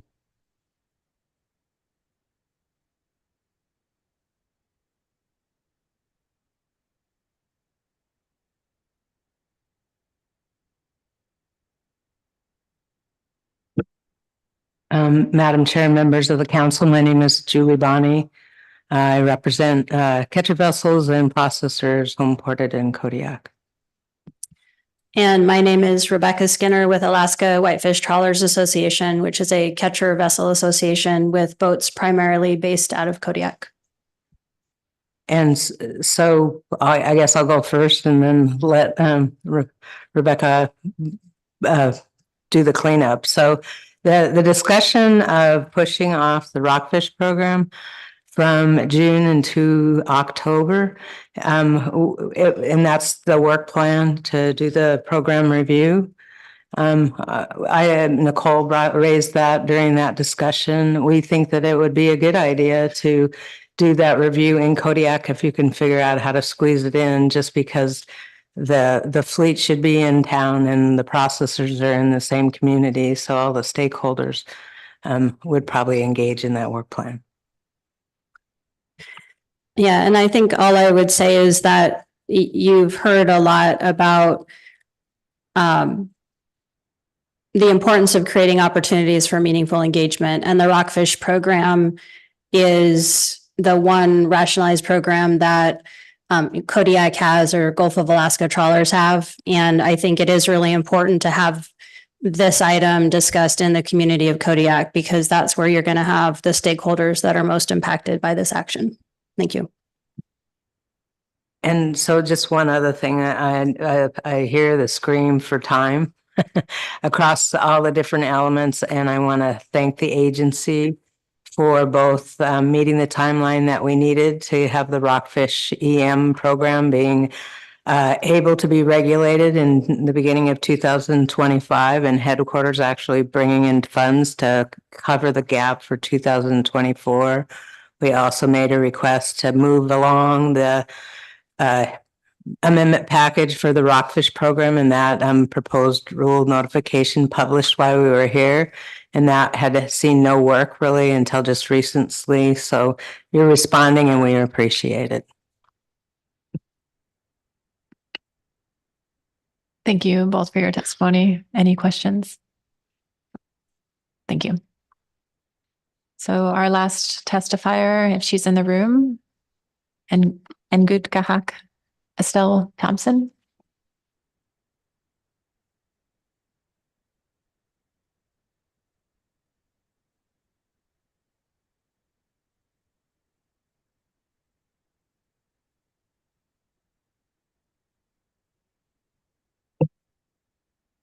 Please allow me to introduce myself. Angut Karawa. I am Angut Kara. I'm the one who's supposed to be a man, or the one who will provide more specifically in my language. As a Yupik woman, fish are a central figure of our life and our livelihood. I appreciate every single one of you that has traveled far, and some here in state, to be here. I also thank every single one of the people who has testified before me. On behalf of my village, on behalf of all the organizations I am a representative of, it is imperative to me to be able to speak. I'm a Native Village of Pine Mute Traditional Council member, which means I'm involved with the governance of my tribe. In addition, I am the tribal development person, and I write all the grants for my village, as well as another village. You've heard many people in this room talk about the different hats that we wear. For many of us who are involved in tribal governance and tribal leadership, we don't just wear hats, we wear entire wardrobes. Excuse me. You'll have to excuse me. I literally ran from one meeting and just to be able to give my testimony here. In addition to sitting on the Native Village of Pine Mute, I serve as a board member on the Alaska Wildlife Alliance, which is involved with conservation of wildlife here in Alaska. I'm a steering committee member for the Western Alaska Partnership. I sit on an international board that was just formed actually on migratory birds and the indigenous, spiritual, and culturally important relevance to birds all around the world. I'm a mother. I am a daughter. I am somebody who learns constantly from my elders, my ancestors, my predecessors, my colleagues. Every single one of the people who have testified before you this week has done so with passion and with a lot of knowledge. The North Pacific Fisheries Management Council is 2 years younger than I am. And in my lifetime, since I was 2, We've seen fishing change drastically within Alaska. I'm kind of glad I actually missed the first opportunities I had to testify because I was able to listen to a number of people throughout this week. You heard the testimony as well as the reports from the Advisory Council. You've heard impassioned pleas from people who live up and down the Yukon, as well as the Kuskokwim and other parts of Alaska. You've heard from every facet of the fishing industry, whether they be small fisher people, subsistence fishermen, or large industry trawlers. I've never seen anything polarize people in this state as much as I have with fishing. For once in our lifetime, we have put together all these people who typically don't necessarily get along, all on the same page. You've given us an opportunity to extend relationships. And for us as Indigenous people, relationships are everything. This 47-year relationship that the North Pacific Fisheries Management Council has held in Alaska, it seems like it's pretty long. But as many have testified here in this room, our relationship with fish is much, much longer. I thought it was disingenuous for Mr. Tweet to say yesterday that it was difficult for things to change for this fleet of pollock fishermen to impose these things. But imagine what the relationship that we have had has had to undergo. This 10 to 15,000 year relationship that we've had with salmon was irreparably damaged. You can see in multiple articles from Science Magazine to all sorts of other academic and scientific articles about the nature of our relationship, how we fostered it, how we've championed for it. I've met elders in my lifetime who have fought for fishing rights, Claire Swan in Kenai,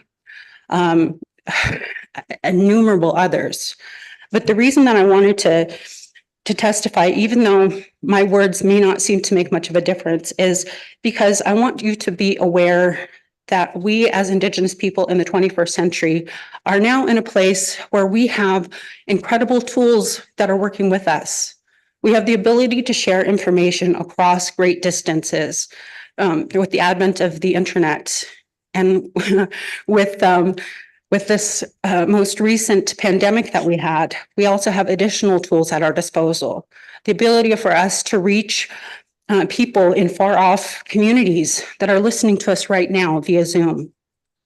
We've been able to share the burden of being one of the few to testify in these spaces. We've been able to share information from these meetings that we've been participating in.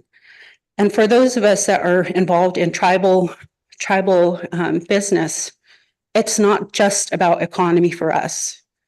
The fact that the North Pacific Fishery Management Council sits under the Department of Commerce is extremely telling in saying that your primary goal is to make sure that you provide economic opportunities for fishermen and the industry. For us, it's completely different. And as you go back to wherever you go to, before you go to your next meeting, you have an opportunity to think about every single thing that has been shared with you this past week. I also want you to know that for a number of us in Alaska, we are facing climate change, and you've heard this week also. In my region, in the Yukon-Kuskokwim region, climate change is affecting us 4 times faster than the rest of the world. That means we're seeing coastal erosion, we're seeing riverine erosion, we're seeing permafrost thaw. In my region, in my little area, permafrost is going to be completely gone by the year 2040. So that's 15 years. With our climate vulnerability study, our most recent one, we've determined that the Yukon-Kuskokwim Delta is going to be underwater by the end of the century. So not only are you going to see industry changes, you're going to see drastic geographic changes here in Alaska. And this is where these relationships that you're forging this week are going to be so important. For those of us that are already working on climate mitigation strategies and strategies to take care of our people well beyond the 21st century, we are looking at things like corridor protection, wildlife management, not just for fish, but for birds, for our animals that we hunt, the plants that we eat, all these different things.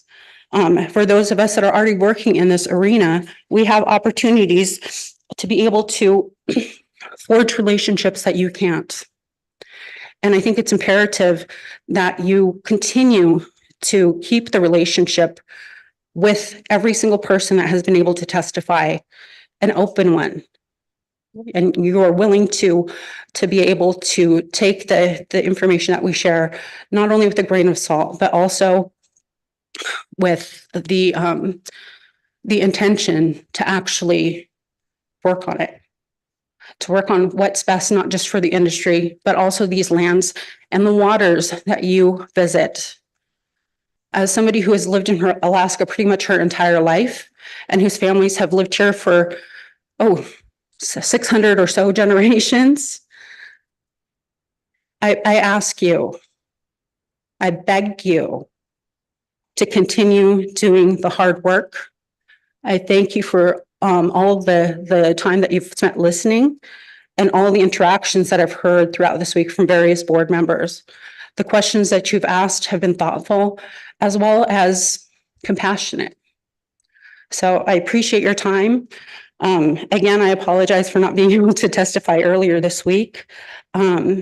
But I look forward to everything that comes out of this meeting and future meetings, for all the relationships that I hold with my village, with the Alaska Wildlife Alliance, as a commissioner for the Yukon River Intertribal Fish Commission, as a steering committee for the Western Alaska Partnership, for every single one of my roles that I hold. This meeting and the outcome of this meeting impacts every single one of them, just as it impacts the lives of all Alaskans fighting for salmon. Thank you. Thank you very much for your testimony. So that concludes our public testimony on staff tasking. Let's take a 15-minute break and come back for our discussion. So please be back at the table at 3:10. Thank you.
Council members, please come back to order. So we're in the final stretches of our meeting. We've completed our public testimony on staff tasking. So I'll ask council members if they'd like to have further discussion or take action on any of the items that we heard on. Ms. Kimball. Thank you, Madam Chair. Just a couple of really small points, but I think in the staff presentation on committees, it was requested of the council, at least an idea to start being very explicit about our agendas or committees. And so the Fishery Monitoring Advisory Committee does have an already scheduled meeting in Anchorage or virtual May 13th and 14th. Our draft agenda topics for council members' awareness are to review the Observer Annual Report. That's always something that the FMAC does at their May meeting. Any NIMS recommendations for the annual deployment plan, how we deploy observers and EM for 2025. We would be looking at that at this meeting. We also had a council tasked an observer availability discussion paper that looks at really where are we in terms of observers to provide for all of the monitoring that we require under all of these programs. And you'd asked tentatively if that's available for the committee to review that paper and provide recommendations to the council. And then we have some smaller updates from the agency. They're actually listed in the staff tasking action memo, but on any data collection changes, startup issues with the COD program. And so that's trying to be very explicit about what we would cover in that meeting. And if council members have questions about that, then Mr. Dwight can answer those. Thank you. It's great to have co-chairs. Thank you for that, Ms. Kimball. Madam Chair, that was not the report I was going to give. I guess we are grateful for that. Just kidding. End of the meeting. Okay, anything else from council members? Yes, Ms. Kimball. I'll go with my small things. No. A couple small things, Madam Chair. Way back at the beginning of our meeting, we had a request about whether we were interested in receiving an update on the first seal plan in the B reports, or whether that might go through a committee. And my feeling, and I'd be happy to hear other council members' feelings, is that that would be a good thing to receive as an update directly to the council in the B reports. I think that was scheduled for October. Mr. Curling for October. And so I just wanted to put that out there as we're trying to be transparent with our scheduling and let people prepare for that if council members thought that was a good idea. Thank you. I think that would be well placed on our October agenda under B reports. Any other thoughts? Oh, Mr. Williams. You hit the button. Thank you, Madam Chair. I guess this is sort of a small thing, but we had the request from Julie Bonney regarding the potential review of the Central Gulf of Alaska rockfish program in our June meeting in Kodiak. We've seen the challenges to being able to have meetings and the agenda topics in the correct locations. And this looks to me, if we can possibly work it out. I know there's some additional items that have to be taken care of with the SSC that maybe we can find a way to accomplish their review as part of a potential meeting so that we can do all that in the same look in the June meeting, if possible. I would like us to look at that anyway. It seems to be the appropriate thing to do given where our location is. Thank you, Mr. Williams. I believe I heard from Mr. Witherall that he would be looking into that to see if that was a possibility. Is that correct? Okay, thank you. Thanks for circling back to that. Thank you. Okay. Ms. Baker. Through the chair, thank you. I don't have a proposed action or anything for this meeting, but I did want to acknowledge and appreciate the public comment we received in terms of a proposal for a rationalization of the Norton Sound Red King crab fishery. And well done and thorough proposal. So I just as one council member, I'd like to take a little time to review that and maybe talk it over with some of our staff and NIM staff and maybe some other council members. And I'm not prepared to move forward with anything at this time, but just again, noticing the public and council members that potentially may be interested in something in June to discuss. Thank you, Ms. Baker. And thank you, Mr. Stiles, for being very responsive to our request to bring back some more details on that proposal. Thank you. Ms. Kimball. Thank you. Another, somewhat small one, but I did notice the council, I would bring this up in staff tasking and I'm hoping maybe the agency could give a nod to this. We heard testimony about really with the trial electronic monitoring program coming on board and some requests to look at MRAs for POP, particularly that might become a problem with that fishery now being required to retain everything. I was just hoping that maybe NIMS could provide in their management report at the next meeting some catch data to just better understand the POP harvests or retention and discards by that fishery for the June meeting is not a big data request or a discussion paper. It seems like something that fits well in the management reports. And if not, I'd be glad to elaborate on why I'd be requesting that. Okay, I'm seeing a thumbs up. Thank you. Thanks, Ms. Baker. Through the chair, I'm not sure if this is appropriate, but I guess I'll put it out there anyway. I was wondering in terms of, are we going to talk any more about scheduling for chum salmon bycatch? So maybe I should hold it. I just had a consideration. I wasn't sure what the plan was for that. I think it would be helpful if the council had any additional feedback. I think right now what we're going to do is investigate in-person options for February. And if that's a possibility, probably at least preliminarily hold that slot for a meeting. If that's not a possibility, we might have to bring back that discussion to the council. Did you have a specific question or any recommendations there, Ms. Baker? Madam Chair, yes. And my recommendation is not specific to the timing of when the analysis comes back. My recommendation is more to try to be responsive to the testimony we received whenever the next version, the next initial review draft of the EIS comes back for the chum salmon bycatch action.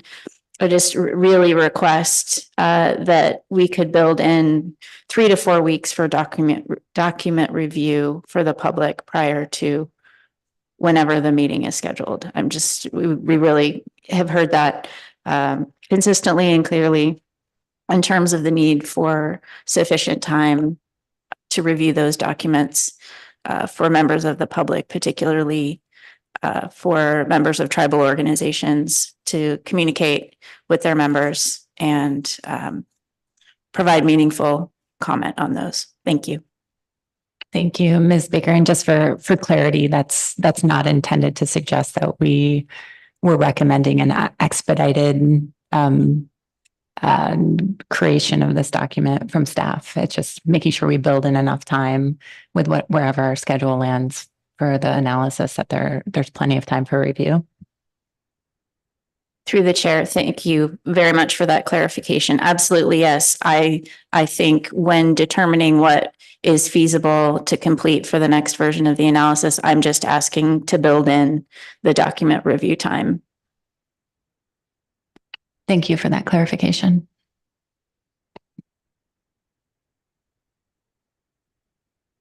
Ms. Kimball. Thank you, Madam Chair. I think I'm on the hook for we received a report from Mr. Alger and the agency on a proposed rule on confidentiality and data confidentiality. I think my recommendation, see what the council thinks of this, is to really quickly request additional time. The deadline for that proposed rule is April 25th. I didn't feel like we were able to receive a clear understanding of how that rule affects our region. So I think if we could quickly get a comment letter out asking for additional time, at the same time, not understanding whether that would be granted, I think we should put forward some of the questions. At least want to put forward some concerns that we are still able to do the level of data and the level of data sharing between the state and the council, the agency that we have through our current program, that we're not interrupting that capability. I would put some concerns on the table with the proposal to allow public members that sit on the council, like me, the advisory panel, the SSC, it was proposed that they have access to confidential data. I have some serious concerns about that. I don't want to make the call for the rest of the council, but I would hope that we could not release confidential data to the public, including myself. I don't know if other council members have things they want to add immediately to the letter, but I think there was some uncertainty about how it would affect confidential data with regard to determinations in LAP programs. And with a little bit of leeway, I would hope, Madam Chair, that you would have the opportunity to at least work with Mr. Witherell, potentially with maybe the regional staff, to try to hone in on those implications for our region that we weren't able to get through the presentation prior to sending the letter. And I know that's a little bit vague, but I'm not really sure what else to do with the information we have in front of us. And I think being silent on the letter or on the proposed rule is a mistake. Thank you, Ms. Kimball. In that interaction, and maybe I misunderstood, but I thought I recalled some questions from you on how some of the proposed changes were distinct from status quo as well. Okay, so we'll try to get that. Madam Chair. That is my main confusion. I don't know what it does differently in our region compared to what we're doing today. And I don't feel like we should either support or even oppose the rule without understanding that first. I'm not sure how to do it at this meeting. Some folks weren't able to be here that might have helped us in that regard from the agency. And so I'm hoping for a few days after the meeting to try to sort that out a bit between you and the agency and Mr. Witherell. Thank you. Before we move on, are there any comments specific to that? Mr. Curlin? Thanks, Madam Chair. I don't have any insights into the likelihood or not of an extension being granted for the comment period. This rulemaking has been a very long time coming. And so you might think, well, what's the rush? But I know there is interest in getting it resolved. I guess I would encourage going ahead and being prepared with whatever comments the council has about things that are not clear or things that you would like to see resolved in the final rule. And go ahead and have that ready to submit in the event an extension isn't granted. And I would just, I guess, reiterate what you intend to do anyway, Ms. Kimball, about trying to follow up with both staff in my office and with the Observer Program to the extent that's helpful to clarify any of those issues. Thank you, Mr. Curlin. And Ms. Baker, did you have something related to this? Through the chair, thank you. I don't have anything additional to the points Ms. Kimball raised, but I just wanted to say I absolutely support what she did provide and the approach that she's described. This, as I noted during the B reports, ADF&G will also be submitting a comment on this proposed rule, and we have quite similar concerns to those that have been raised here, and particularly as we're reading the proposed rule. Providing confidential information to the council, SSC, and AP members who are not NOAA Fisheries or ADF&G employees absolutely would violate the state's confidentiality policies. So those kinds of issues I think we share across the board. So thank you, Ms. Kimball, for pointing that out. And yes, I fully support the chair taking a little bit of time with Mr. Witherell to work through these issues as described. Thank you. Thank you, Ms. Baker. Thank you, Ms. Kimball. Ms. Kimball. Thank you. I assume someone else might take on a programmatic engagement because we've received a lot of great testimony on that. So I am not doing that, but I'd be glad to weigh in. My only other thing on my list was we did hear from folks from King Cove and Sandpoint and the position that they're in, and a more of a characterization of the problem than a request to undertake an emergency rule request at this time. That's how I would characterize that. I believe the agency is already kind of thinking of this problem and looking at ways to address regulatory barriers to processing capacity issues for Gulf fisheries just in this short time frame. I'm hoping some of that could be provided to the council in B reports or at the June meeting, so we have an understanding of what those opportunities might be for solutions. So those fisheries aren't completely stranded of opportunity. I just wanted to put that on the record. It's probably not even needed to be said, Mr. Curlin, because I appreciate you and your staff already thinking about those things ahead of time. But I did want to address it since they came here and did put together a emergency rule request that we are not undertaking. So that's my thought. Thank you, Ms. Kimball. And just for clarification, would this be in the case that we do see a petition, or would this come to us regardless? Thank you, Madam Chair. I think we will know. I think it will come to us regardless. I don't think this necessarily would need to be an emergency rule request. I think it is I don't think we can foresee that yet. So I think we'll know fairly soon what to expect, but I just want to show some appreciation to NIMP staff for thinking about it ahead of time. Thank you, Ms. Kimball. Thank you. And Mr. Swipe. Thank you, Madam Chair. I have a draft motion for the council to consider on the programmatic evaluation with some thoughts about how to modify what we've already adopted as a timeline in recognition of what we've heard at this meeting. And then I also have, as a separate item, I have some thoughts on the review of the committees that I wanted to offer to you as for the council to consider and for you as a chair to consider whether to adopt or not. I'll take the programmatic first with your leave. My motion on the programmatic evaluation engagement planning is the council supports continuing pre-scoping activities and National Marine Fisheries Services continued engagement and tribal consultation to receive input to further develop alternatives prior to formal scoping via the notice of intent to prepare a programmatic evaluation. At this time, the council supports delaying NIMF's publishing the notice of intent and beginning NEPA scoping until after the council has received the initial review of the chum salmon bycatch action. The council is interested in two-way engagement on the programmatic evaluation, and it would welcome formal invitations from tribal governments or coordinating bodies or Alaska Native and rural communities to provide council members and staff the opportunity to meet with tribal members in their own communities. The council welcomes suggestions from tribal governments or coordinating bodies on the schedule and locations for these visits. The council recommends staff continue to schedule additional virtual tribal engagement meetings that do not conflict with summer and fall subsistence seasons. The council adopts this approach as it seems most supportive of a transparent, inclusive, and meaningful process to develop the programmatic evaluation. With a second, I can suggest why I think it's important at this time to alter what we've already put on record and adopt a somewhat more flexible approach. Is there a second? Thank you, Mr. Sakato. Mr. Twite. Thanks.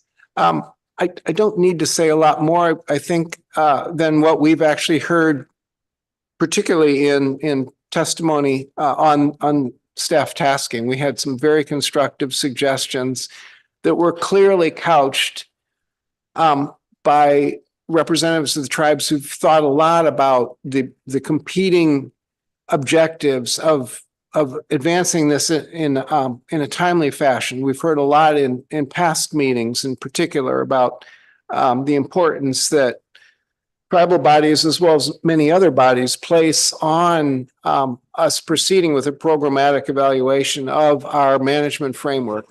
That it's important work, it's necessary work, it's very timely work, and that we should be progressing expeditiously. And certainly it makes sense to us to progress, to make as much progress as we can now as well, while we have the resources to really do a comprehensive approach. And certainly as well, we've talked at past meetings about the delicate nature of timing of the actual NEPA process, part of it, so that we don't get partway through the NEPA clock and discover that we're missing major elements, or that we haven't had the kinds of conversations we need to have. So the input we were getting at this staff tasking was cognizant of all those factors of timeliness, but equally cognizant of the need to ensure that the conversations that we have are robust and very inclusive. The words meaningful opportunity were used a lot. And that as the tribes consider this, consider the many other demands on their time, as well as their need and our need to focus on doing the chum bycatch program correctly. The suggestions we're hearing now are not that this is a lower priority, just that from the standpoint of ensuring this deserves the full attention and participation that it deserves, it really only makes sense to schedule it a little more slowly, back off some on the timelines that we've adopted, and ensure that we can do this more sequentially than trying to do both at the same time, and maybe not doing a good job of either the chum bycatch management or the programmatic evaluation. I appreciate those suggestions. As I listened and considered them, their balancing, their suggestion for how to balance those competing needs made sense to me. So with that in mind, I'm suggesting this approach instead. It doesn't have all the dates of timeline B, but it's basically an attempt to describe what staff was trying to convey with their timeline B. We may be able to actually adhere to the steps that are actually shown in timeline B, or it may look a little different as we work our way through it. But it is an attempt to capture in words the steps of timeline B. The words provide us with a bit more flexibility than the dates. Be happy to answer any questions. Thank you, Mr. Tway. Are there any questions on the motion? Mr. Curlin. Thanks, Madam Chair. Mr. Dwight, thanks for the motion. I just want to make sure I understand your intent relative to the agency's role here in interacting with tribes. So I pulled up the council's February motion on this item as you were reading through this and speaking to your rationale. And there are some wording differences in the beginning of your motion here and the beginning of the February motion. So I wonder if you could just indicate, are you requesting anything substantively different from the approach that the council requested in February, which I interpreted generally to be agency engagement with tribes to inform pre-scoping, that you're not asking the agency, for instance, to develop alternatives, working with tribes and then bring that back to the council. But I wonder if you could just sort of clarify your intent on that relative to whether this is any departure from what the council requested in February. Apologies if the wording did imply that maybe we were rethinking what the agency's role in this process is. From our perspective, it's not intended to imply that. The understanding that we arrived at in February about what the agency's role would be remains the intent of this motion as well. It is understood that is just as we have conversations with the tribes, maybe a somewhat different path, a different timeline may well arise. And it shouldn't be just inclusive of tribes, with stakeholders in general. This will be broad. We expect that the agency may encounter, particularly as you engage in your trust responsibilities with the tribes, may encounter some different suggestions about either timing or approach. We would expect you to keep us informed of that, but we're not encouraging you to take a different path at this time. We're just acknowledging that we probably all need a little bit more flexibility as we go through this than maybe we'd originally thought. Yeah, through the chair, thanks for that clarification. Of course, our engagement and especially consultations with tribes, that's a two-way process or a multi-party process. So The agency can't determine the schedule exactly how that would unfold. But we will continue to work on that. And you heard some of my questions with testifiers about the best ways to proceed with that. So we'll be looking at opportunities in that regard. Thanks. Thank you, Mr. Kurland. Any other questions? Ms. Kimball? Thank you. Thank you for the motion, Mr. Twite. I guess my question is around the welcoming formal invitations from tribal governments. This is specific to the programmatic EIS. That's my first question. Correct. And I guess while I don't disagree at all with that intent, in fact, I very strongly support it. I want to make sure we are not, have you considered all of the factors that go into us like actually fulfilling that? I asked a question about funding and needs and staff support, and I would hate to ask people to issue us an invitation and then not be able to fulfill it if we were asked. And I just didn't know if this might be committing us when we can't yet determine whether we can commit. Did you give that some thought, the risk of doing that? In the past, and it's been a little while since we've done this, several years, but I think in the past, certainly our experience with working with tribal governments and tribal coordinating bodies is they were very cognizant of our resources and worked with us to arrive at a realistic schedule, both in terms of the kind of time that individual council members and staff could devote to it, as well as the types of resources that it would take. And of course, when they're extending the invitation, they're having to think about their resources to actually support us once we reach their villages as well. So I would expect that the conversations between staffs would be very aware of the need to efficiently use resources on all sides.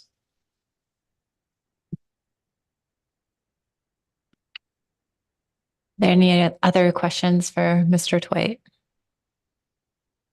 Yes, Ms. Kimball. Thank you. I also worry about, Mr. Twite, the specificity of after the councils receive the initial review of the chum salmon bycatch action. I think we heard that loud and clear, and I understand that intent, and it makes a lot of sense, but there's no specified date in the motion to identify when that is. And I am concerned. Are you concerned that people might get these two things confused? The chum salmon bycatch draft EIS and the programmatic EIS by referencing it in this motion, because I think we were told very specifically, keep those things and the schedule separate. And I think that is your intent. So I'm a little concerned about the vagueness of referencing that when there's not a date, and just referencing it all could provide some level of confusion. Madam Chair, when I struggled with how to describe that well, for the reasons that Ms. Kimball just identified in her question. The council hadn't formally decided that we really would try to shoot for a February date for that, and that made later February a viable suggestion, which is what we heard in input from the tribes. And certainly trying to describe that in words without relying on a decision that we hadn't made yet was why I sort of struggled with that. If there's a better way to rephrase that once we've fully got I'd encourage council staff to, once we've worked out many more of these details, to describe it a little more clearly and explicitly. If there's a way to do that now too, that'd be great, but I'm not sure there is. It's a bit of a chicken or the egg thing.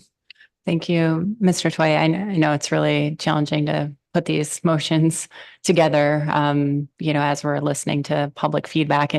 But as Mr. Kurland noted, our February motion, I went back and looked at that, and there's certainly some overlap here with the intent, as well as I think some really good communication with the public about how we would how we would welcome invitations like we've done in the past for community trips, as well as, I think the concern about the timeline. And we've heard loud and clear that, at least as initially laid out, this Plan B schedule is much more preferable. And it seems like there's general agreement around the table about that. I'm just wondering if this motion is necessary, because I think we would have to spend some time wordsmithing quite a bit. So I'm just posing that. I think everything, the intent of all of this has been captured through a previous motion as well as conversation around the table. And just want to, just for time's sake, pose that question to you, whether or not you feel this is necessary at this point. Madam Chair, the only reason I thought a motion was necessary rather than just a discussion of intent was just because we had sort of adopted a fairly specific motion with a fairly specific timeline that we're clearly moving away from. And I just, sort of linear thinking, which I occasionally indulge in. One motion needs to be replaced by another, but if at the judgment of the chair and the wishes of the council, prefer to just make use instead of this discussion that we've just had as a clear signal of our intention, I'd be happy to withdraw the motion. Thank you for that, Mr. Tway. And I do think that we'll have to continue to hear feedback about the timing as well to make sure that we're this Plan B option is something that still remains, welcome and viable for meaningful community engagement and tribal engagement. So if other council members agree, I think that this conversation suffices and that we don't need a motion. With the concurrence then of my second, I'd withdraw the motion. He concurs, so I withdraw. Thank you, Mr. Tway. Any further discussion on the programmatic? Ms. Kimball. Thank you. And Mr. Tway, I do appreciate you trying to respond to public testimony and be clear. And we did hear some ideas throughout, I think, the meeting about,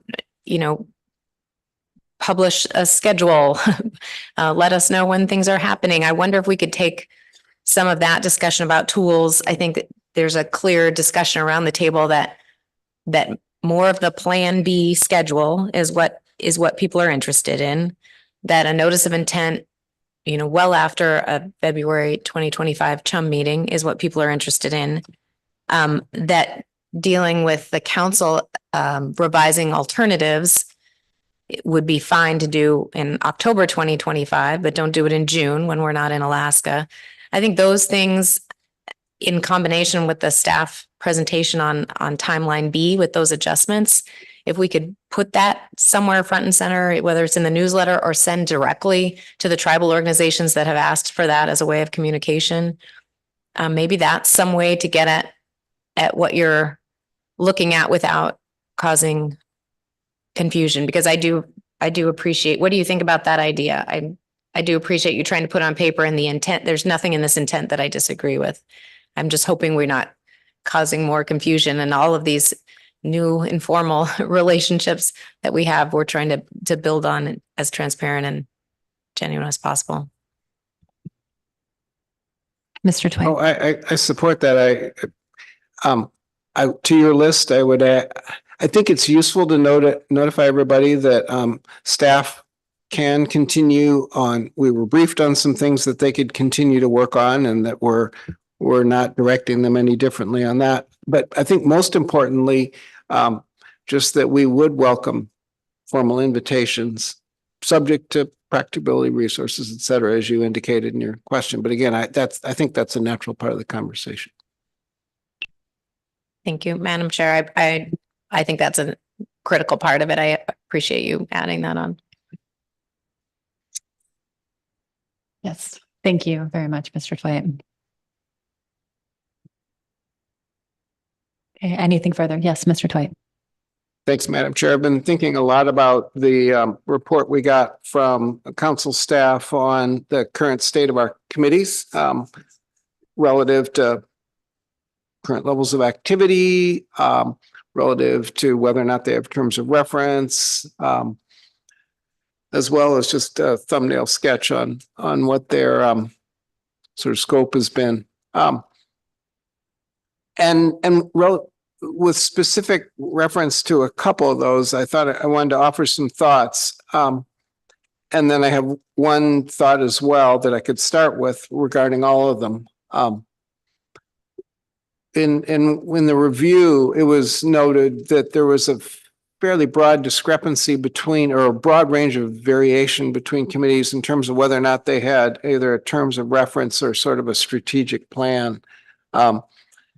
And staff made the point at a couple points that that for committees that have either terms of reference or a strategic plan, it's easier for them, and they believe more transparent for the public to understand the function of that committee. And that if for that reason alone, I think it'd be worthwhile for you as a chair to consider requesting that all active committees provide either a draft set of terms of reference or draft strategic plan for your review and council review and potentially approval. And for committees that have not reviewed those in quite a while, that they review them as well. I think it's good public policy to do that. And I thought that was a very constructive suggestion from staff. Relative to three committees, the Ecosystem Committee, the Community Engagement Committee, and the Bering Sea FEP Plan Team, I have a recommendation that we use this opportunity to take a look at what we're asking them to do, which at the moment, we don't have a clear ask of any of the three of them. As we consider what asks we might have of them in the future, and I think we will have asks as we work our way through the programmatic evaluation process. We may have other asks sooner as a result of other processes, that before we simply assign tasks to them, that you take the opportunity in consultation either with the executive director or the council, and certainly the current committee chairs, to review the composition of the committee, review any terms of reference or strategic plans, and review the what you think, or what we collectively think the future need or the future scope of the committee might be before actually assigning a work task to them. And so, in essence, I'm suggesting putting them, tabling them, I guess might be the right parliamentary word, as we wait for events, particularly our, again, our programmatic process to really help us get a clear grasp of what the future challenges are going to be and where these committees and plan team will be of most use to us. So that leaves a lot on your shoulders and staff shoulders, I think, but it's not a near-term work unless something arises right away. So for instance, we did hear in public testimony, the Community Engagement Committee might be useful in designing outreach activities for the chum bycatch thing, or maybe even the programmatic.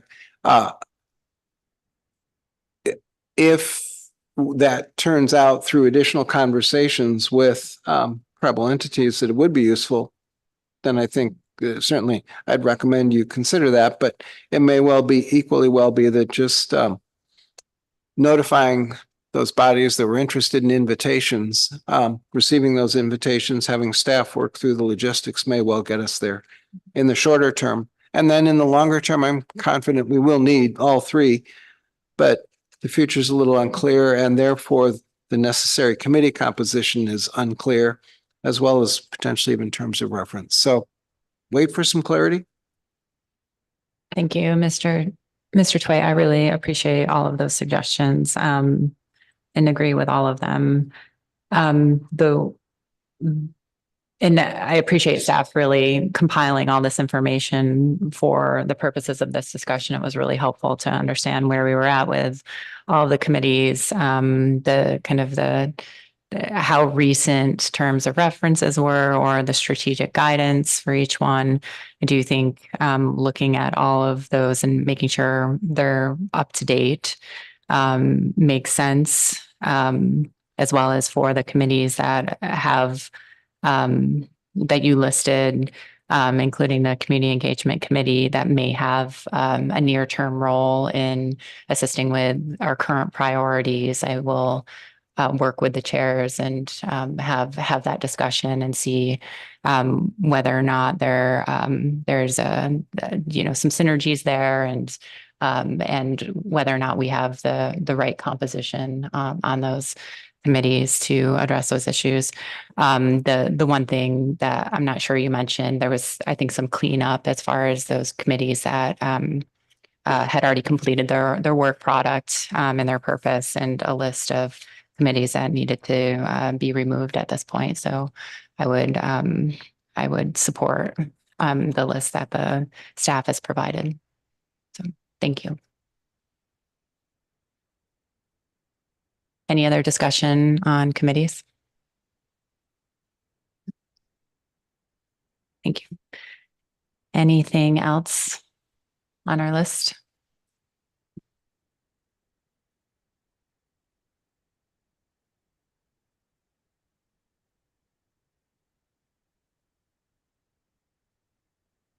I have two appointments to announce. The first one is Mr. Andrew Olson will be appointed to the Bering Sea Aleutian Island Crab Plan Team.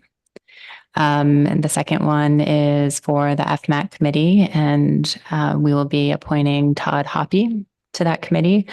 We did receive a number of qualified applicants for this committee, and I really appreciate that interest, and would encourage those members to continue to, or those applicants to continue to follow the work of the committee and stay actively engaged. I think that concludes our discussion and staff tasking. So immensely appreciate staff's work this week and in helping to run a very smooth meeting, and all of the agency's work as well. And we know that this is just a tremendous amount of effort and planning leading up to these meetings. And we are very lucky to have all of you. So thank you. Thank you to my fellow council members for all of their support and work this week as well. So with that, we will see you in June. Thank you. Meeting adjourned.